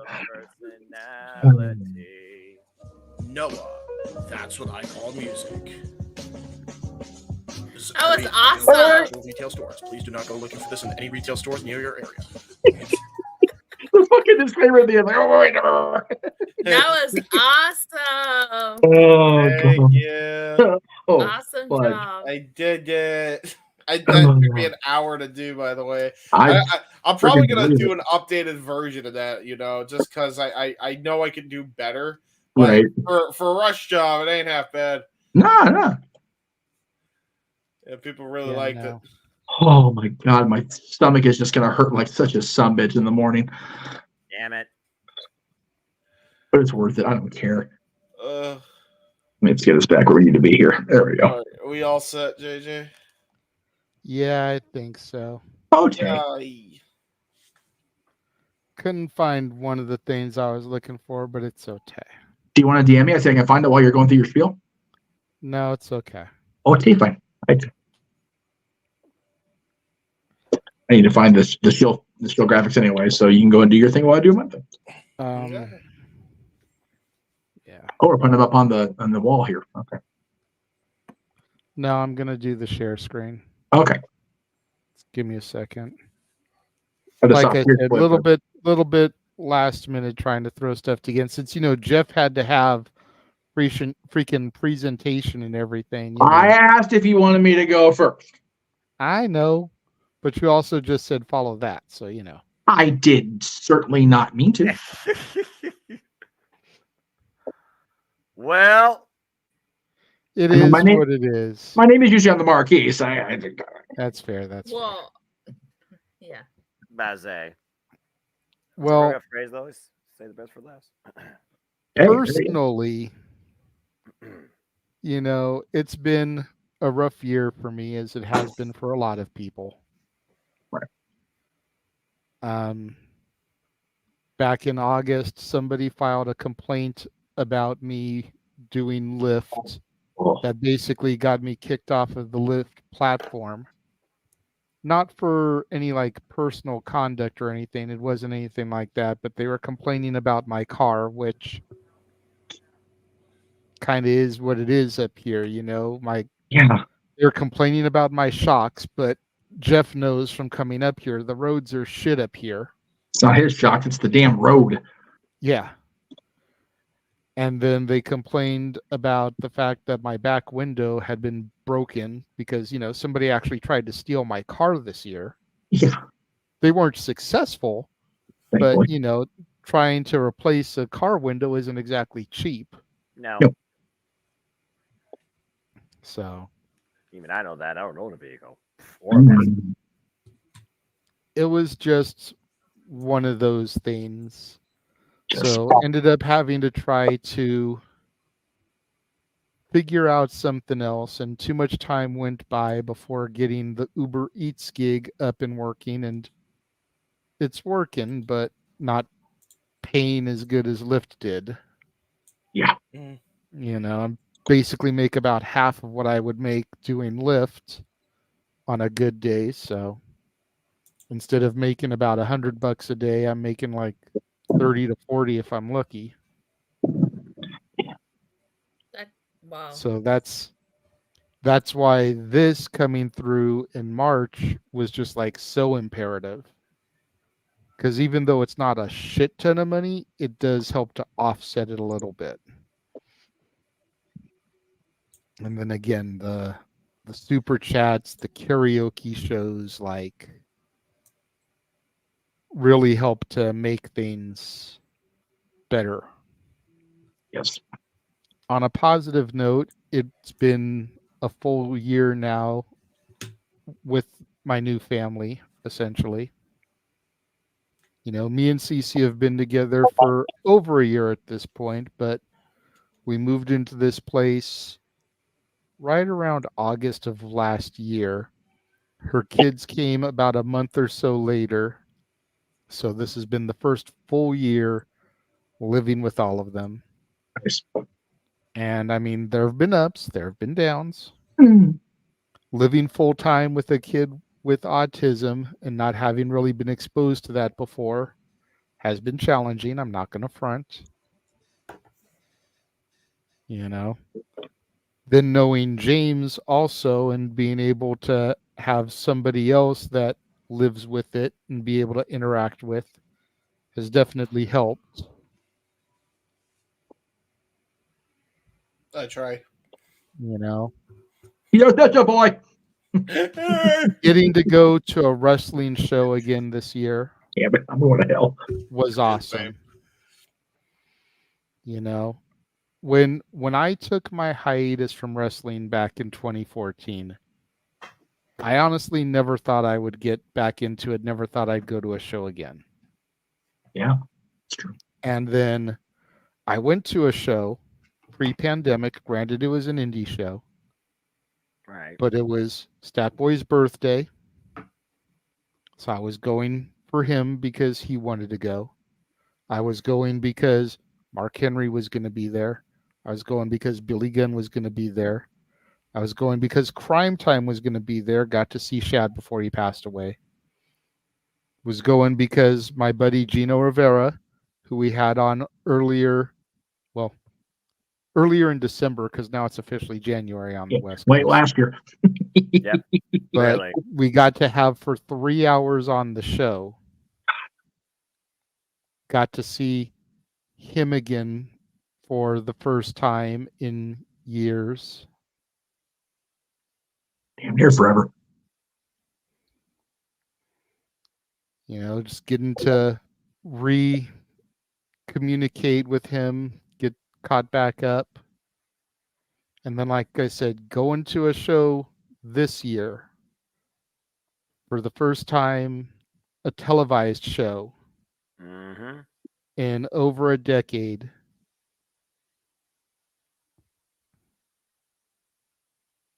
Just an awesome experience.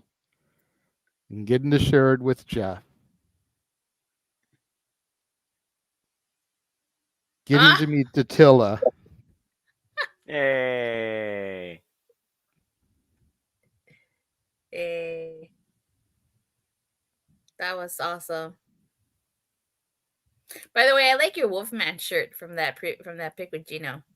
Thank you. It was October 5th, so I decided I wasn't going to wear anything wrestling because I wasn't back into it yet. Wore something Halloween. Nice. That's cool. That's And a the cool Wolfman, that's my dude. Like, I love Wolfman. Yeah, I read about the Wolfman. I haven't seen the movie, but I read of it. I read it. You should see the movie. You should see the original Lon Chaney Jr. 1941 one because I know I'm biased because that's the guy I connect to the most, but I just feel like he's the easiest one to relate to out of all those monsters, because at the end of the day, all he wants to do is find a way to rid himself of this curse. He's very much like an Incredible Hulk. Like, he has this curse about him, and he doesn't want to hurt people. What the It's fuck? just a part of his genetic makeup now, and he wants to do whatever he can to put himself out of his own misery so that he doesn't harm anybody anymore. And just watching the whole saga of his story unfold across like 5 movies. Oh wow, there was 5. I only know about the first one. Well, the first one's just him. Yeah. There's the Wolfman, then there's Frankenstein meets the Wolfman. Then there's House of Frankenstein, House of Dracula, and Abbott and Costello meet Frankenstein. I've heard of Abbott and Costello meet Frankenstein. It's supposed to be a comedy, but it still very much stays true to the gimmick, if you will. Yeah. Yeah. Yeah. Anyway, back to our regularly scheduled programming. No. Like I said, professionally, getting to work with you guys on a consistent basis, getting, we talk about it all the time, how all of us look forward to Saturday nights during our week. Like, our week could just be the crappiest week in the world. And we know once we sit down here on Saturday night, 8 o'clock Pacific, 11 Eastern, we're going to have fun for 3, 4, 5, however many hours we're all together. And it's just going to be an insane blast. Amen to that. It's stress relief. It's therapy. Yeah. Yes. It really is. And Yeah. it seems It is. funny to say it, but it is. Yep. Because once we're done, all that pressure seems to be off our shoulders. Oh, yeah. Yeah. And then we go into the following week. Yep. I thought it was so hilarious last time that it was just you and Noah that was doing open mic night, and then I pop in, and then Walter pops in, and you guys ended up going another 2-3 hours, and you guys were just about to finish. It happens like that sometimes. It does. I mean, Yeah. the last few weeks have been challenging because there were a couple weeks there where it was just 2-man shows. There was a week where it was just me and Jeff. Yep. And then there was a week where it was just me and Noah. It happens. And then people came in at the last minute there, and it was like, we'll just keep the party rolling. Either way, the show must go on as it does on a weekly basis. The only one I've ever missed, by the way, was literally because I was at church on Sunday. Mm-hmm. And I think that was the one that was just me, JJ, and Jeff. Correct. Yeah. Oh, was that the brunch one? It was Yes. the brunch. Oh. Could not be helped. We were trying to not compete with hell. I forget what it was now. AW. Oh, that's right. Because no. What's going on the 16th? Though I don't remember now. Doesn't matter. It was probably Impact Final Resolution. Probably one of those. I love how he says probably and then gives an exact pay-per-view. I'm the guy that calls everything, so I know all Yes. the shows. Yeah, damn it. Noah That, should know. 'Cause that was going to be the next thing I touched on professionally is everything I have done with you, sir, has been a highlight of my year. From our pay-per-view watch-alongs to the TV specials to the shit that I had to pinch hit for once James left before Datilla came into the fold. Having to sit there and call shit that I really wasn't knowledgeable about and just fumbling my way through it. The 12 pay-per-views that we've called for the road to WrestleMania already. Right. Technically 13, but as I told Jeff and you, and I'll go ahead and own my shit, I accidentally deleted it before downloading it. It happens to the best of us. Jeff has done it 100 times. At least. And I've given him shit at least 95 of those times. Like the first Also, few Victor- times I was willing to let it go, but when it became a consistent thing, it's like, grrr. Hey, first But, offense, you know. it's all good, brother. It happens. Like I told you guys, you only can store up to 100 things in StreamYard.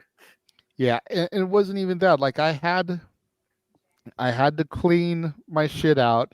Right. And we had clicked straight over last night for the AEW watch along. Quite literally. So it's like I thought I had downloaded it, then cleared everything out, but I guess I hadn't. So we get to do figure it a out. recall tomorrow of Mania 13. It just is what it is. Exactly.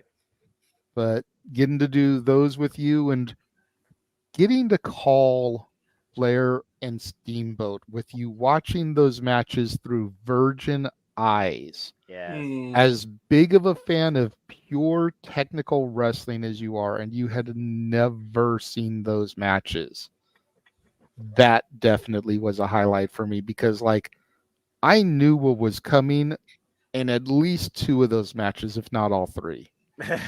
And to sit there and watch them with you. And the same thing with some of the old WrestleManias. He had never seen some of the old WrestleManias start to finish. Nope.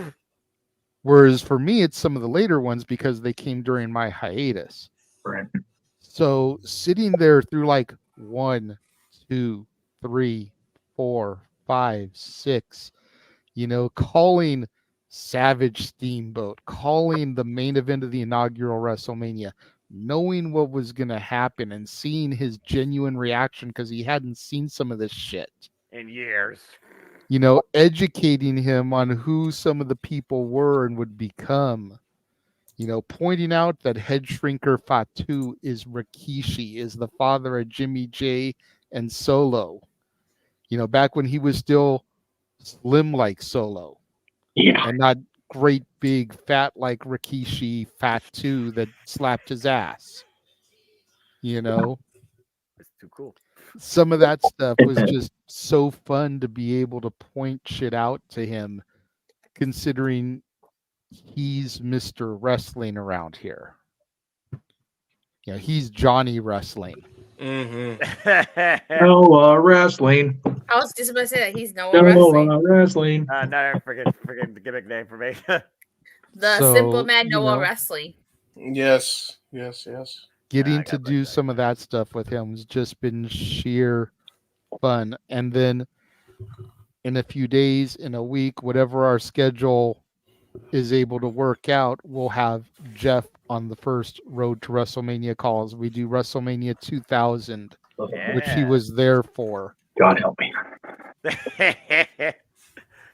What a clusterfuck of a show. There was a couple of good things from that show. Come on, I recognized most of it. It was my first Mania, and that's what it was. There you go. I do have to say I'm disappointed with Peacock for cutting some things from some of these Mania. Yeah, you're gonna notice it a lot in 2000. Some things I understand, like the Roddy Piper Bad News Brown thing, where half of his body is black. It's rough. Like that really shouldn't have applied then, and it definitely doesn't fly now. I get it. Yeah. Why they cut Salt and Peppa's performance for LT in 11, I don't understand. Nope. But it kind of is what it is. Mm-hmm. Because they basically changed the lyrics to "What a Man" to perform him to the ring. And like you still saw them on the stage, you still saw them as part of the show, but you didn't hear them rap him to the ring. DMCA, probably. No, Run DMC is still there. Is it like a copyright issue, maybe? I don't know. Yeah, probably an audio copyright issue. Music licenses are always weird, and they follow the trends of time. And again, speaking of time, again, JJ, I've had an absolutely incredible time engaging in professional wrestling sports entertainment history with you across all the brands and across all different decades and eras as part of my professional and honestly personal joy of the last year too. So I greatly appreciate that, man. And then getting to have my daughter on the show for the last two karaoke things has just meant like so much to me. You even got to sing with her. You both got to share a Disney song together as a duet. I thought that was absolutely a precious, priceless moment for y'all, and I'm glad that you took that on yourself versus me in that super chat. Because in all context, again, Superman does comedy, Superman doesn't do singing, but you and Jeff and Natalie are the Disney heads here, and you literally are. I know one thing: no matter what people say about Disney, Disney's family does become more family than father and daughter. I'm so glad you took that. Yeah. The whole Aladdin movie has been my shit from day one. Like, I remember seeing it in theaters when it came out. I remember how much I loved Aladdin, how in love I was with Jasmine. You know, A Whole New World was a huge thing for me. Always has been, always will be. I wanted to name Natalie Jasmine Michelle. That was my original first pitch for her name. Gotcha. And it got vetoed. Yeah. You know, Jasmine, obviously, for the princess. Michelle, the female of Michael, Stat Boy. So her middle name would have been after him. And we ended up settling on Natalie Rose, which I love just the same, don't get me wrong. Yeah. But that was my first choice of a name for her. You know, it's always been a special connection. So to get to do that with her was awesome. Amen. And hopefully we'll be able to keep her coming around for the karaoke's. I don't know if we'll get her for the wrestling one, because most of the themes that I know that she likes are instrumental. Because Jeff Rebel don't know how to do jack shit. You know, that one will go up in the air, but there's not exactly any lyrics to that. But it's a damn good song. Final boss, baby. 10 I damn think, minute I think that's something we should do on an open mic night. When there's nothing to really talk about for a week, we should do wrestling theme songs and just kind of discuss like the best songs from each era. Because CFO and Def Rebel have got some underrated bops. They may not be as good as Jim Johnston. And no one will dispute that. Hell no. But they've got some underrated shit. Like Jeff said, Roman Reigns' song, whether you like him or not, is some final boss video game music. Absolutely. Like, you could legit imagine playing whatever game that you're into. Final Fantasy, Mario, Zelda. Seriously, though. Getting to that final boss and that beat drops. And you know that shit's about to go down. Yup. And you can order a pizza while you're It's like waiting. the gong going off. It's like you hear that gong, it's like, oh shit. Here we go. Very much so, no. And you could also order pizza while you wait for shit to actually begin. Yep. That's only when the Iron Sheiks walk into the ring. By the way, we didn't do that this year, but there was a whole lot of passings in 2023. And I'd be remiss if we didn't briefly acknowledge everybody, and we're not going to because it's going to take too damn long. But just a lot. It's the nature of the business. It is what it is. I did talk about it briefly the other day, so I'm not going to get too far down the rabbit hole. But let us hope and pray we don't have near as many to report in 2024. Amen. Agreed. Anyway, continue, JJ. That's about it, really.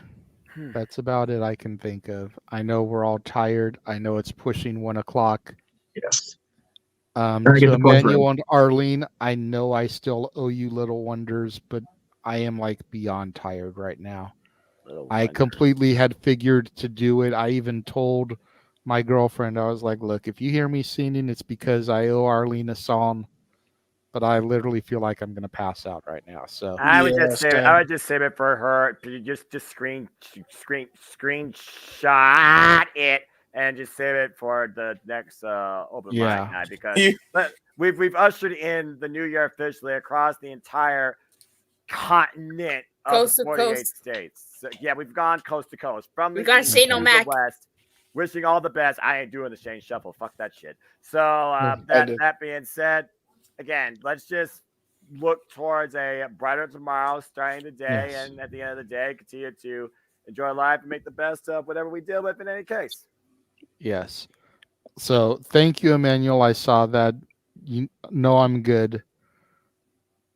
I did also remember we completely ignored his super chat from earlier. Oh shit! Yeah, we did. Well, So again, let's go ahead and just really quickly do this before Jeff gets to the shills. All right. Is Edge winning and losing the TV title dumb? No. I say yes and no. Yeah. Yes, because the build to him defeating Christian and getting that semblance of revenge was such good storytelling just to have it go right back to Christian. You know. Well, I feel like if Christian or Luchasaurus had cashed it in and Edge had retained, that would have been better. And maybe if Luchasaurus had cashed it in and taken it, I wouldn't be as frustrated because the young guy was taking the ultimate opportunity. Just like Edge did. Yeah. Thank you. But there's Edge also flashbacks. something to be said about Christian, like I said last night on commentary, and everything he has done for that TNT title since June, when Luchasaurus first won it. Christian has been the one to really elevate that championship. Not elevated since the inaugural champion Cody Rhodes and the one that followed Darby Allin. I would say, as much as MVP as MJF has been working through the ungodly amount of injuries that man has had this year, Christian has been the MVP on the mic and in character development for this year. Fight me. No, and AEW anyway. I mean, shoot, you just talk about Collision. That's only half of the year. You look at the entire year. No lies detected. Let's not forget how this man started off. Freaking feuding with Jungle Boy Jack Perry, became Hollywood Jack Perry, tried to be his own Christian Cage, and got FTW fucked for it. Yeah. And then Jack Perry showed he really was and fucked everybody else. Anyway. That's a different conversation for another day. In the bygone era. Yeah. It was last year. Last year's shit. Old news. Yeah, exactly. I don't think it was dumb. It fits Christian's character. Yeah. So it does. And I agree. It furthers the program with him and Adam, which I'm totally okay with. Because they rushed into that way too fast for me. I agree. It's an underlying program also with Killswitch, again, who was the first person that Christian Cage brought into his patriarchy before the patriarchy was even a thing. Long-term storytelling. When will Luchasaurus finally show that master degree and develop a brain? We still don't know. Yeah. Should happen soon. See, and that's the other part is like I feel like Luchasaurus took 10 steps backwards by going back with Christian. Oh, no it's doubt. like Sammy Guevara going back with Jericho. Mm-hmm. Yeah, I have to think Sammy had dropped Jericho on his head last night. It didn't happen. I was like, oh, all right. Yeah, they get seen the moment as I predicted in New York. His last match in New York. Imagine if they did it in reverse, where like Christian screwed Edge out of it. One, Edge beat up Luchasaurus, signed that contract, cashed in, and left with the title. That would have been something. Yeah, that would have been unique. Hindsight is, well, I don't say 2020 anymore because 2020 was just a shit year. Hindsight is what it is, folks. Yeah, hindsight is what it is, and we ain't saying hindsight is 2023 either. Yeah, I'm not going to say numbers hindsight anymore because clearly that does not work. No perspective. So I have to call it because there have been moments in this seat where I have almost passed out. I've actually been up since like 6 a.m. trying to. Okay. Oh my word! We're going into shows right now, brother. So you're good. Yeah, perfect. Sleep. Before you tap out, since you're not going to be around for post conversation, are you good to patch the feed through Discord tomorrow so we can do the live Raw? Yeah, that shouldn't be an issue. I'll make sure we're going to need it all week. We're going to need Raw, NXT, and SmackDown. So easy. If it is, let me know like now so I can try to find it. Trust me on that. We're good. Okay. All right. I have Noah Sling and my Discord still works. You guys are the only ones that are on that one still. So okay. Yeah, we're good. Well, before he leaves. Okay. Before he leaves, let's do it and do that. Follow this man on social media. Follow me on the Twitter and the Facebook and the YouTube, and where I will be a lot less tired because I'm a go memes, and when I can actually formulate a sentence to promote stuff that's upcoming, because I thought I would be able to do tonight, and I am way too goddamn tired to do so. So yeah, that's fair. Gotta wait until that, and until next time, I'll see you on Jay Hebert's side. Jay Hebert's side, solo shot me. I promote that I will be going in that bed to go memes. Good night, everybody. Good night, everybody. Good night. Bang, get out of here. Camera, log off. Oh, Sorry, good Lord down. Almighty. He's Jesus gone. Christ. Okay. All right. Well, kids, it's about that time. Yes. Let me go ahead Bring and forth the rhythm and the rhyme. no, God, no, we gotta go to bed. We gotta go memes. Do you know what I was quoting right there? I know exactly what you were going on. Yeah. Marky Here I Mark thought you- and the Funky here I- Bunch. Yeah. That's right. Here I thought you were just trying to do a Frank Sinatra type thing almost. Nope. I'm a But Kirk. as was pointed Elvis out, karaoke. That's a good idea, though. to do. No, I did not put that out in the Said ether. not- ooh, Stop I it. like He did. Just stop Big it. Bang, Big Bang Theory. I like that. Yeah. I'll book that shit. I mean, 2024 is already booked, but we can add it to 2025. Oh, there was a question before we get to the shows. I know we're trying to go to bed. There was a question put to me. Should we do wrestling karaoke this year in Name That Tune form? What? Like, so. I approve. what, settle down there, host, not producer. Damn. I do. Right? I was like, damn. Like, You had Noah like excited about wrestling karaoke. Like, no. why are we yelling at him? I'm here for it. It's just one of those. It would have to be completely a different layout because we can't spin the wheel because then everybody knows what it's going to be.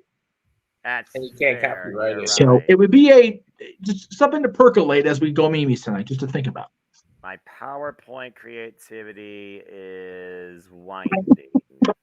PowerPoint creates. What are you, Jukulek? You only allowed like five seconds of a loop without copywriting. That's fair. That's the other reason why I think Name That Tune would be better. Yeah. Because and we can even acapella it and just like have one person with the knowledge of what the song is, and make it a karaoke game combination type night. I don't know. It was thrown out there to me. I'm like, it's not a bad idea, but it would have to be discussed and percolated and definitely fleshed out. Like guess the theme song type of thing. Like guess the theme song. Yeah, because exactly. The words that'll throw you It off. means I'm off screen and behind the computer. Count me in. You know how I actually saw a React video where they kind of did something similar, but just with songs.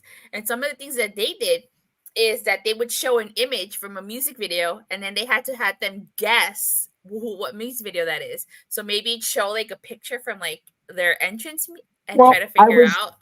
I was thinking about it anyway. It was brought up completely independent of the thought process because when Natalie was hanging out with her father, when Natalie was over at JJ's place last week, they were playing. There was a YouTube video about guess the theme, and there was discussion.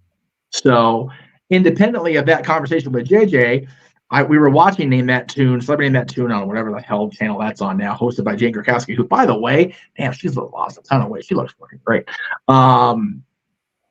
We should do wrestling karaoke. Wrestling Name That Tune. I'm like, we got a wrestling themed karaoke as it is. We'll talk about it. Anyway, just wanted to throw the feeder out there, see what everybody thinks about it in the multiverse.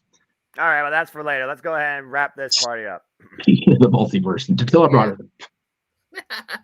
We're gonna die next week alone. Seriously, like I can't wait to get to next Sunday. Yeah. Next Sunday there ain't a damn thing booked. But in the meantime, I know that graphics off. That's why I'm going to go through it really quick here because it's actually tomorrow now, not next Monday. I haven't even watched the weekend shows yet. Like I still haven't watched Rampage, SmackDown.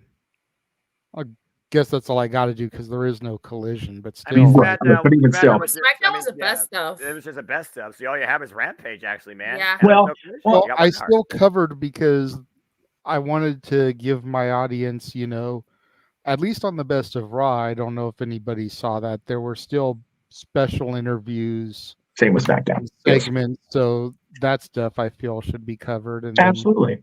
I told people, what matches were featured on the Best of. So yes, if they wanted to go back and watch those matches, like these were what were considered. Fair enough. There you go. But tomorrow, or today rather, 7:00 Eastern, 4 Pacific, myself and apparently Aaron's going to pop in 2 days in a row on the Jeff Meacham Network. It must be a time of year or something. Well, but it's going across NoDQ.com too, right? Well, right, but he's still he also pops in to talk wrestling anyway, even though it's on his own damn channel too. Or I guess not his channel also, because channel 2 is CBS. Talk Wrestling will be covering in depth the winners of the NoDQ.com year-end awards. Yes, Sean Ricker and MJF we talked about heavily tomorrow. They won a ton of shit this year, so very cool for them. Oh, I get it. Yeah. Yeah. That's exactly why he did that. But there it goes. And then these two poor souls on commentary. God bless JJ and Noah. Immediately following Talk Wrestling, because I'm planning to go to full 45 this time. I forgot to mention earlier going to Raw because it's in San Diego about today. So they will be at depending on who you ask, I think it's a whole JJ disagrees. The San Diego Sports Arena / Valley View Casino / whatever the hell sponsor name is this week. You're brave going to San Diego. It's like 4 hours from here. I'm not doing that. Well, yeah, but they live closer than we do, like by a lot. So Monday Night Raw, Day 1 Raw, Women's Championship match, a World Heavyweight Championship match, and so much more. JJ and Noah on the call. And then Tuesday morning, JJ, the second week in a row, you're doing Tuesday to Thursday, my friend. Yes. Really quickly, Emmanuel, if you're interested, I will shoot you the StreamYard link tomorrow. Yes. That way you can come in post-show and discuss the experience. You and Arlene can pop in and talk about what the crowd was like. Give your perspective from having been in the crowd. Let me know if you're interested so we can send you the link. There you go. Go ahead, Jeff. Your blood, brother. Go for it. So, Tuesday, I'll be covering SmackDown and Rampage. Wednesday will be Raw and NXT. Thursday will be Dynamite per the usual. And then the following week, we'll get back to business as usual.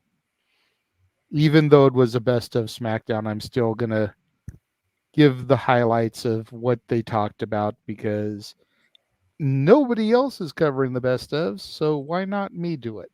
There you go. Exclusive. Exclusive content. Every show, every week needs some love. Every show needs a recap. It's true. I don't know. I heard that in Gilligan's Island theme song format. And who knows if the January 18th episode of Impact is good, then you might see a Friday review coming up for Impact on my channel as well. I'm going to pray to the wrestling gods, Moose and JBL, that it is so that JJ can do that review. Hey, lest we forget Baron Corbin. I don't count him as a wrestling god. He apologized to me. He's sad about it too. Anyway. So tomorrow afternoon, in its new permanent time slot, by the way, 6 p.m. Eastern, 3 p.m. Pacific, the return of Staff Boy Sports Bar. They'll be covering all of the bowl games, I'm sure, that are happening today. God help college football. Good Lord. As well as NFL week.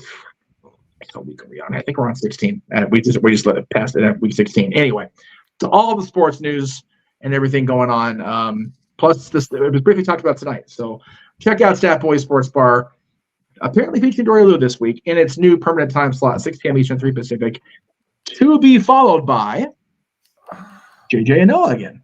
Yes, NXT New Year's Evil, my NXT. We've got a lot in store this week for NXT. Let me go back to the graphics that I have saved here. We got Rat and Hand or Servant for a day match between Fallon Henley and Tiffany Stratton. My goodness. Grudge match between Roxanne Perez and Ariana Grace. NXT Women's title Lyra Valkyria defending against Blair Davenport. Yes. 6-man tag team action. Dragon Lee, Joaquin Wilde, and Cruz del Toro versus 3 members of the No Quarter Catch crew, which is Drew Gulak, Damon Kemp, Charlie Dempsey, and their new guy that was in the breakout tournament. Trick Williams versus Ilya Dragunov for the NXT Championship. Can't wait for that. Finals of the breakout tournament, Oba Femi versus Riley Osborne. Plus, we will hear from Ridge Holland after the accident that occurred between him and Ilya Dragunov. By the way, shout out to Charlie Dempsey flying out from this to work for All Japan the next day, as promoted by William Regal last week. So good on Charlie, man, and good on NXT working with both All Japan and apparently New Japan next week too. So man, it's already a crazy year, and we're like an hour and a half in. So which that is part of what makes me think he won't be the third man in the match, and it'll be the guy from the breakout tournament. That way he can already be out there flying to Japan. I have a feeling he won't be at NXT Tuesday. Yeah. So Wednesday looks like a good card. Yeah, we got good cards all throughout these watch-alongs this week. Hopefully, Dattila will watch New Year's Evil. Come on, Boy, Dattila. Maybe. And then he can review it. Yeah, here we go. I would need help because I wouldn't know anything about NXT. I'll tell you this much. I'm freaking covering it. If you're willing to review it, I'll actually tag team with you on it because I'll say that this New Year's Evil looks far better than 2023 was. It's all for the love of wrestling, kids. So there you go. I'll think about it. Even if I don't watch the live 5 p.m. version, I can always tune into the 8 p.m. tape delay West Coast version. That's what JJ generally does if he's not on the call. But they stacked this show, so we're on the call this year. Let's see where we're at here. Wednesday. The Greg Cherry Show will be live with 2024 kickoff, 7 o'clock Eastern, 4 Pacific, across the channels of both Greg Cherry and myself. Yes. Why are you advertising a show for June 3rd? Because I typed it incorrectly, because I was dog-ass tired when I made the graphic, and I just realized it right now. January 3rd, what that's supposed to say. Thank you. I appreciate you. Anyway, later. Oh, God damn it. I like that episode of South Park. It was one of my favorites. These poor Jonas boys. He's the God. No, Mr. Abuse. Noah, what's going on later on Wednesday? Oh, you know the usual. My premiere introduction to professional wrestling every year with, of course, Wrestle Kingdom 18 in Tokyo Dome, where we are headlined by the Rainmaker, Kazuchika Okada taking on Brian Danielson, arm for an eye. We also have the IWGP World Heavyweight Championship on the line, as Sonata will defend the gold against Tetsuya Naito, and a brand new championship will be determined between Will Ospreay, Jon Moxley, and David Finlay, and so much more at Wrestle Kingdom 18 in Tokyo Dome. I am so hyped for just.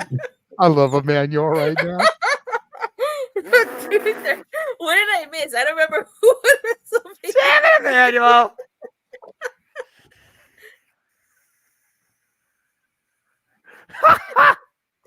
That's brilliant. June 30th is a Monday, by the way. It is a Monday. Thank you. Fuck's sake. I'm where I fucked up here. Jesus. Anyway, yes, Wrestle June 3rd is a bad Monday in wrestling history. What the fuck? 2000. Oh, now you got my niece on my case. All right, that's all right. All right, so anyway, yes, Wrestle Kingdom 18 in Tokyo Dome. I cannot wait for this fucking show. And of course, I will have City Predicting exhibition special on my Super YouTube channel prior to this. Details to come.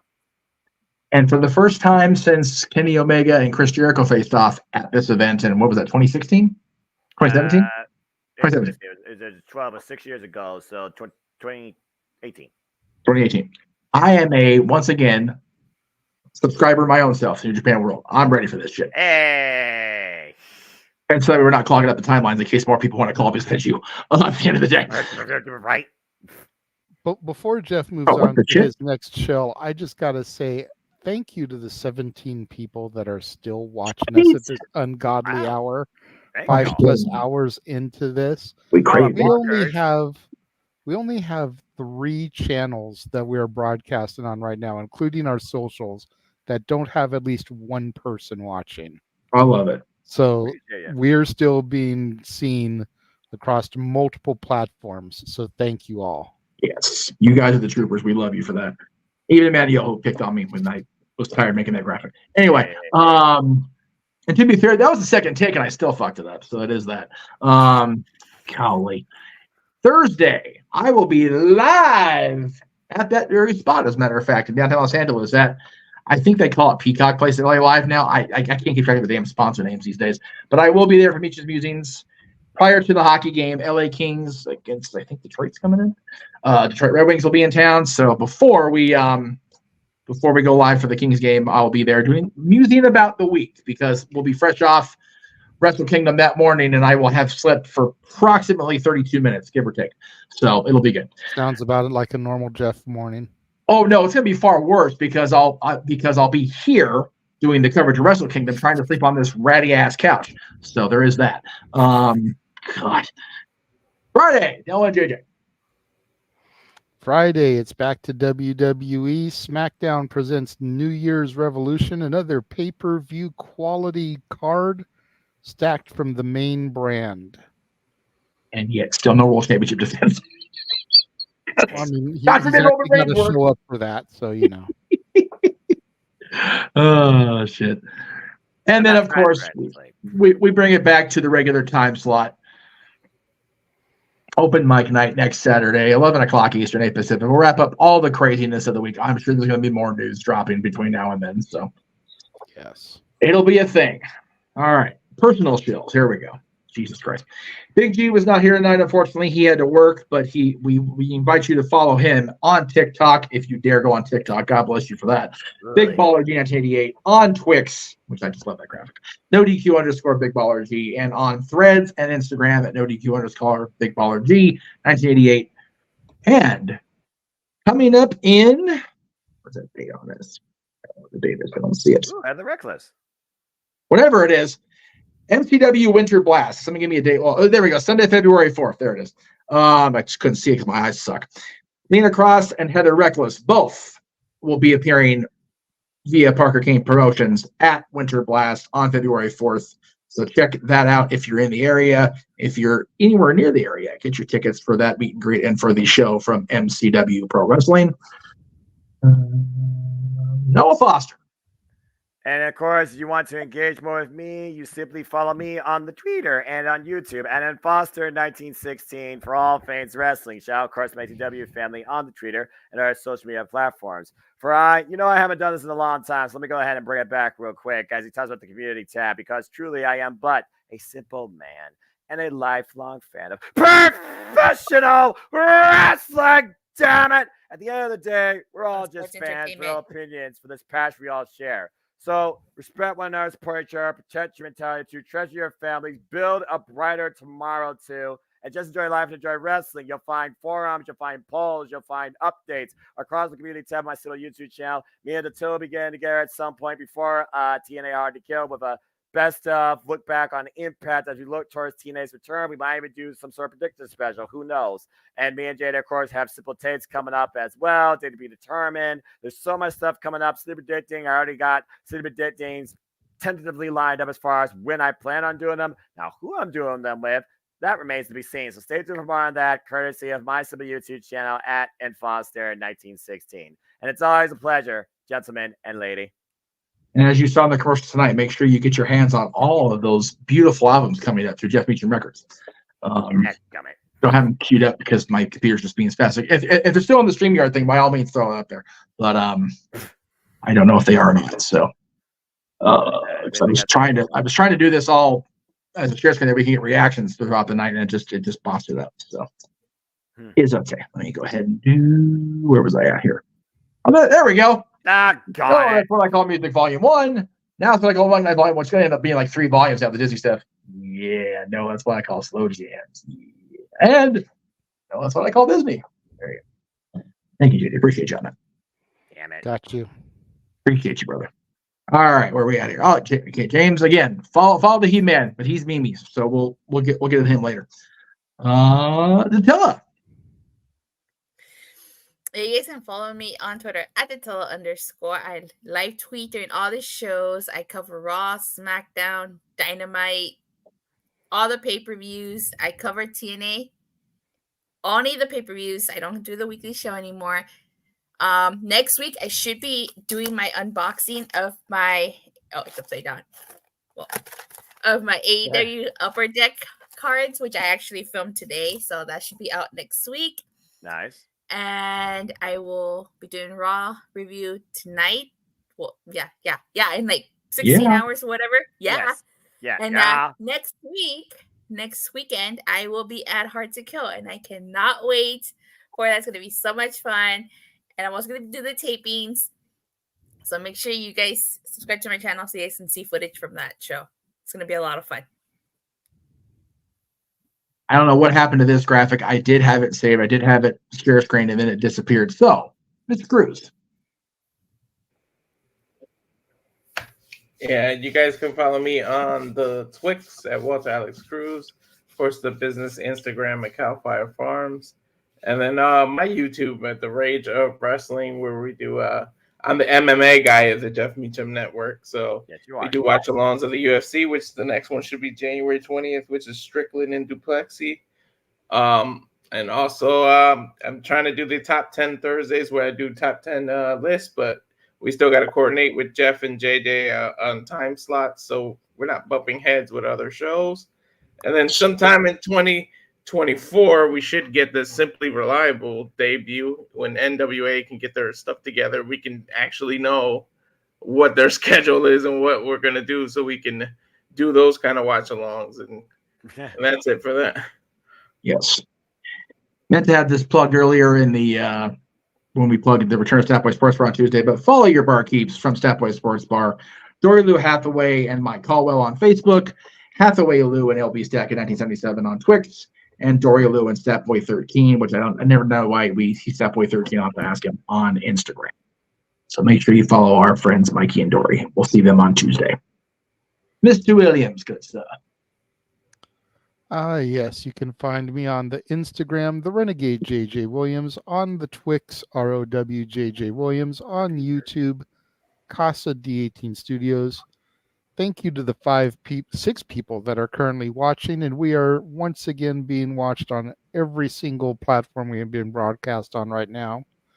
At 1:20 in the morning, 4:20 for you East Coasters. 4:20. Walter's favorite time of the day.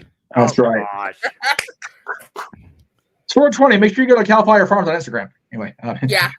I was gonna say, I don't know if you have the image in there, but make sure that you guys go and subscribe to the members only section of the Casa D18 Studios channel. There it is. For only $5 a month, where you can get exclusive content like Noah and I calling the entire Flair Steamboat trilogy, almost 3 hours worth, including our pre and post match banter.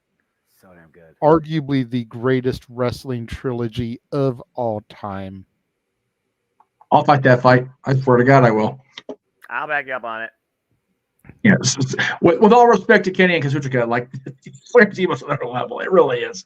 My goodness. And then there's little old me. Goodness gracious. At _Jeff Meacham on Twix and Instagram, Jeff Meacham Network on Facebook, right here on YouTube at Jeff Meacham. You can buy the merchandise at our spring store and on Pro Wrestling Tees. There's some sort of sale going on Pro Wrestling Tees right now. I forget what the discount is right now. But if you want to buy a shirt and you don't want to worry about you don't want to think like you're worried about customer service, go to Pro Wrestling Tees. Is what it is from what I hear. I think that's it. Just think about everything. I did. Amy, I'm proud of myself. Woohoo. Golly. Long show. Long shill, I should say. Very long. The show is going to be long, but. Let me again, you kick off the year with a bang, and the bang had an impact for 5 hours and probably 30 minutes. So that being said, JJ, let's go to bed. Send us out of here. Oh. I was going to say really quick. Can I just say that I am looking forward to this year. We've got, in theory, again, it's all a lot of talk right now, a lot of chatter, if you will. WWE and the rebranded TNA under the same parent streaming company. Yes. Got WWE potentially going to be on the same broadcasting umbrella as AEW. Yes. We've got WWE talent working for All Japan this week. We've got WWE talent working for New Japan, I believe, this week. TNA and New Japan are still buddy-buddy. AEW and Ring of Honor are getting friendly with Japan, getting friendly with both promotions in Mexico again.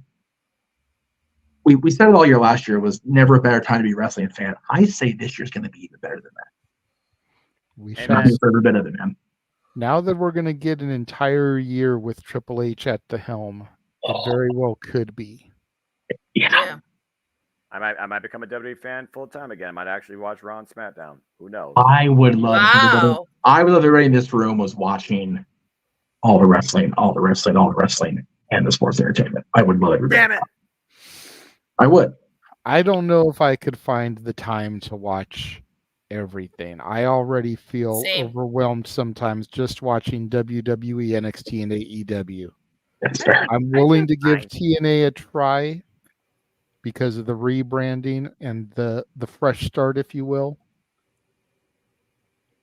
I have access to Honor Club thanks to Noah. I don't have the time to sit down and watch it. That's fair. I don't have the time to sit down and watch New Japan. I just don't. It's not for a lack of desire. Right. It's just a lack of time. I was just going to say, and as Noah always says in his sign-off, trying to protect my mentality by not driving myself so batshit crazy by watching everything the way he does. And also just enjoy life and enjoy wrestling and prioritize for passions.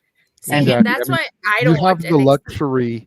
You have the luxury of working an IT job, so a lot of time you can work home and you can be watching shit while you're waiting for a phone call or something. That's literally what I do. I don't have that luxury working out on the road. Yeah. You know, I could get into an accident while trying to watch wrestling and driving. Like, yeah, I don't recommend not that. a good call. No. I don't recommend that for you. No. Life is just 3 kids away. I think the clip of Noah going, Rainmaker, distracted is evidence. Do not do this shit and drive, folks. Yeah, no. Yeah. Yeah. And you know, JJ, that's like the reason why I don't watch NXT, because like I already watched their Raw, SmackDown, Dynamite, Rampage, a Collision, Impact. It's like I don't want to add one more thing to my weekly schedule. If I am willing to sit down and give Impact a try, you should be willing to sit down and give NXT a try. It is only fair, Dattila. Yeah, I am opening up my Thursdays that I keep open, non-wrestling days. Open up your Tuesdays. Okay. I will try. That's all we can do. That's all we all can do. That's all I ask is to give it a chance. If I have gotten Noah, who a year and a half ago was so anti my NXT. Well, I was yelling, "Not my NXT!" I was anti-NXT. Well, you were doing that during this past year too, but it really started a year and a half or so ago when we were doing some of the NXT calls. Yes. I got him to the point where he is looking forward to a TV special. Not a watch along, not a PLE, but a legitimate weekly TV show. A year or so ago, him and James did an NXT TV call, and they were like, "Never again with this bullshit. This was hot fucking garbage." We were talking about burger shapes. Burger shapes? Yes. And now he's like, about half of this card I'm actually intrigued in. Quite literally. So that's a huge turnaround for someone who 4 months ago was still screaming, "Not my NXT." Haven't said since. It's taken time for the product to grow on him. consistently doing the watch-alongs with me, being my play-by-play anchor, having to watch it even if he didn't want to do those. But slowly he's come around to it. I was on that same boat. All I ask is for you to give it a chance. Yeah, Walter hadn't watched it. He started watching when Becky Lynch was champion and watched it every week ever since. All right, if you're gonna give TNA a chance, I guess it's only fair I give NXT a chance. Thank you. That's all I ask. And if you want, you can even wait until the week that I start watching Impact again. Or you can start with New Year's Evil. It's up to you. Okay. Yes, Jeff, I see your hand. You're muted. You're muted. Botch. I hit mute up here instead of down here. Do you know why you should believe? You know why you should start watching NXT, Tatilla? So that JJ can finally believe in Joe Henry? No, not because JJ. I believe in Noah. I believe in Datula. And he said my name correctly. He did. That's why you should watch NXT, because Joe Henry believes in you. Yours right.